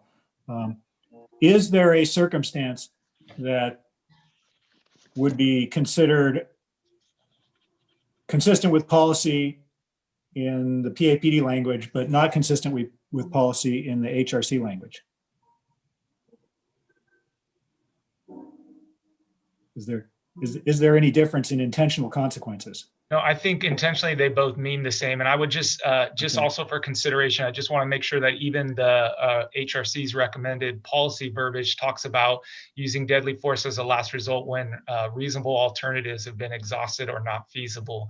I think that's an important caveat, but functionally no, Councilmember Filseth, to your point. Okay. Well, I mean, I guess I'm inclined to accept it, but I'd like some language that both the HRC and PAPD sort of feel like they can live with, and that captures that clearly. I mean, the truth is the HRC language is clearer than the state language which you borrowed or stole. Yeah, and it's an example, I think, of where we should be clear, not necessarily just go to the state language. But we picked the San Francisco language because there was lack of ambiguity. Right. It set a very clear bar, right? A very clear standard. You know, it really asks people to consider all options before you shoot and do a reasonable alternative. There is no equivocating on that, so that when time comes to have a discussion or an autopsy of an incident, the question could be asked very clearly. Right. Were all other alternatives done? Was it maybe, or was it this? Was this a situation? And let's be clear, the second or third thing, like an officer could show up to a situation and realize that it's going crazy and all alternatives have been addressed at that moment because there's an instant danger, and that could be justified there. But we want to make sure that all alternatives are really looked at. It's not just like this real gray, murky zone. This is one of the frustrations with communities in particular, is the sense that when they look at policy, particularly around policing, it's like this big gray zone and always seems to lead to the officer's advantage, and then the public feels disenfranchised at some level. Well, I think, I think it behooves us to be as little ambiguity as possible in these things. So I guess I'm inclined to accept it, but I think maybe staff ought to work their magic and sort of put minimum ambiguity in this as well. So, Council Member Philsep, do you mind if I just respond? Yes, please. To kind of what's been shared as part of the discussion here. I think we need to be really careful. Two things. Okay. Number one, I think we need to be careful about forcing our officers into a force options model that is a force continuum, meaning that the officers are going to have to work up a ladder, so to speak, because we know that there's situations such as an ambush or an active shooter where there's no options to be exhausted when we need to stop the threat or immediately respond to a deadly threat. And so, to my point, a couple points that I've made, I think that you can use verbiage talking about as a last resort, but you have to build in those caveats or those nuances, even as the HRC has recommended, that you have to provide our officers the ability and the leeway to say that if they've used deadly or to the reasonable alternatives have been exhausted or not feasible. I think that's a very important component of this. That was my intention. I actually think that's important, right? Because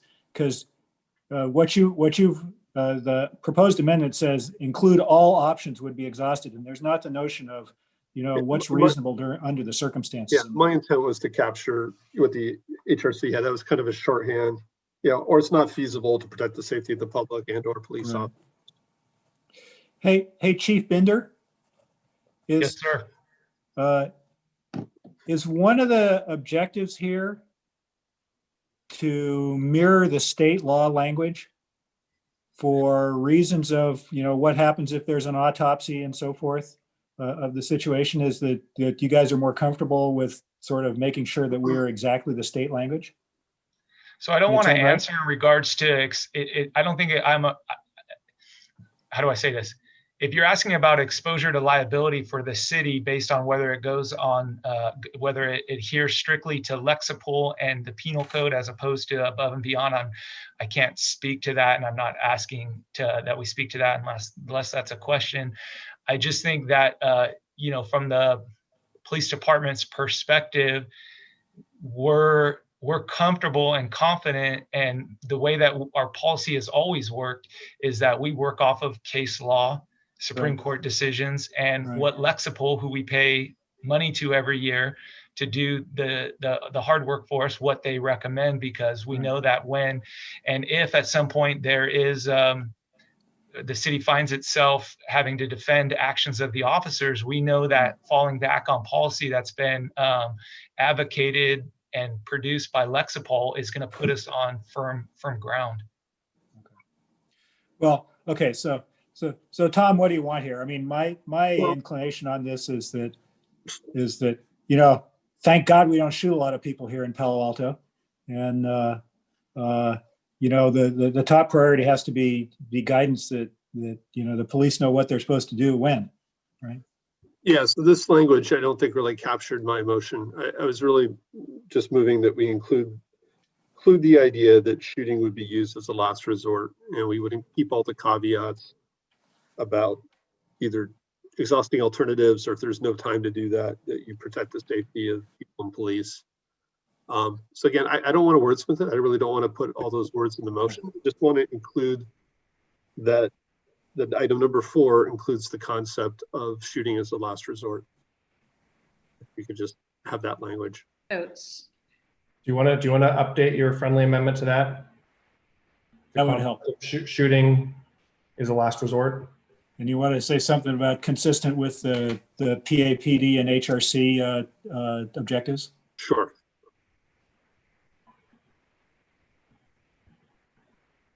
So I'll accept that. Is that accepted, Councilmember Filseth? Yes. Councilmember Niss, is that accepted? yes, but I want to make one other comment again to the chief. I think somehow if I was getting ready to chase down a burglar or whatever it might have been, I am probably going to use everything at my disposal. I don't know whether or not I'm going to really think is shooting the last resort when there's nothing else. So I have no trouble including this, but I also think there's some practicality on the side that certainly the cop on the beat must run into on a regular basis. So I don't know whether Chief Binder, whether you want to say something to that, or are you comfortable with D? So, I think it's council's motion, but I'll speak to what you brought up, and I want to make 2 points. The first is the importance of the sanctity of life, and I think that the HRC and the PD, whether we have nuances in our wording, could agree to the importance of the sanctity of life. And the reasons among many for de-escalation is to avoid taking lives, and that the police department should only do that when it's absolutely necessary being that key word. And that was one of the things that SB 230 and 835 incorporated with one of its recent law changes, is that if an officer was going to use deadly force, that the officer had to believe that it was necessary. And so, as part of the argument, as you read through the police's recommended revision for the verbiage is, we kind of compiled these two things together, basically saying, hey, officers should be required to do everything they can before they use deadly force. And if they ultimately have to use deadly force, it must be necessary. And I think, and it's my hope that that captures the sanctity of life and what we should be doing out there, which is saving lives. I appreciate that. That was a good answer. Okay. Mr. Vice Mayor, the floor was still yours unless that was that. I can continue. I did want to talk about item number 5 as well, the duty to intervene. So we're saying that our policy is consistent with 8 Can't Wait. I saw that we updated the policy in June 17th. And so I guess I just wanted to say that, as I suggested earlier, that I'd like the final policies to come back to council. So I would add that as number E, that staff bring back the final policies to council, and that you would include policies for all 8 items, even the ones we're not reviewing. And the reason I'm suggesting that, again, we had a recent example of several officers kind of viewing use of force. Nobody made a report, nobody intervened. And so we're saying our policy covers that, but it didn't happen. So, we don't have to go into that tonight, but I do think it's important that you come back with all 8 policies, and so we can see the final wording. Okay, So, so that's a friendly amendment, letter E. Is that Yes. acceptable? Council Member Niss? That's fine. Yeah. Okay. Thank you. Mr. Vice Mayor?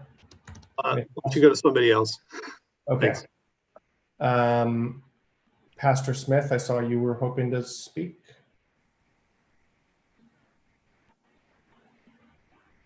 You're on mute. The one thing I will say about the last item is we had a lot of discussion around this issue that was just brought up by the Vice Mayor, and we felt that the leadership of Chief Johnson and Assistant Chief Bender and the culture they were developing at the PD would address some of those issues, and that's why the HRC, given the good work they put forward as far as addressing culture, because I believe Chief Johnson's only been here for about a year at this point, and some of these issues are way in front of them. So even if you legislate certain things, there are things that are culture based, and I believe that the chief and the assistant chief could do a good job around the culture of that. Just so you know that when we signed off on this, there was a lot of discussion or a meeting around it and realizing that's a culture issue. And I think I'm comfortable with saying that I feel like Chief Johnson and Chief Bender are working towards a good culture mix at the space at this time. Thank you, Pastor. I see Councilmember Niss, then Councilmember Cormack. I think, let me just ask one question, because so far it's coming together and as best as it can, the best way I can, I think. But by adding what you just did, Vice Mayor, to return with a final police department policy, you looked as though you have closed out what we were talking about. Were you considering that we were at the end of this, or did you want to continue on with shooting at moving vehicles and use of force and so forth? But no, I think we should go through all 8. I feel like I've talked a little bit. That was my comment really on number 5. So is E maybe though the final letter? Maybe we want to do E, F, and G that deal with I think we should, shooting and so forth. I think we should continue. Yeah. So I think that would be the closing one, direct staff to return. Yeah, and just so everyone knows, A, B, C, D, E don't map to 1, 2, 3, 4, 5, 6, 7, 8, which is confusing. But that's true, right? Councilmember Cormack. I'm going to point out that we're approaching 3 hours here. So I'll just let the mayor reflect on that and whether or not we might benefit from a short break or the 10-minute one we're supposed to have. So just a quick technical thing. E looks to me like it's actually number 3. It's not an idea. I totally agree. That's why it was troubling me. That's fine. Councilmember Philseth, that works with you? Can't Sounds see good. that. Great, thank you. So what is C? Which number is C? And why haven't we talked about it yet? C goes with B. I think C is 4. C is 4, but D is 4. And 7 a little bit too. I understand. Okay, well, I'm going to start with D and then I'll come back to C. So the HRC language here was last resort. And then it looks like the police department's language here was when necessary. And initially I liked the last resort language because that made a lot of sense, even with the, or if it's not feasible to protect safety, sanctity of life. But I guess what I'm starting to understand is the sort of cascade of things. I know one place in our police manual, there are 17 factors to consider. So Assistant Chief Bender, help me understand the distinction between when necessary and as a last resort. I think they're very similar. I really do. I think they're very close. I think it could be style, but as I've presented as part of this discussion, that as necessary is what the law says. And officers should not use deadly force unless they can articulate a reasonable articulation that it's necessary. I would argue, I'm coming from the police department, but I would argue that that meets San Francisco's policy to say that use deadly force as a last resort. Okay, so you're comfortable with D as is. Incorporating D into the other language. So again, I think I can only answer for myself, but if it was council's direction that we had to include the word last resort, I certainly couldn't sit here and argue that equivocating between last resort and necessary is going to put someone's life in danger. Great, that's very helpful. Thank you so much.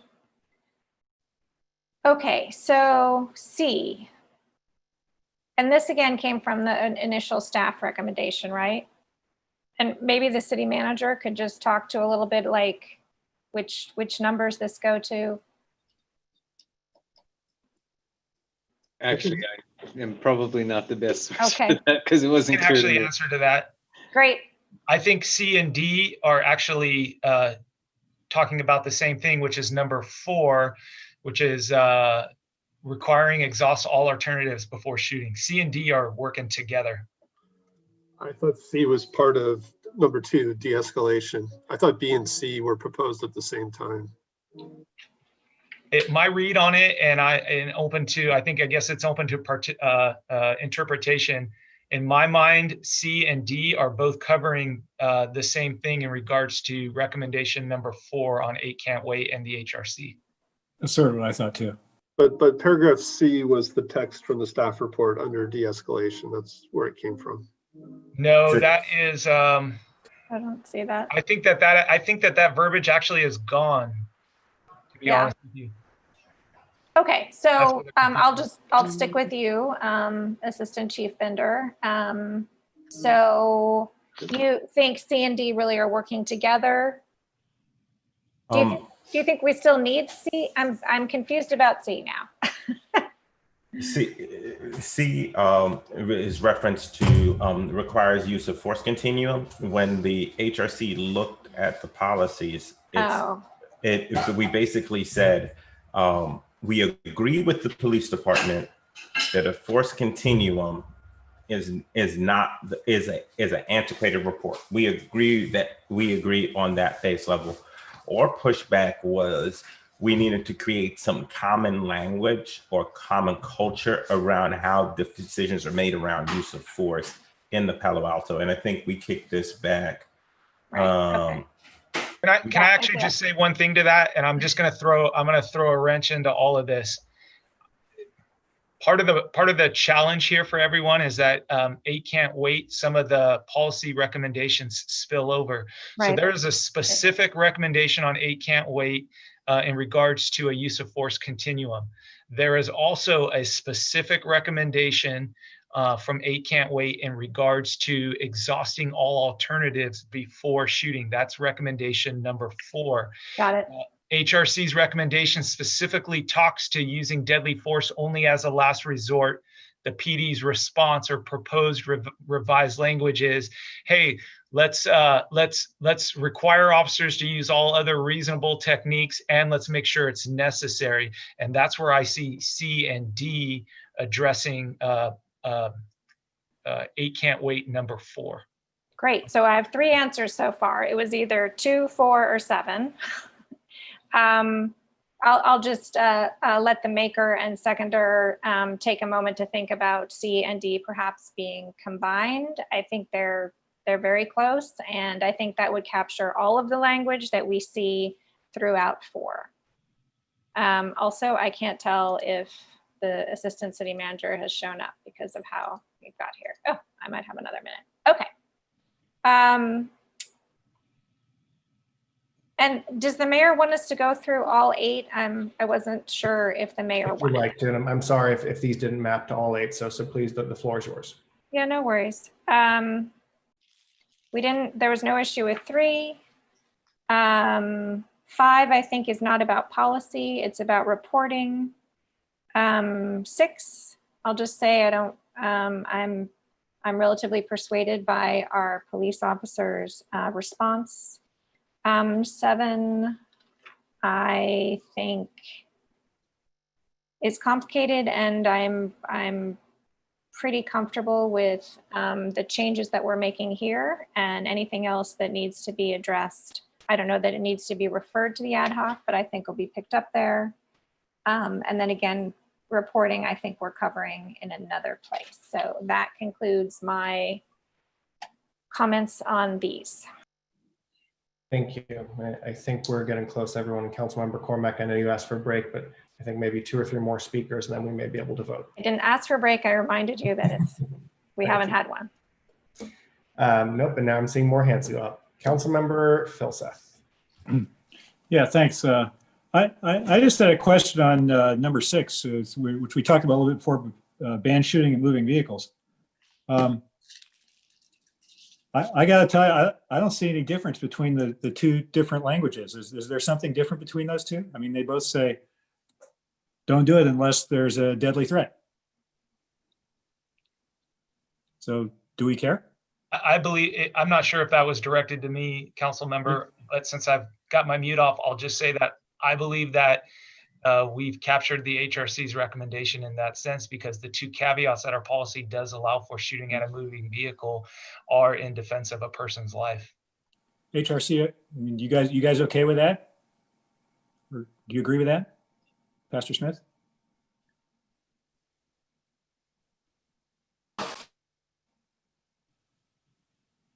You're on mute, sir. Thank you. I'm reading through the police recommendation. Response department does not recommend a revision to the current policy. Shooting a moving unless only under 2 safe vehicle or arguments pose a deadly threat to officers or others. The first thing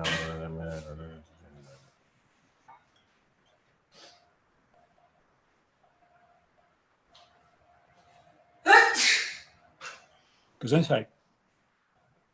Thank you.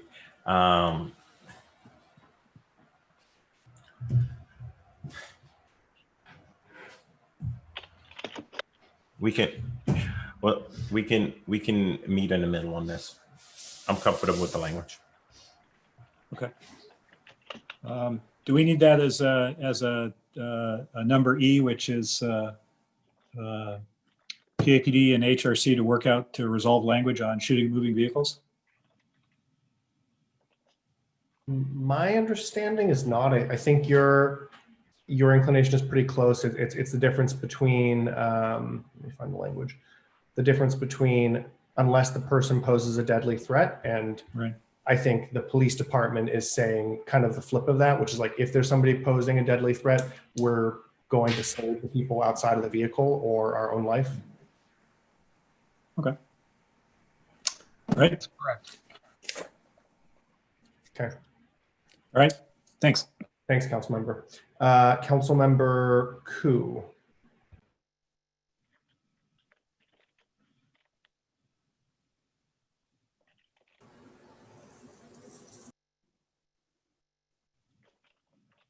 I can't unmute myself. Thank you. So I was wondering, in letter D,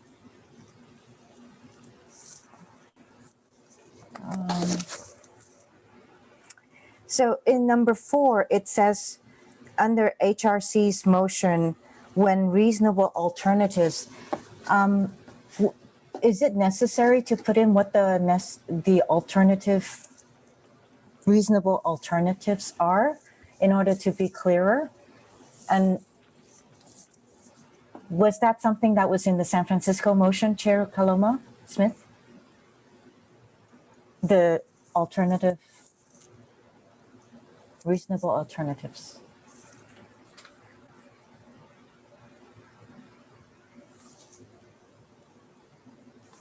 I can't hear you. I'm sorry. What San Francisco has done so well, and the reason we keep referring back to it, is that it goes into a more concise and detailed explanation of what the options are in the specific case.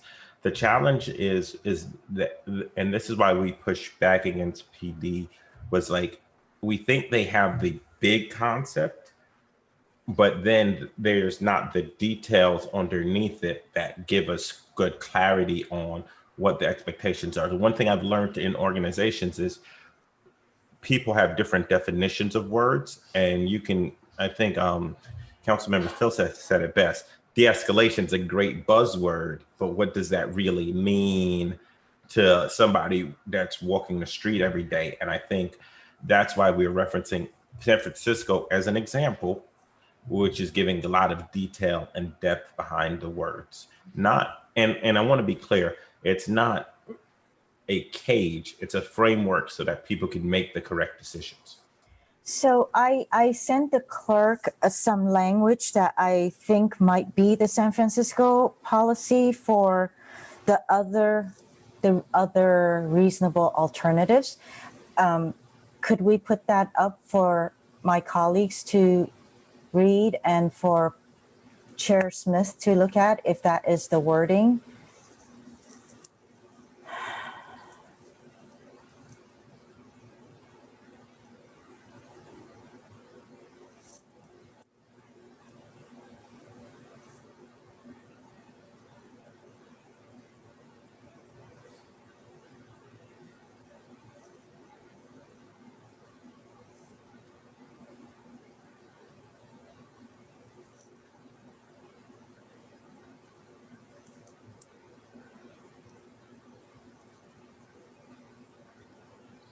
What is that in relation to? It says any force, any use of force, any intentional pointing.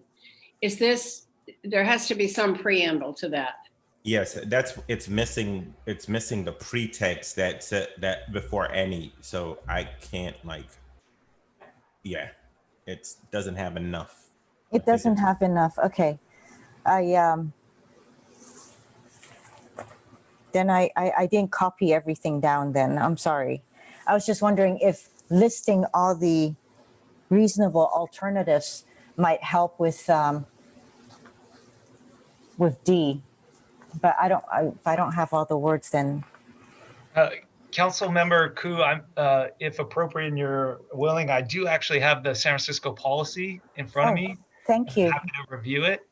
It basically says an officer shall not discharge a firearm at an operator or an occupant of a moving vehicle unless the operator or occupant poses an immediate threat of death or serious bodily injury to the public or an officer by means other than the vehicle. Officers shall not discharge a firearm from his or her moving vehicle, and that's it. Oh, thank you, Assistant Chief Binder. That what you just gave us was for shooting at a moving vehicle. What I'm referring to here is for item number D for policy C. Actually, it will be C and D for policy 4, which is including in a way that what is before using deadly force, what are all the other alternatives for police to use before the deadly force? That's not really what that says, is it? It's not? That the policy include the concept of shooting as a last resort. So what is prior to the last resort was how I was reading it.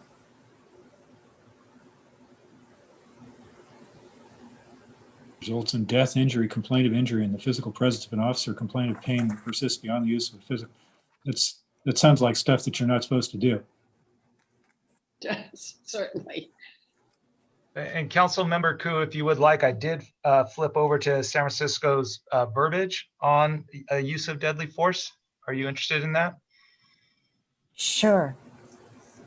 It says it's the policy of this department to use deadly force only as a last resort, and when reasonable alternatives have been exhausted or not feasible to protect the safety of the public and police officers.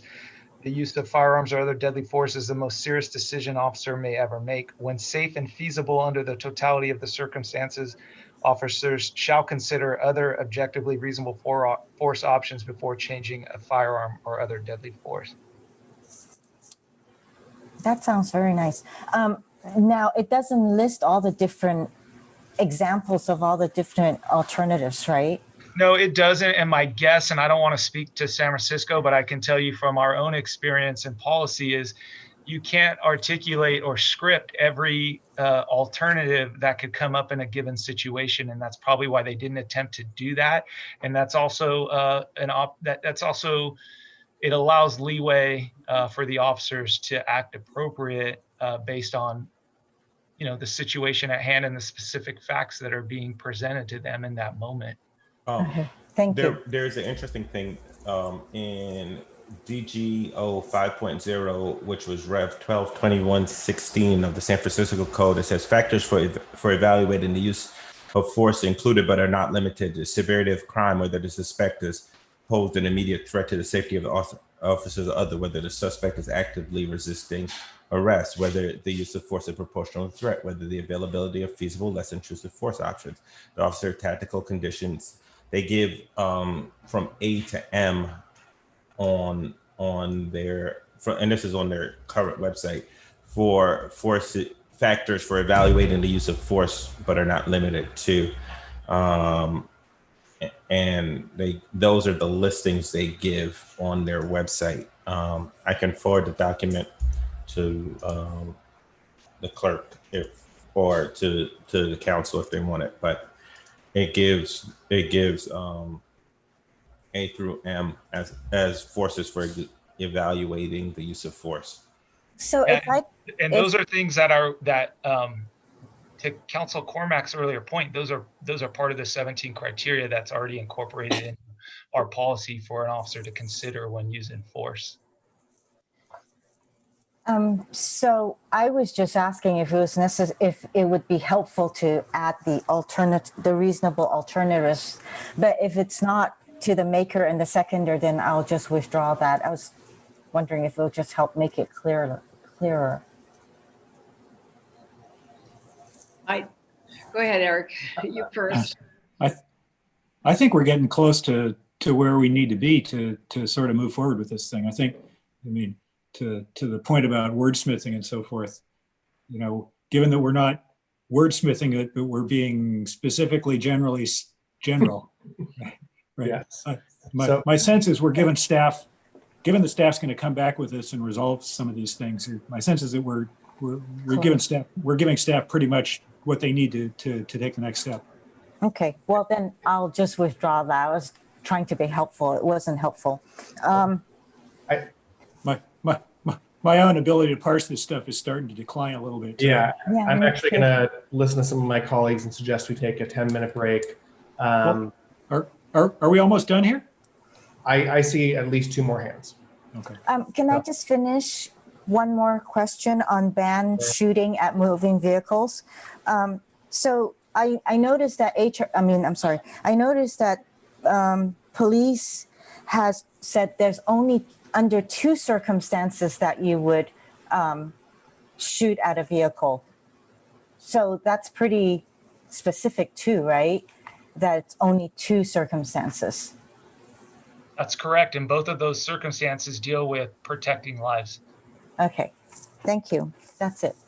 Okay, thanks. I'm going to suggest we take a 10-minute break, come back to this, and I think, as Councilmember Philseth mentioned, we're getting pretty close, and hopefully we can vote on this general specific direction. See you all in a few.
Thanks for the break reminders, Councilmember Cormack.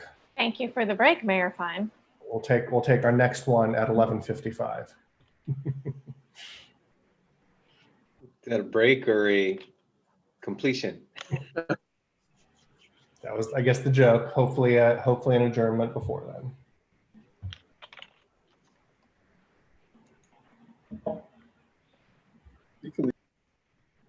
We're looking to beat Cupertino here, right? Well, we haven't beaten them yet. Didn't that say 4:25 in the morning? They're not to be emulated. They're night owls.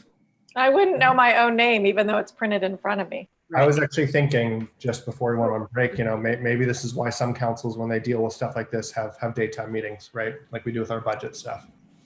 But nonetheless, that's not the situation. Mountain View starts in the afternoon. Yeah, it's hard for us working stiff. So did we.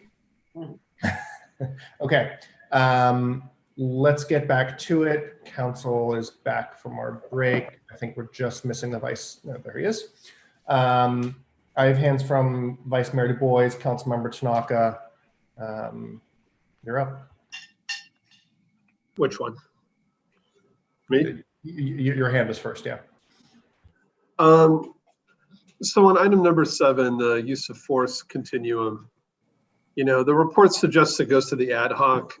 I'd actually like to just suggest that staff come back with a proposal for this area as part of the use of force policy 300.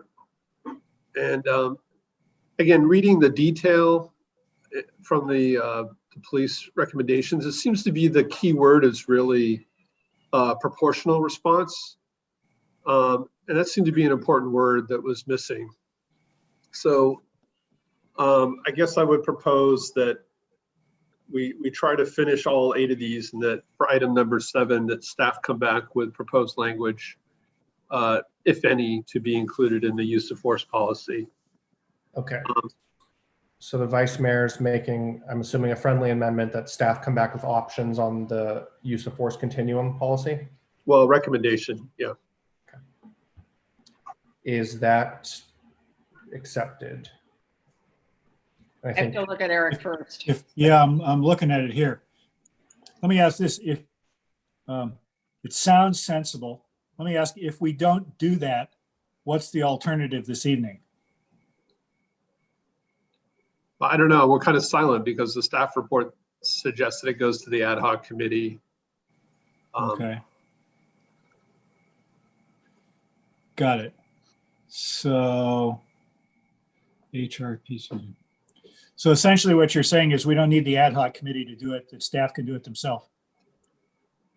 Yeah, especially if it's going to come back to council. And again, the police members can correct me if I'm wrong, and it seemed like the important concept here was a proportional response. Right. Mr. City Manager, you comfortable with that? Yes. Okay, I'll accept it. And I'll accept it. Okay, and then the last one, number 8. So I think both the ACLU and Winter Dellenbach made comments about drawing a weapon and discharge of a weapon. Those are in our policies, but I agree that they are, 100 pages away from our use of force reporting. So again, I would ask that maybe staff come back and consider, including discharge of a weapon and pointing a weapon in the use of force reporting. Okay, so there's direction letter F, which I guess aligns with number 8, direct staff to return with a policy about the inclusion of use of force and pointing or discharging a weapon. Yeah, it's really, again, I think the policy exists. It's really kind of a cleanup. Yeah, there's a cleanup of the policy manual. It's asking that it be included with use of force reporting. Okay, is that accepted by the maker and seconder? Well, hang on. I just want to make sure the word. I guess I'm okay. I'm okay with the idea, but I want to make sure the wording is right. It's really about where it is in the policy manual, right? Not the comprehensive reporting, because Yes, right. Because So what you're really asking for is an edit to the policy manual, and I think, you know, as part of the transparency ad hoc committee, we're gonna touch on that as well, I think. yeah, so again, it would be to direct staff to consider moving reporting of pointing a weapon and discharging a weapon To the use of force section of the policy manual. right.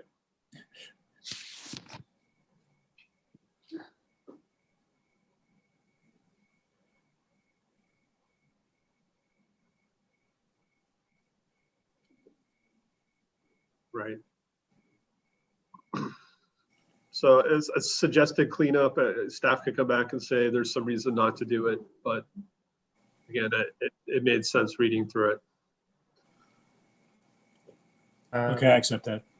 Councilmember Ness, do you accept letter F? I accept it. I have a question though for Chief Bender. I think he's there, right, somewhere. So I'm here. thank you. So looking at this, and we're taking all of this, you know, very seriously, trying to really be very inclusive. How often does our police force actually shoot or use a gun? So we did have a shooting on Christmas Day back in 2015. I've only been here 5 years. That was the only shooting that I'm aware of. And I can't speak to, I'm not aware of incidents further. I believe somewhere around 2000, 2001, but I stand to be corrected. So as important as I think this is, also, it's probably a most unusual city that may have had 2 shootings in 20 years. I remember the one in 2015. I remember why it happened. It was most regrettable. But quite clearly, as we go through this, I think it isn't as much about guns and shooting as it is about what I heard the pastor say many times. It's about respect. It's about understanding different cultural issues when you are stopping somebody as they go through town. It's about a whole number of underlying issues that are hard to get at, to be honest, but which I think the HRC has, moved mountains to expose it.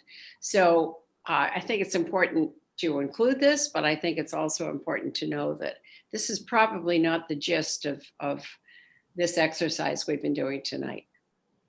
Yeah, and I would add that I think and I don't want to put words in the council's mouth, but as the ad hoc members have worked through over the summer, everything that is the police, the department's involved in, you'll see it's very layered, and so much of those layers are dependent on each other. And I would, to your point, not only would I would agree with it, but I would say that it's, the bigger conversation and picture is not just about use of force, while that is what we're discussing tonight, but it's about our implicit bias and cultural diversity training. It's about getting our de-escalation up to an acceptable standard and making sure that our officers have clear expectations of that.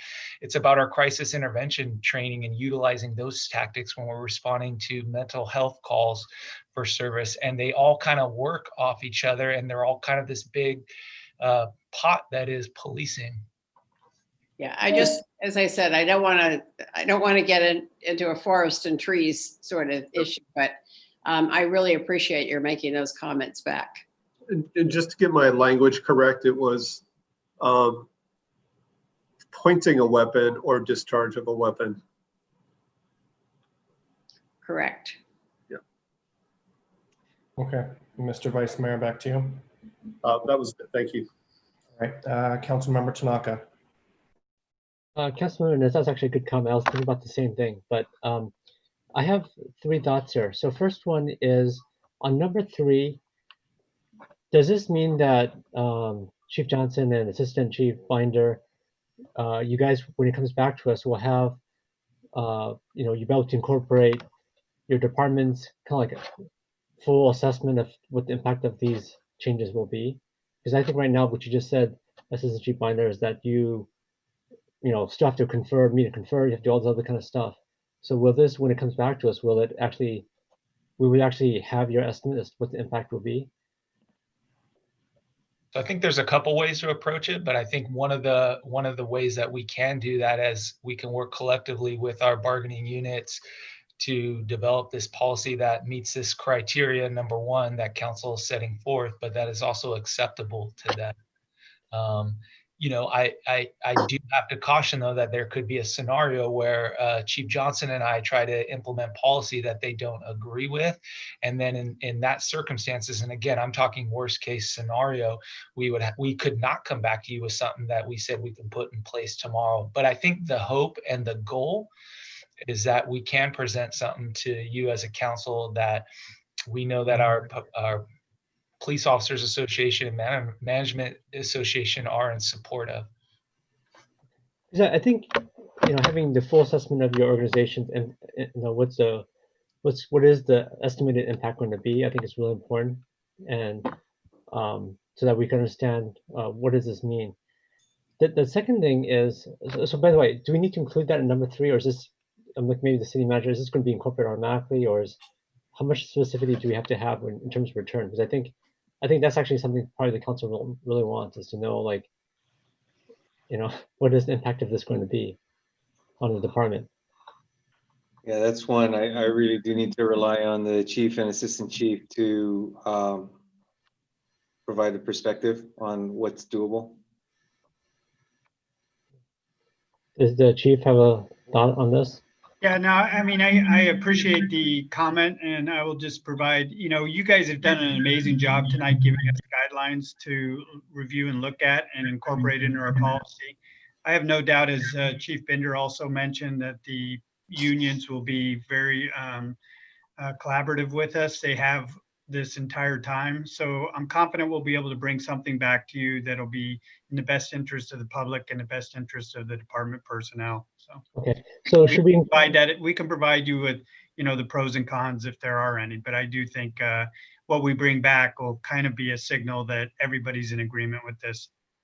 Okay, so maybe I'm looking at the maker and seconder of this. Should we include then with the final police chief policy feedback, just a one extra word feedback, so we have their feedback in here? Would that make sense, given the comments from staff?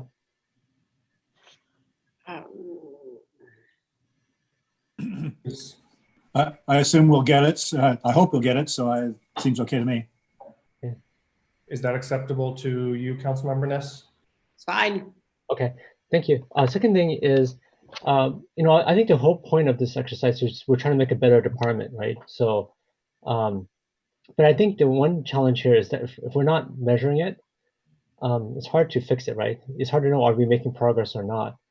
And I don't think this is something that we could decide tonight in terms of what are good metrics, but maybe this could be something that the HRC could come up with in terms of how do we measure our department's performance, right? In terms of excessive force. I mean, I think there's a traditional ones in terms of what is the crime rate and things like that, but then there's these softer ones that the whole point of this 8 Can't Wait is to actually try to address some of the softer ones that that aren't necessarily captured in traditional metrics. And so I guess that's the second thing is the point of all this and the point of all the work that the HRC has done and what we're doing right here is trying to see how do we make this, how do we do better? But we're not really talking about measurement here, and I don't think we could really figure it out tonight ourselves. That's not probably us. But should this be something that the HRC maybe takes on and sees or looks at different ways that different departments around the country have tried to measure this angle to see how do we make it better? Because I think if we don't measure it, we're not gonna. It's really hard to fix.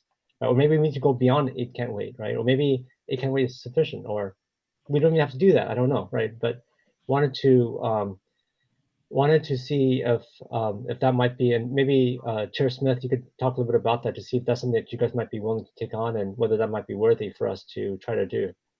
Ad hocs are looking at some of that too. Oh, it's ad hoc? Okay. I'm not sure which department, or which ad hoc or. We are willing to continue in this process at whatever level council sees fit. So we're more than willing to help.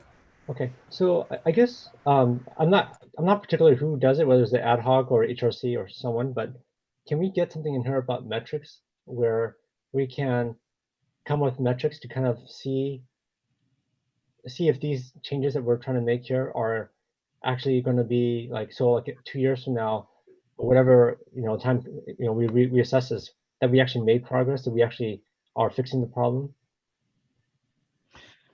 Councilmember, if you would indulge me, your next item will speak to this, and in fact, you do have an ad hoc committee on data. Maybe I'll shelve that for then. That's a good point. Okay, and then last thing here is, and I realize I'm out of town, so this is a quick one.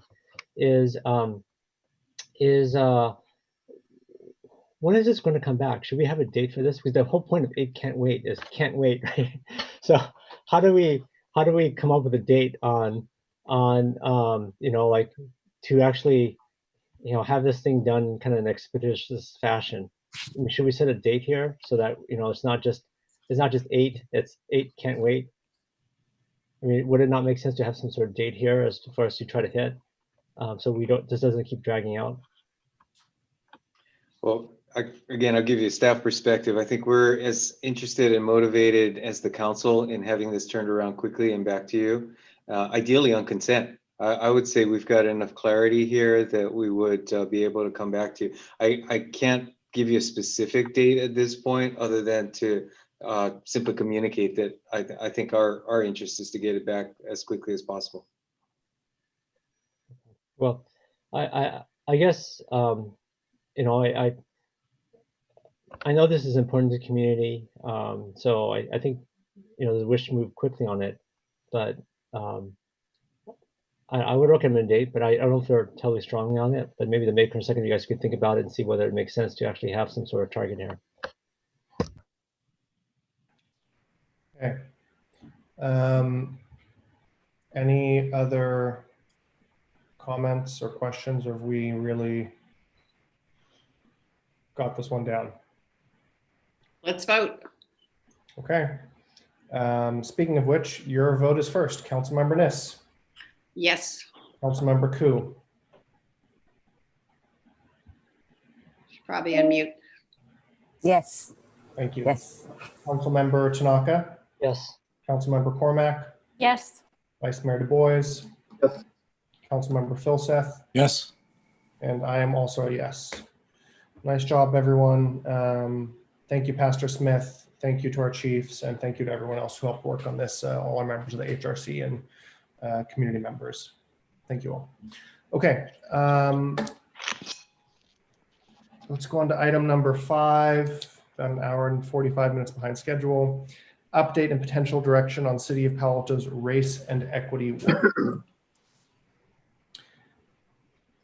And so I know there was a presentation. Is staff expecting us to run that, or? Let's see if we can queue it up. And each of the ad hoc committees did review and develop just a couple or few slides. So I can kick it off and then hand it off to, we'll see, the first. Let's see.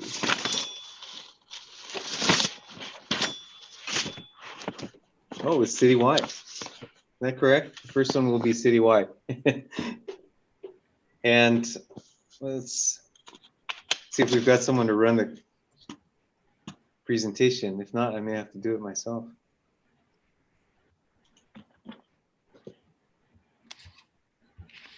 Ed, Steve's working on pulling that up right now. Very good, thank you. And after this, we'll hear from our state lobbyist, Mr. DeLuca. I think then go to members of the public and then come back to council. So this is an accept, correct? Yes, as part. Whoa. That's not what you want to show, Steve. Okay, thank you. There we go. All right, yes, this is as part of your direction from June, you established ad hoc committees and suggested, I believe, a monthly check-in back to council. So this is actually your first check-in, which is hard to believe given the volume of work that's happened since June. But that said, this is an opportunity for you to compare notes and then go forward from there. And just to repeat what I mentioned earlier, we did give you an Add Places memo very late this afternoon that simply provided some supplemental information that again will be resources more going forward than tonight, with a presentation from Stanford University on some of the related topics, an update to the state legislation, and the a calendar, a preliminary calendar going forward that largely does relate to the citywide diversity ad hoc. So with that, Mr. Mayor, I can turn it back to you and talk about the citywide diversity and inclusion ad hoc. I don't know, maybe we can do it. We're the ones supposedly on the committee doing the work. So let's just try it that way. And if you want to chime in at any point, Mr. City Manager, I'll kick it off, and then council members Cormac and Nis, please feel free to chime in. I think the main thing we were trying to do is identify, like what is our mission for this ad hoc, and for some context, we see this ad hoc may be a longer lasting project or program at the city, in terms of hiring, in terms of training, best practices, in terms of professional groups and affinity groups at City Hall. It will take some community engagement, and we are looking at some data reporting mechanisms, such as what is diversity currently at City Hall. We've looked at joining a group called GARE, which is the Government Alliance for Race and Equity. So I believe the city is now a member of that group.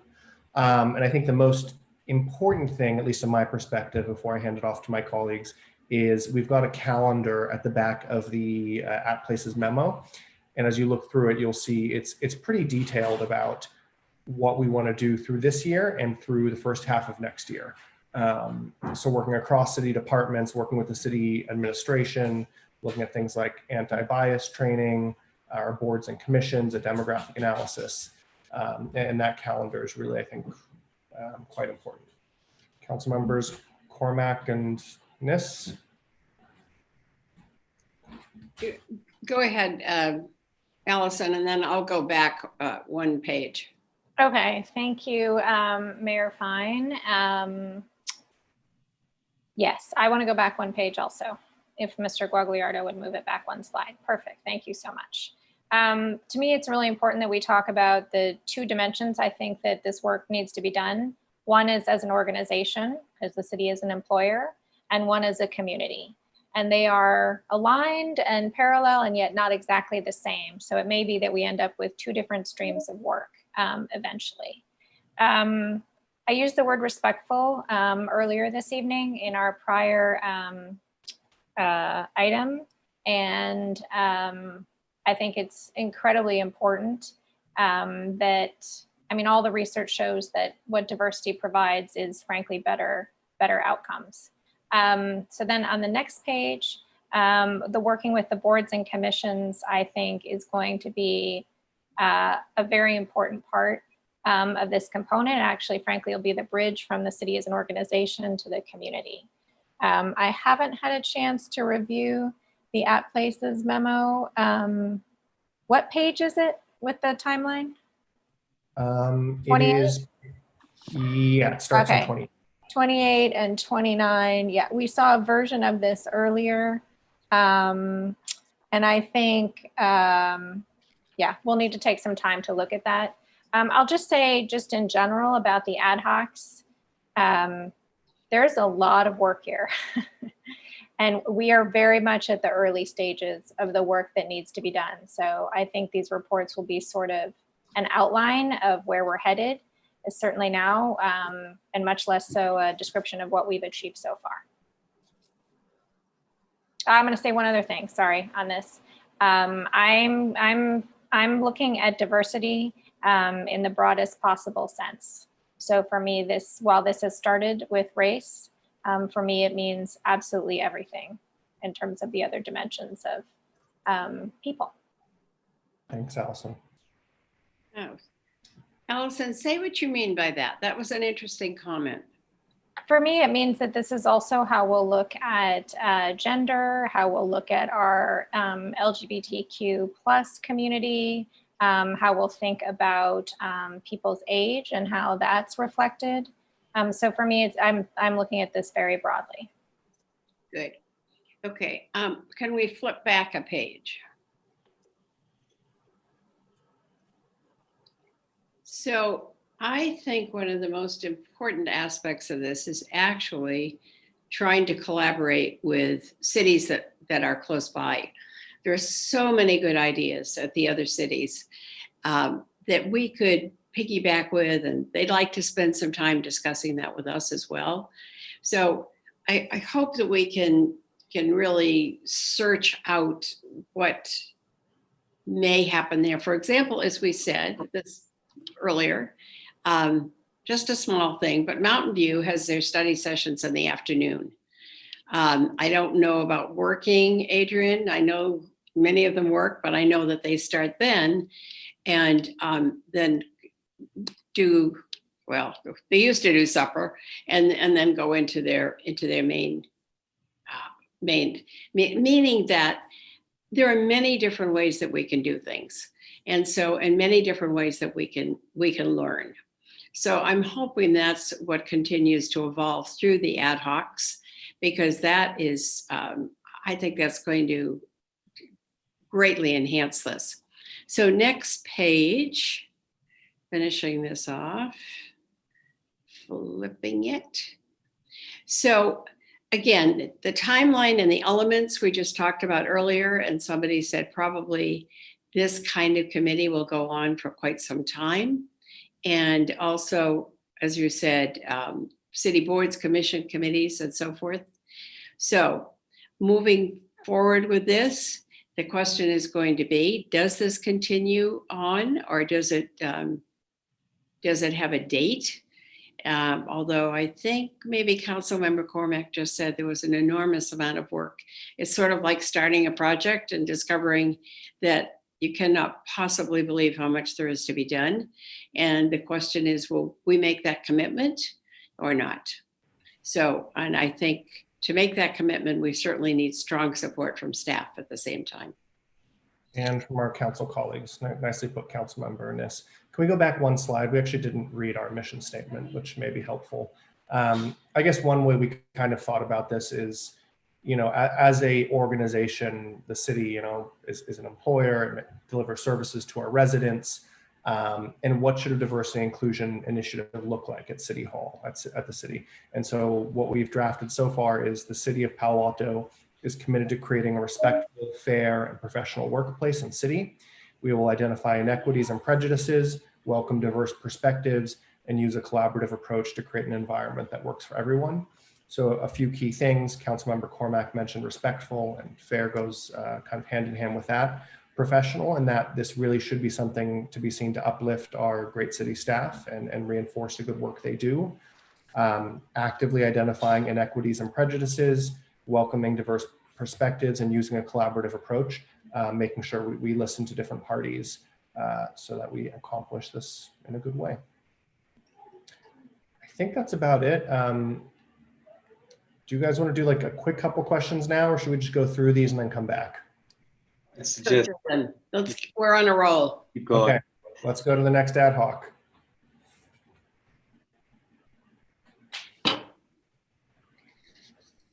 If you three want to take it away. Who would like to go? You're listed first. You go first. Steve, why don't you go to the next slide? Yeah. Yeah, so I would like to have a chance to go back and discuss these things, but I guess we'll do that at the end. Yeah, so we have, again, we feel like we're just getting going. We've had a lot of great briefings by city staff, by the police department. Again, we are looking at the policy manual, the labor agreement itself, and hiring practices. And the goals of our committee really to suggest updates to specific policies, to look at hiring practices, and potentially suggest points to address in in the negotiated agreement with labor. And if you go to the next slide. Yeah. And so what we've done, we've reviewed a lot of material, and we're kind of at the second step, which we haven't really begun yet, which is we wanted to look at some best practices and practices from outside of the city, external thought leaders, and then we want to synthesize that and make some recommendations. So I would say we kind of achieved the first bullet point, and we're looking at the last two. And we too have not really established a timeline. I think that's also a next step, is for us to get together and really talk about how long we want this to go on, and kind of how we expect to kind of make progress and kind of finish this effort. So I'll stop there.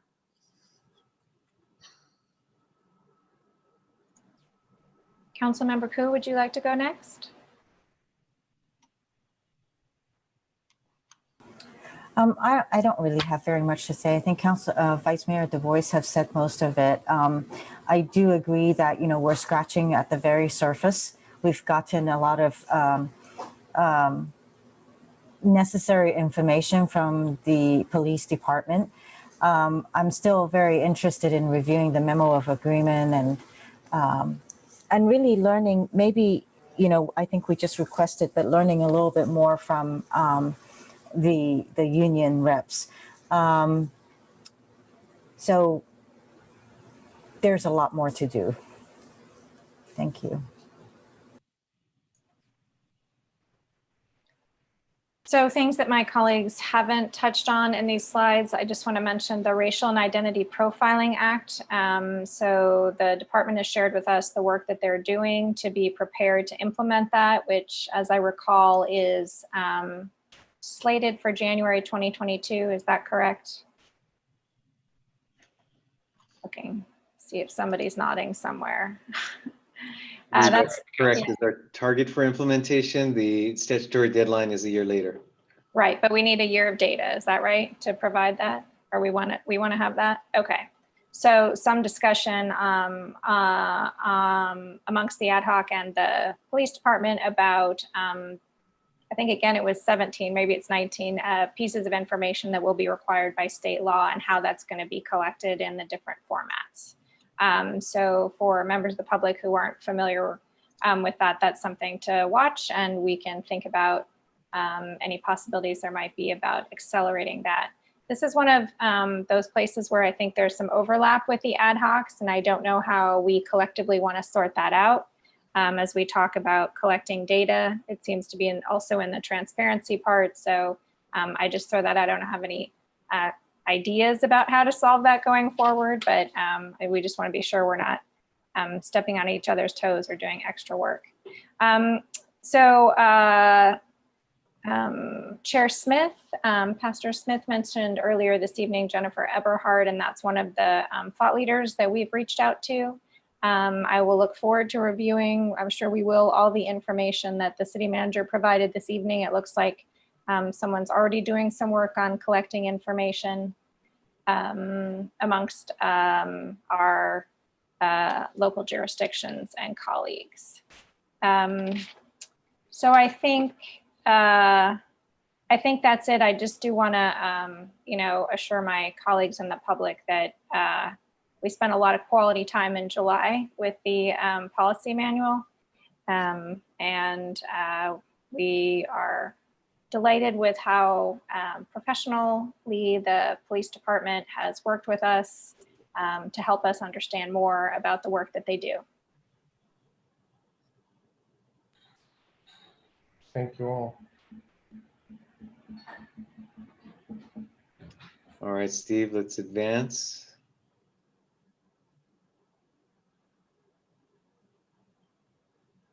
Eric, why don't you go first?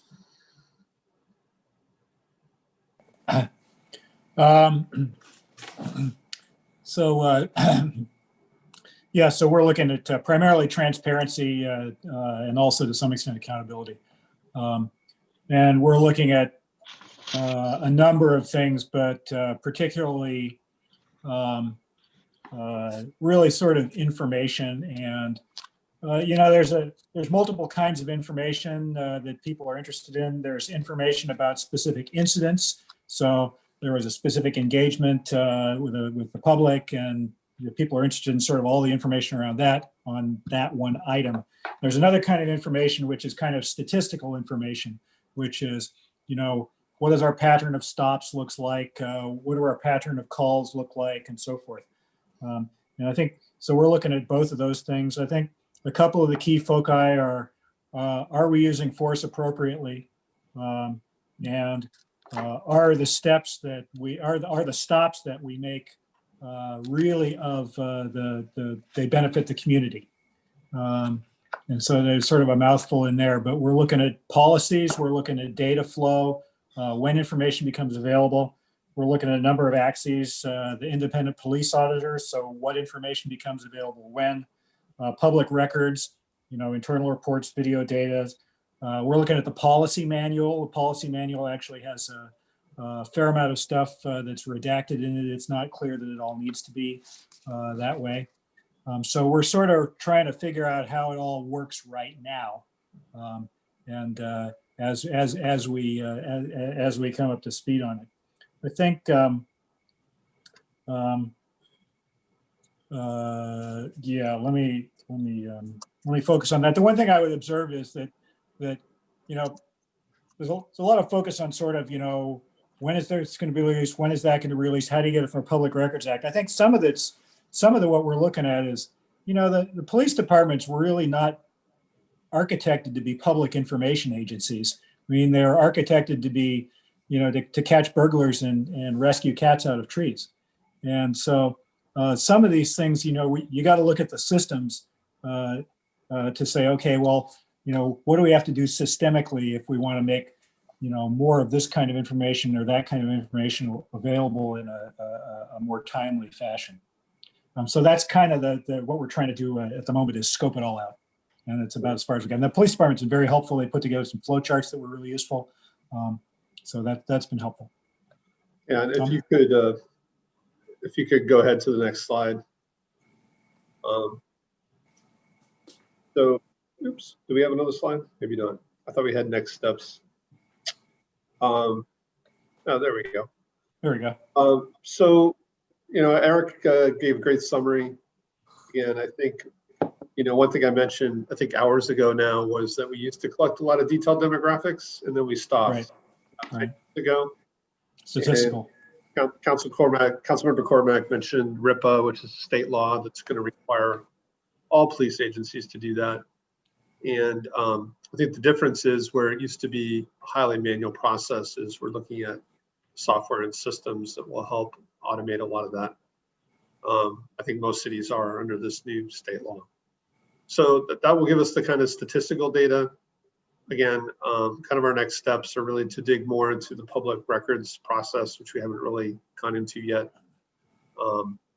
And also the independent police auditor. And that's more about kind of the individual cases and data around individual cases. But I think those are the two main prongs, kind of collecting data on a statistical level, and again, these processes around individual case policy. So one thing I would say, and I don't think this is going to be terribly controversial, but I think there's a tendency. We're looking at sort of what do other agencies do around the country and so forth too, a little bit. And, I think there's a general, I don't know about Palo Alto per se, but there's a general tendency, I think, in a lot of these kinds of agencies, and it's not specific to police, to look at information as, we got to release whatever the law says we have to release, we'll release, but then we're probably not going to go much further than that. And I think that, I think what people want to do is they want to have a kind of the reciprocal of that, to say, okay, well, what needs to be sensitive, okay? And anything that doesn't need to be sensitive ought to be open. So default closed versus default open. And I think a lot of people want to move in the second direction. And we got to see, how do we balance that right here in Palo Alto? Thank you both, gentlemen. I think that's all of the reports. Are there any comments from staff? Oh, sorry, one more. Sorry, it's getting late.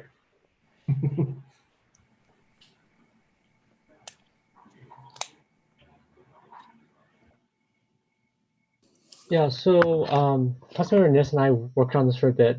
Ever since the George Floyd incident, there's been many different models that have been popping out throughout the country. It's been almost like a diaspora of different public safety delivery models. From like, Sunnyvale's is pretty old, but there's also Cahoots. There's like Berkeley's using non-armed officers for traffic stops. Through some of my office hours, people have talked about what should the police chief report directly to council, be directly elected versus being managed by the city manager. And as we got into it, and there's like tons of different models out there. And some of these actually have some really interesting potential efficiencies as well. So, but the big challenge that we ran into is it's kind of what was said earlier in some of the other ad hocs. It's really hard to compare to know if any of these are better. Are they just different, or are they actually better? And it's really difficult because there's no really common metric. We tried to do that. It's kind of also the comment about earlier about should the data be open, right? And unfortunately, not a lot of it is. And so it's hard to know, like, okay, just because the model is different, is it better? Is it better than what we have? Is it worse? It's really hard to know. We know it's different. And we could maybe qualitatively understand what are some of the good things or not good things, but it's hard to know, is this something we want to go towards or not? The one thing that, and I thought was interesting for me to see the first ad hoc is, I think that maybe something that would benefit this ad hoc as well as perhaps all the other ad hocs, maybe perhaps this whole effort, is for us to really kind of nail down a specific mission, because I mean, there's a ton, probably 50 or more different type of models out there, and it might be worth it for us to come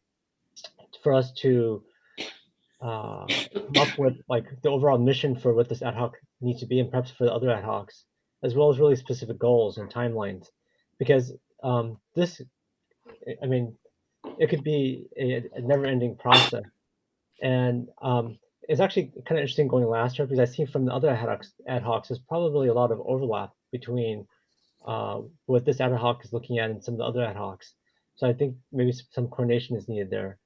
But the other thing I wonder is some of the work that we're doing here as council, is it better delegated to the HRC and having them do some of the heavy lift versus us? Because I think they probably have more time than us. But I would say kind of my overall recognition is definitely for us to kind of at least nail down a mission statement for each one of these ad hocs, and then figure out who are the best people to actually do it. And then I think, I think the data thing is probably central to perhaps all the ad hocs. So Stanford's doing an open data project, and I heard from the city manager that they're starting to make some progress with them, which is great. But I think having a very clear, crisp mission and goals is kind of what's needed to kind of move this one along. But we're still very early. We've only looked at in-depth Sunnyvale, but there's so many other ones out there that we could look at. But even when we look at Sunnyvale, it's hard to know, is it better or not, right? It's not clear. I know, Councilor Niss, if you want to add anything. There's not much to add, but let's flip back a page. Purpose.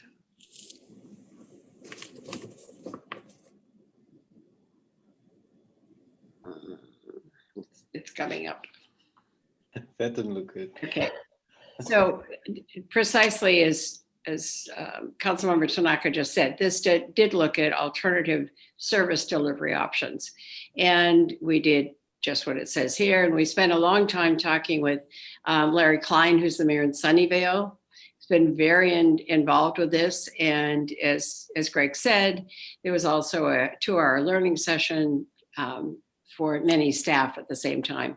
So one of the things that I looked at is council members who are provided the opportunity to participate in ride-alongs with both police and fire. Is Geo still on? Chief Blackshire, are you still on, or have you left? I'm here. Ah, there you are. So one of the thoughts I had, and I don't know precisely how you'd carry this out, but it would be really interesting if police or fire got to do a ride along in another city. And I doubt that you have done that because it's probably complicated to do, but it might be really fascinating.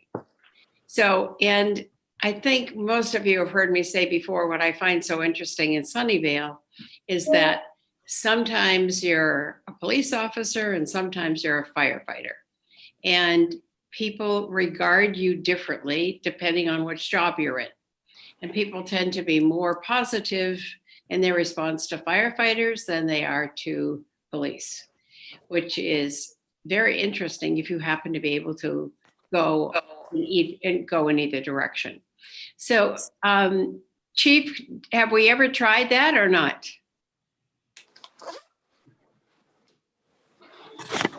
We've tried that in the past. Usually when people are looking into promotions, we'll have them do ride-alongs before they take particular roles with other positions in other departments, just so they can get a feel of what it's like, or someone that's been doing it for quite a while. We do that both internally and we've done it externally as well. So you mean with other cities, other jurisdictions, right? But that's just with fire that we've done that, not necessarily with PD. Yeah, good idea. And the next page, moving it over. And so I think this pretty much, you can read it and see about the transport service and so forth, which is unusual. And one that we, of course, are very proud of. So I think, as it says, we could talk at some point about doing this, but with each one of the systems, whatever it may be, there are a certain number of problems that go with it, just as there are some problems that go with ours. I think we can continue to look at this, but I think in many ways, particularly with fire, our residents are pretty happy with that. So those are my comments.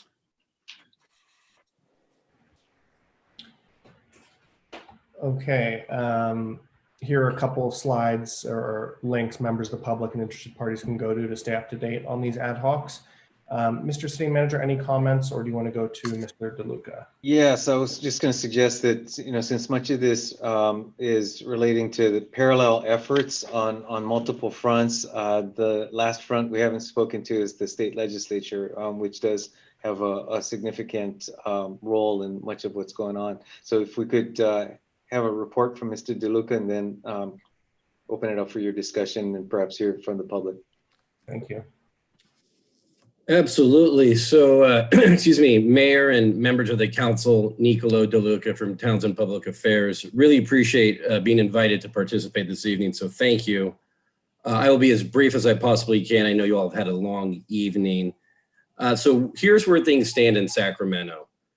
Session ends next Monday night, August 31st, around midnight. So we've got about a full week of floor sessions for a lot of these bills to be deliberated and then voted on. And then, of course, as you know, they'll be sent to the governor, and then he has 30 days to take action. Obviously, COVID made this legislative year so strange and so bizarre. However, after the George Floyd riots and what ensued, the state legislature, both the Assembly and the Senate, introduced a series of police reform bills, public safety reform bills, and they kind of run the gamut from crowd control, which is AB 66, which is in your packet, to chokeholds, which is AB 1196 from Assemblymember Gibson, which you talked about, to police disclosure records. One of the things that we keep hearing over and over again is this is an opportunity to reimagine public safety and reimagine policing. So there's also, I have a strong feeling that a lot of this will roll over into next session too.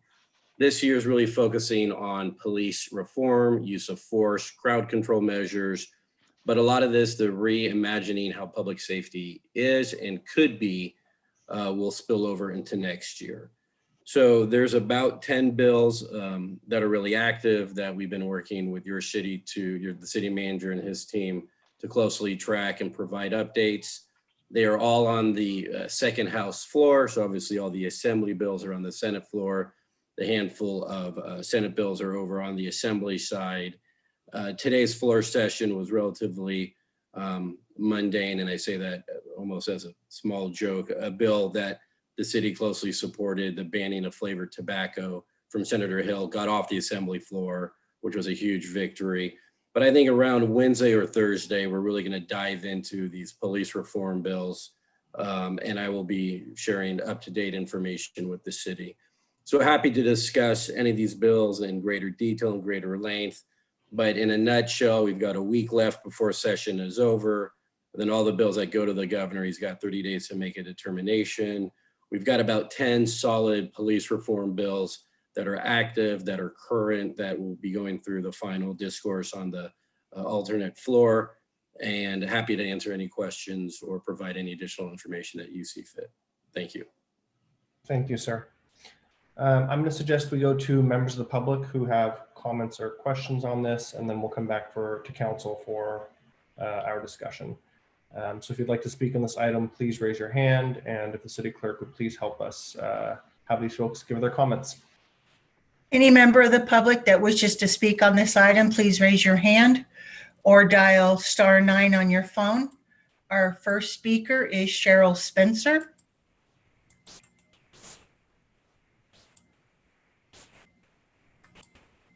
Somehow my computer's been taken over and I can't get her to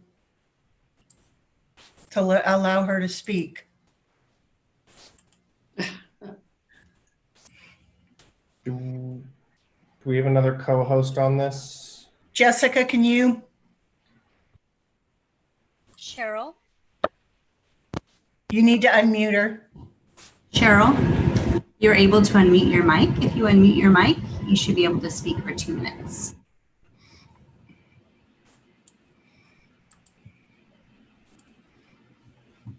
Are you there, Cheryl? Yes, I got it. Wonderful. Go ahead. Good evening, councillors. I'm Cheryl Spencer, a member of the Women's International League for Peace and Freedom and a longtime Palo Alto resident. I've spoken to you several times in the past 3 years about the need for an ordinance based on CEDAW, and Stephen Lee did an excellent summary on that topic earlier this meeting. I comment now on the draft mission statement prepared by your ad hoc committee on diversity and inclusion, which speaks of the city being committed to creating a respectful, fair, and professional workplace and city. The statement lays out how that will be done by identifying inequities and prejudices, welcoming diverse perspectives, using a collaborative approach to creating an environment that works for everyone. I heartily agree with this draft mission statement and hope it will be carried out. I hope that without diluting your efforts to root out and remedy racial discrimination and inequities, you will also spend some effort on gender inequities. These two problems that women of color suffer from especially can be tackled by looking hard at our prejudices and ensuring that council decisions are made with an awareness of how new policies that seemingly have nothing to do with race or gender, in fact, end up having worse outcomes for residents of color or for women residents. My branch of WILF stands ready to collaborate with you and to help you understand how to create an environment that works for everyone. Thank you. Thank you, Cheryl. The next speaker is Winter Dellenbach. Yes, I believe it is. I would like to have an update and know if there's been any amendments of Skinner SB, and I think it's 776 or 766. And what do you think the prospects are for it being passed and signed, and or if it would be a 2-year bill. Do you know what I'm speaking of? Police reform, records, and a number of other things. So when we get done with public comments, I would like to have an update. Skinner SB 776 or 766. Thank you. Thank you, Winter. I've taken a note of that, Winter. The next speaker is Kevin Ma. Kevin, you have 2 minutes. Thank you for giving me this opportunity to speak so late at night. I understand that the council has done much work through its ad hoc committees, and I am encouraged by how much focus there has been on how much work there has been done so far. However, I do like the committees to reach out to subject matter experts like the ones that was in the 8 Can't Wait panel, such as Kena Moose from the Justice Vanguard or Matthew Clare from Stanford, who can show the various forms of reforms and actual policy changes that must be created to create a just and peaceful society that the police at this point do not provide for members of our community. In addition, I would like the council to expand upon exactly what steps and what commitments they are willing to make in the future to make these kind of changes, because we have seen many other cases in the city where we have made lofty goals, such as our 80 by 30 plan, where we have unfortunately have not put the measures nor the money to actually get them done. As we know, the police has a large amount of budget that it was protected during the budget cuts this year, and that might be more useful in conditions elsewhere, such as the Children's Theater, or such as our fire department as the wildfires threaten our Palo Alto Hills. And as such, I want the council to look at very strong progressive measures, especially since the state legislature has been taking a harder stance on police and unions to increase scrutiny and improve accountability among the people who we have chosen or who are chosen to become defenders of our society. And I hope that the council will follow through on this. Thank you. Thank you very much, Kevin. The next speaker is Rebecca Eisenberg. Rebecca, Hi. you have 2 minutes. Thank you.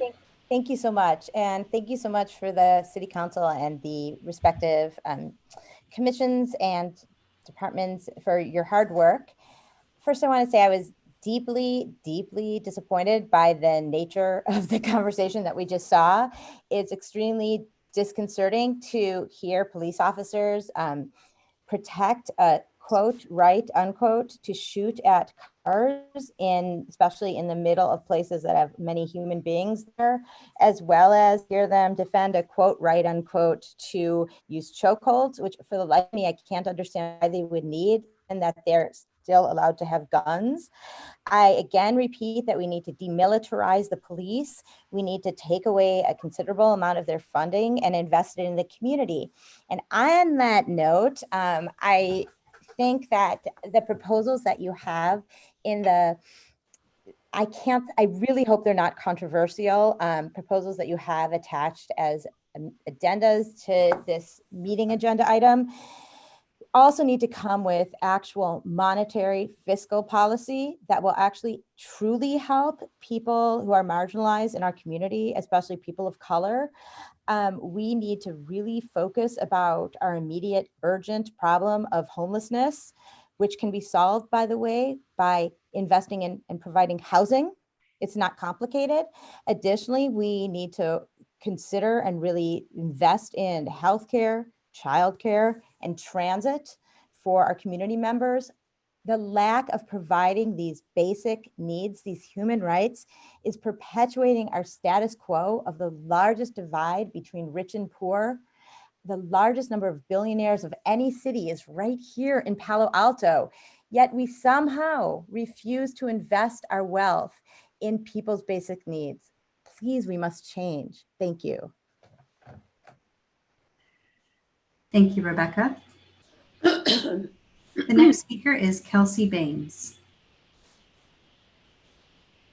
Good evening, Council, and thank you for all the work you're trying to advance right now around these issues of racial equity and justice. I do think a lot of the discussion is rightly focused on policing. My one comment on policing that I didn't hear in the briefing, and I apologize, I missed the previous discussion, so maybe you already talked about this, but I do think it's important to have firing as part of the things you're looking at, and maybe that's inherent in the union contract negotiations, but if there aren't consequences for bad behavior, I think that's where a lot of the problems stem from. But the main reason I wanted to comment was just about housing, which I didn't see in the packet. I did see it previously, but I didn't see it this week. Palo Alto is, a lot of people think it's a very diverse city, and in some ways it is. But I think it's important to reflect upon the people who don't live here. The peninsula is a profoundly segregated place. We have Palo Alto and East Palo Alto, Atherton, and North Fair Oaks, Menlo Park or West Menlo Park and Bellhaven. And the demographics of those places and the resources that they have are very different. And the state of California last year enacted a policy called Affirmatively Furthering Fair Housing, something that is getting a lot of attention right now on the national level. They actually talked about it at the Republican National Convention today. But that's something we're going to have to tackle with our next housing element, is how do we affirmatively further fair housing, and how do we actually reduce segregation rather than continue to perpetuate it with exclusionary zoning policies that make segregation worse and make Palo Alto less affordable. Thank you. Thank you, Kelsey. The final speaker is Kat Snyder. Kat, you have 2 minutes. Hi, thank you. I just wanted to thank council for having Mr. DeLuca present tonight. This is really great, and I'm excited to hear a walkthrough of all of these bills. I was wondering if it'd be possible to also talk a little bit about AB 2054, the Crises Act, what the status is on that one, what are the chances of it getting funded, and how that would affect us as at a city level. Thank you. Thank you, Kat. Mayor Fine, that was the final speaker. Okay, thank you, Jessica and Clerk Minor. So we were, excuse me, return to council. I guess first I'll just go to Mr. DeLuca. If you could update us on SB 776 and AB 2054. Absolutely. It's making sure my mute's off. So Senate Bill 776 is from Senator Nancy Skinner. It builds upon her bill from, I think it was 2 years ago, Senate Bill 1421, that allows for certain release of police personnel records. So 776 recently amended. The amendments just went into print. In a nutshell, the bill expands categories of police and custodial personnel records subject to disclosure pursuant to the California Public Records Act. And it includes, expands upon use of force complaints. It eliminates the 5-year minimum retention period. And then it allows for disclosure of records related to dishonesty or sexual assault.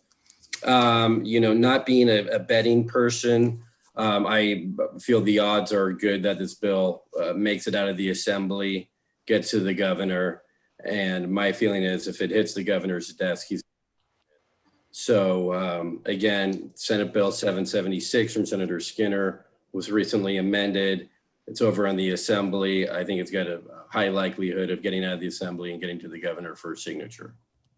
Assembly Bill 2054 from Assembly Member Kamlager. Essentially what this bill does is it creates a pilot grant program for 3 years on appropriation. So it'd start next year. And essentially it's funding for community-based organizations, CBOs, to really help with the reimagination of public safety and what that looks like. So Kamlager Dove's bill is AB 2054. I see that being signed into law. The main issue is next year, money being appropriated for it. It's a 3-year pilot program. And ideally it's funding for community groups to help with non-emergency police response. So those are 2 bills, and happy to address any other questions the council may have. Thank you, Mr. DeLuca. We appreciate it. And thank you to both members of our public for those specific and informed questions. I'll go back to all of you on the council in a moment. I just have a few very short comments. I think some areas that may be helpful to talk about that you all raised were overlap of different ad hocs, timelines for what we're intending to do, and then as Councilmember Tanaka mentioned, the goals. In terms of goals, I actually agree. It is a little squishy, but this is tough, broad, comprehensive, and deep work. So I would be challenged to come up with a specific goal for the ad hoc I'm serving on. In terms of timeline, I think we've all laid out something roughly through the end of this year, and the diversity and inclusion ad hoc is looking a little bit into next year. And then finally on overlap, the one area, and I did see this earlier on, I think there is some overlap, is a little bit about police data collection, reporting, and then the transparency aspects. I can see that being in both the police policy ad hoc or the transparency and accountability ad hoc. I think maybe you break it down on like sourcing and sharing. The sourcing is more on the policy side, and then the sharing is more on the transparency and accountability side. That's just my one quick thought on it, but happy to hear others. Mr. Vice Mayor. Yeah, thank you. So first of all, I wanted to thank staff. I think you've done a really great job of following up on the 5 things we requested, I think, June 15th. So it was really, really impressive mobilization. Kicked off a lot of important work. So I had a question, 2 questions for Mr. DeLuca. I thought it was Skinner, and maybe it's been amended, but one of the police bills had kind of a 3 strikes and you're out clause for police use of force. Was that in the Skinner bill, or do you know what I'm talking about? That was not the Skinner bill. The handful of bills relating to use of force, and some are moving forward, others are being further refined. I think the one that you may be thinking of about 3 strikes you're out is Senator Bradford has SB 731, the decertification bill, where Right. essentially if you're hired in one city and you're fired, you would not be allowed to be hired in another city. Is that still alive, or? Yes, you know, without getting too nerdy into policy, it was on hold until this morning. The bill was in the Assembly Rules Committee, and the full Assembly floor, they needed 54 votes to get it out of the Rules Committee, and they sent it to the Assembly Judiciary Committee. So it should have a hearing tomorrow or Wednesday. So it is now moving forward. And there is a big push on that bill. There's various municipalities support it. A lot of the police reform organizations support it. But it is now moving forward and should have its first committee hearing in the Assembly tomorrow or Wednesday. And my second question was, given like the large number of bills, is there any possibility that some of this legislation will be combined? Or does that really not usually happen? If it was going to be combined, it would have happened today because it's one of the last days for amendments. And so there were a few bills about 2 weeks ago that are all very similar, and they were thinned out a little bit in the various appropriation committees. There was a handful of police excessive force bills, and really 2 now are the main ones moving forward. So that sort of happened organically. However, I do think, like I said earlier, we will see a handful of these be reintroduced next year. Great. Okay, thank you. I also took a look at the schedule of activities that was in the App Place memo. I just wanted to comment on one, which was to touch on the mural, which was one of the 5 things that we asked for in June. You know, and so, you know, we rushed to do that as temporary art. I think it came out really great. You know, really served its purpose. You know, and really for me, the purpose was to show kind of our solidarity with the Black Lives Matter movement and to help pull our community together. The residents, our police force, really everybody. So, you know, I think it was unfortunate that, you know, art can also be divisive, and, you know, parts of it were divisive. So I think it's time that we kind of move on from the temporary art saw on the schedule that there's also an idea of some permanent artwork on race and equity. I think that's a great idea. A member of the public pointed out to me that we really don't have anything on King Plaza that honors the Kings. I mean, the plaza is dedicated to Martin Luther Jr. and Coretta King, and all we have is a very small plaque. So I would really support, thinking about some permanent artwork on King Plaza itself. And then really, I thank everybody for the work on the ad hocs. A lot of it was clear. I have some questions about the first ad hoc, so I'm just gonna get all my questions out and then let you guys answer them. And your discussion helped a little bit, but yeah, I was really having a hard time understanding kind of are you guys focused on the city as an employer? If you're talking about throughout the city, are we talking about ordinances that would apply to private companies? And even when you talked about the mission, it wasn't clear to me what that mission applies to, right? Is it a mission of the ad hoc itself? Was it the mission of our inclusionary HR practices? Maybe you could just be a little more specific there. And then the last question I really had was, how are we doing in that area? I mean, are you guys looking at existing policies in the city? Are you finding gaps in our hiring practices? So I know it was a lot of questions, but I was really trying to understand that one because it could seem quite broad and I just wasn't really sure kind of how you guys were defining it.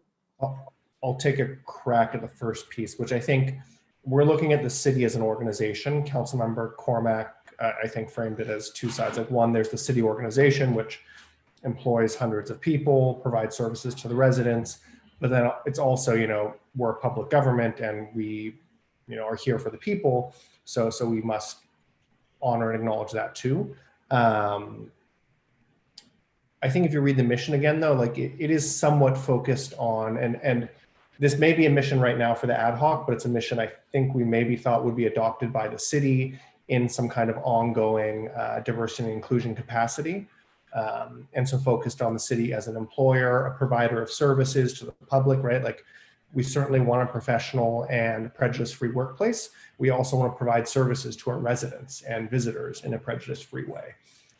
So we haven't really started looking deeply at HR, hiring practices, things like that. We've begun identifying the areas where we may need to look, such as HR, such as our boards and commissions, such as some reporting out to the community, looking at different, service points into the city. I think that's the first piece. Councilmember Cormack. Thank you, Mayor Fine. Yeah, agree with everything you said. I think I did mention that it's the two parts, right? It's the city as an employer, and then it's also the city. And I'll use an example. We heard from a member of the public about CDAW. Some of the work they did, for example, in LA when they looked at this, is they looked at how much money are we spending in our Parks and Recreation department, and how much of it is for activities that girls do, and how much is it for activities that boys do. That level of specificity is identifying inequities and prejudices. So I think that when I say that I think this one is going to go on for a long time, I think some of it will be understanding our workforce and how we can do better. For example, we don't have any affinity groups. Those of us who've worked in professional environments know that that's an important part of people feeling comfortable about bringing their whole selves to work.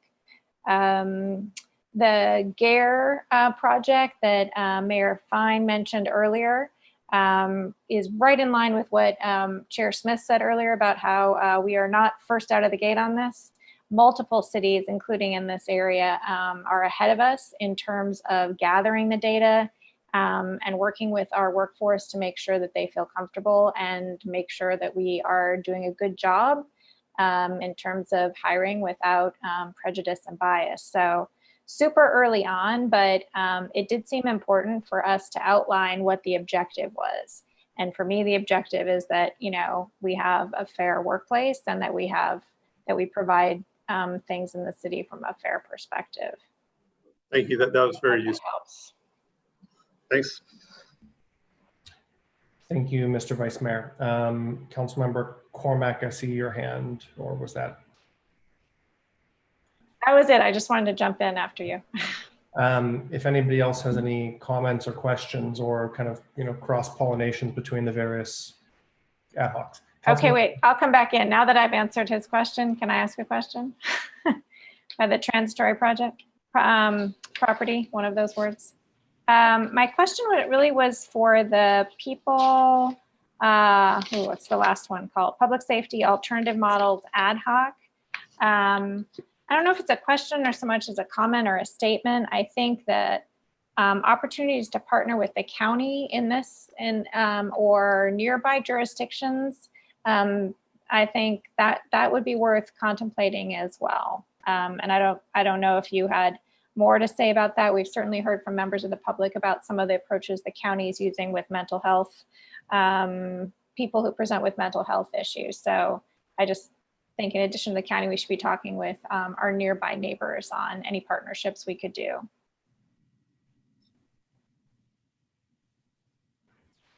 Thank you, council member. Anything else?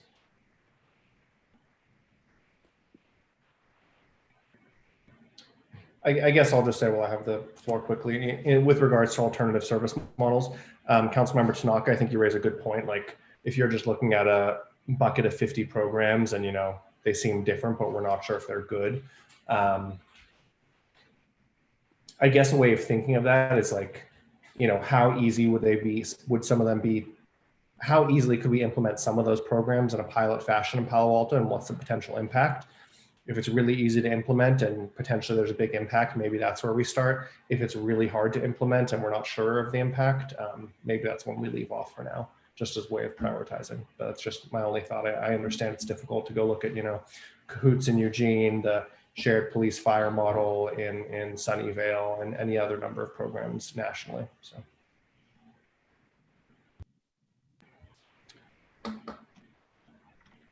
So if you'd like to speak, raise your hand. There we go. Councilmember Tanaka. Yeah, I just want to, I mentioned this earlier, which is, should some of this be delegated to HRC to help them kind of grind on a bit versus us?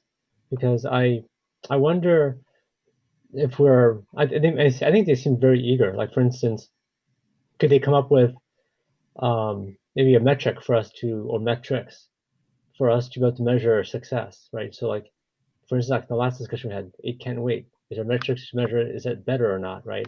Or like we were trying to compare these 50 plus different alternative service models, right? Is there a metric we should use? I tried looking at using like how many excessive force claims there are, but some cities aren't disclosing it very well, or they just don't have it, or we can't find it. But I'm just wondering if that might be, good to try to harness the eagerness and horsepower that we have on some of our boards and commissions more, so that we can actually do more ourselves. And like some of this research, I wonder, right? Can some of these other bodies do it as well as we can, right? So this is kind of more of a question to all my colleagues, because I do wonder about that. And I don't know if this is almost like a study. Are we actually supposed to make motions today, or is it just are we just chatting tonight? Mostly chatting, but we could make potential direction if there's new direction to be done. I thought it'd be a good time for us all to touch base, report it into each other, into the community, get some agreement on some of these issues like overlap, timelines, goals. But you're welcome to make a new direction if you feel so. Okay. Well, let's talk about metrics, right? So I think that one goal of this is to, I think overarching, I was not explicit, is to try to make the police department more effective in terms of, fair and, still, keep a good crime rate, all that kind of stuff. But by what metrics should we measure it on, right? And so I don't know if that's something that us on council should try to decide, or whether, hey, maybe we should have that to the HRC, or does it go to one of the ad hocs? But to me, this is like, unless we know how to, well, what are we trying to optimize for? It's kind of hard to know. I get your point. Like, yeah, maybe we just try to, do some easy experiments. But some of them, like integrated fire and police department, is not an easy experiment. It's like massive training has to happen, and there's union issues. There's a bunch of, so it's like, I mean, even Cahoots, or even there's so many different models, and all of them are not like quick and easy, rapid experiments you could try. So I think if we could decide, or I'm sure maybe there's people actually who've already figured this out, but if we could figure out what is an easy way for us to compare what's better, like what is truly better or not better, that would really help. So, I mean, I can make a motion for it, but I don't know if it's like 11:15, so I know it's pretty late for everyone.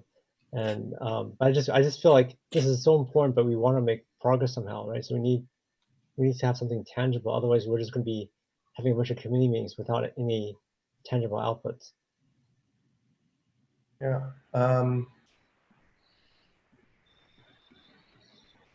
I see another hand. Do you want to maybe hear from Councilmember Cormack?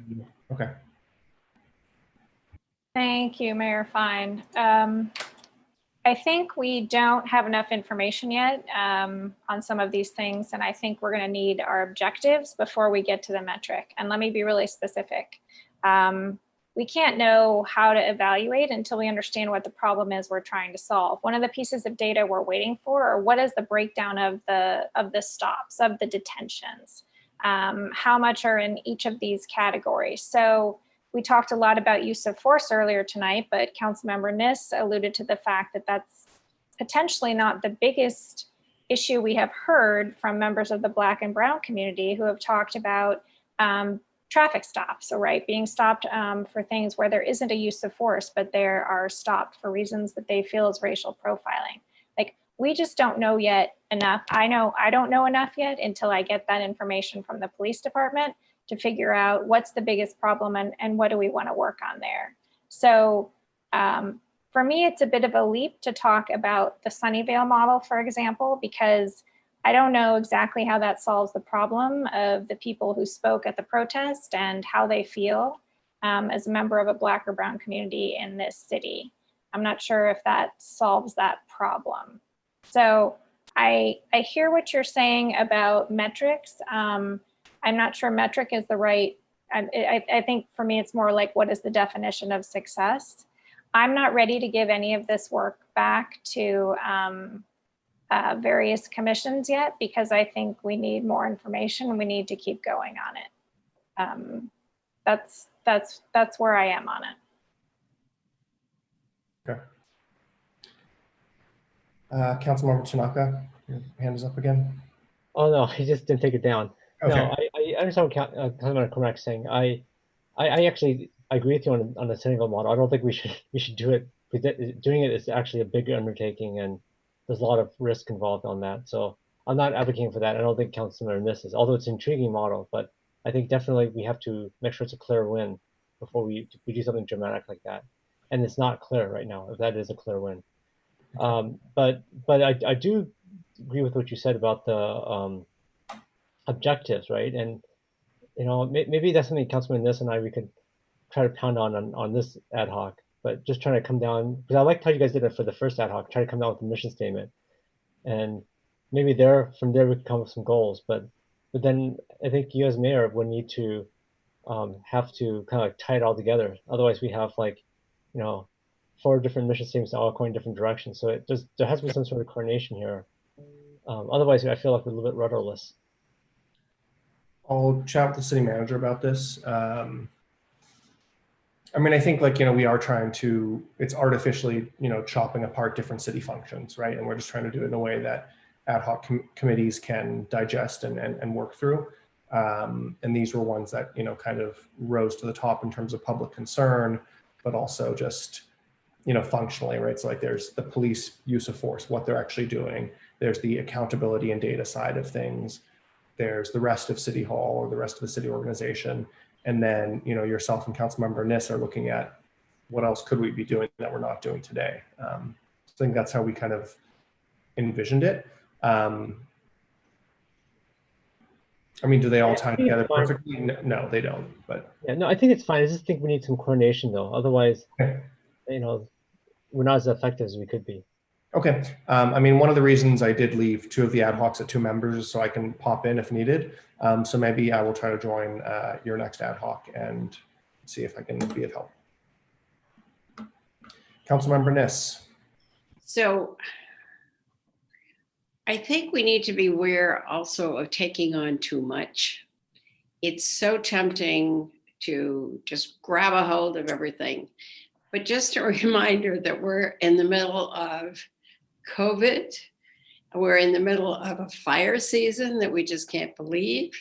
It's so smoky outside that we hesitate to go outside and exercise in some way.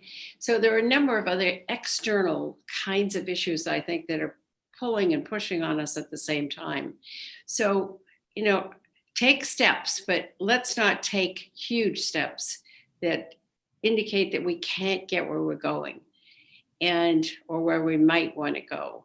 So just a word of caution, you know, continuing to work at this and so forth. But I think somebody said, we're not ready to just hand these over to a commission yet. I think that's true. But at the same time, you know, let's at least do somewhat of a box to the issues that we've taken on. And I don't think we're going to change police and fire overnight, but I think we might do some interesting things, such as the ride-alongs or do some other comparisons. But I'm not wet blanketing it. I'm just saying, you know, let's think how we proceed with some care. Understood. Thank you, Councilmember. Anybody else have any comments? I should have said, unless, Ed, you want to take on a whole lot more.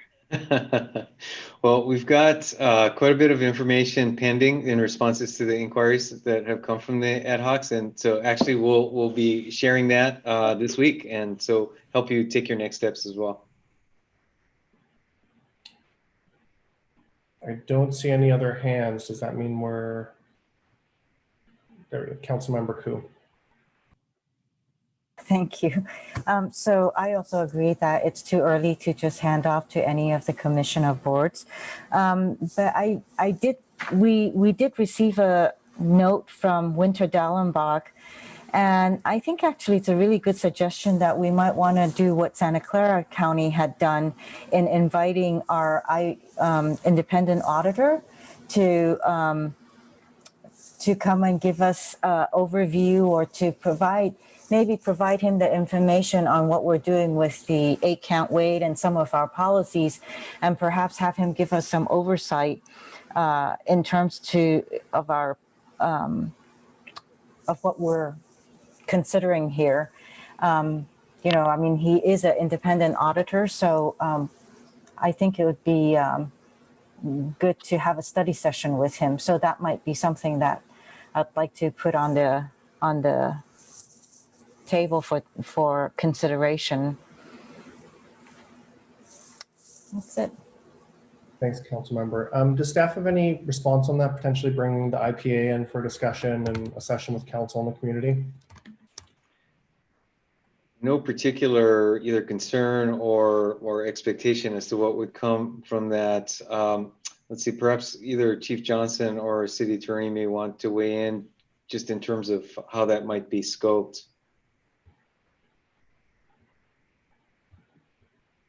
Well, since the city attorney's not unmuting herself, I guess I can provide my comments.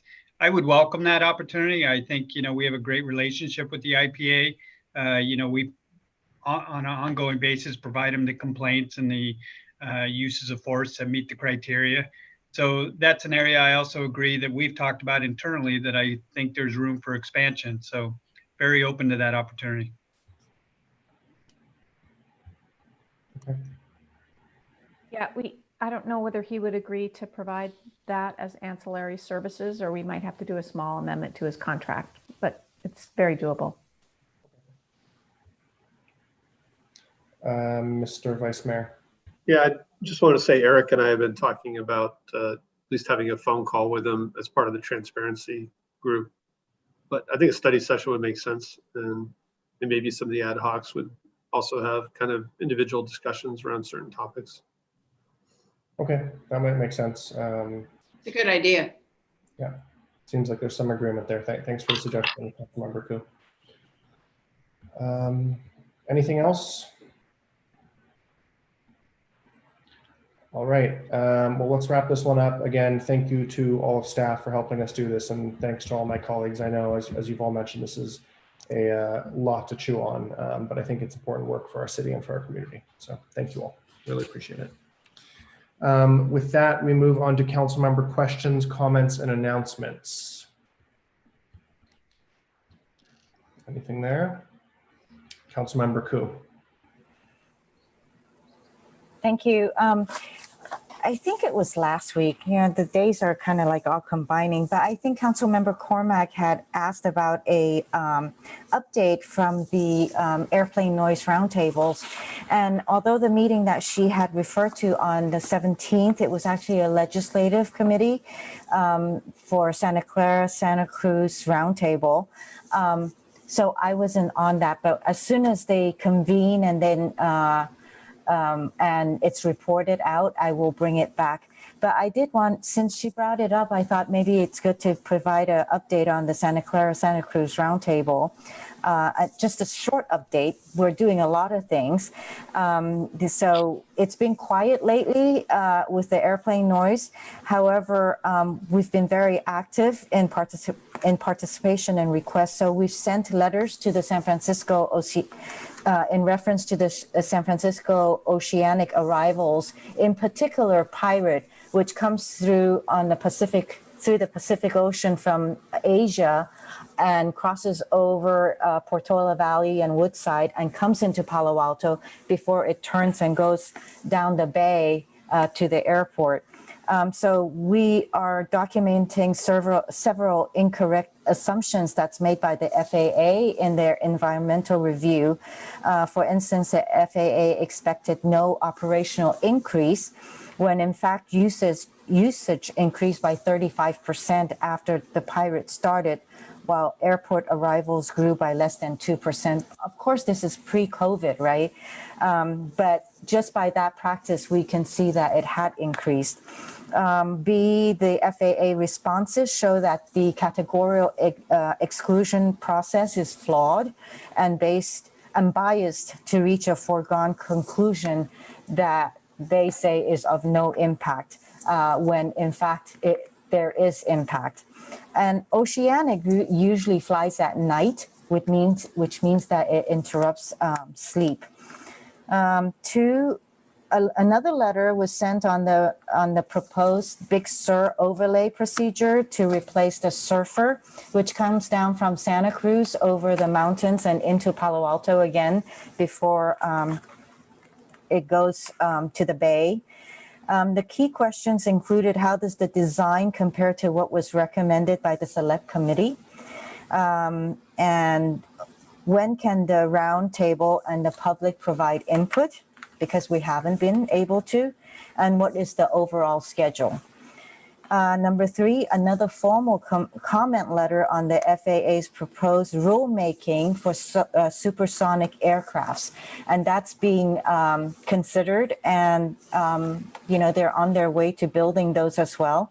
So, and the FAA is wanting to relax the current noise rules for the supersonic aircraft, which when upon takeoff, it's extremely loud.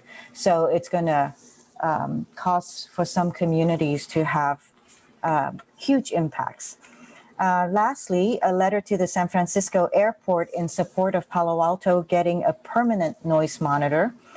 Our city manager also sent a request letter to San Francisco airport on behalf of Palo Alto. So San Francisco has now reached out to Palo Alto and Menlo Park for putting a monitor near the Palo Alto-Menlo Park border.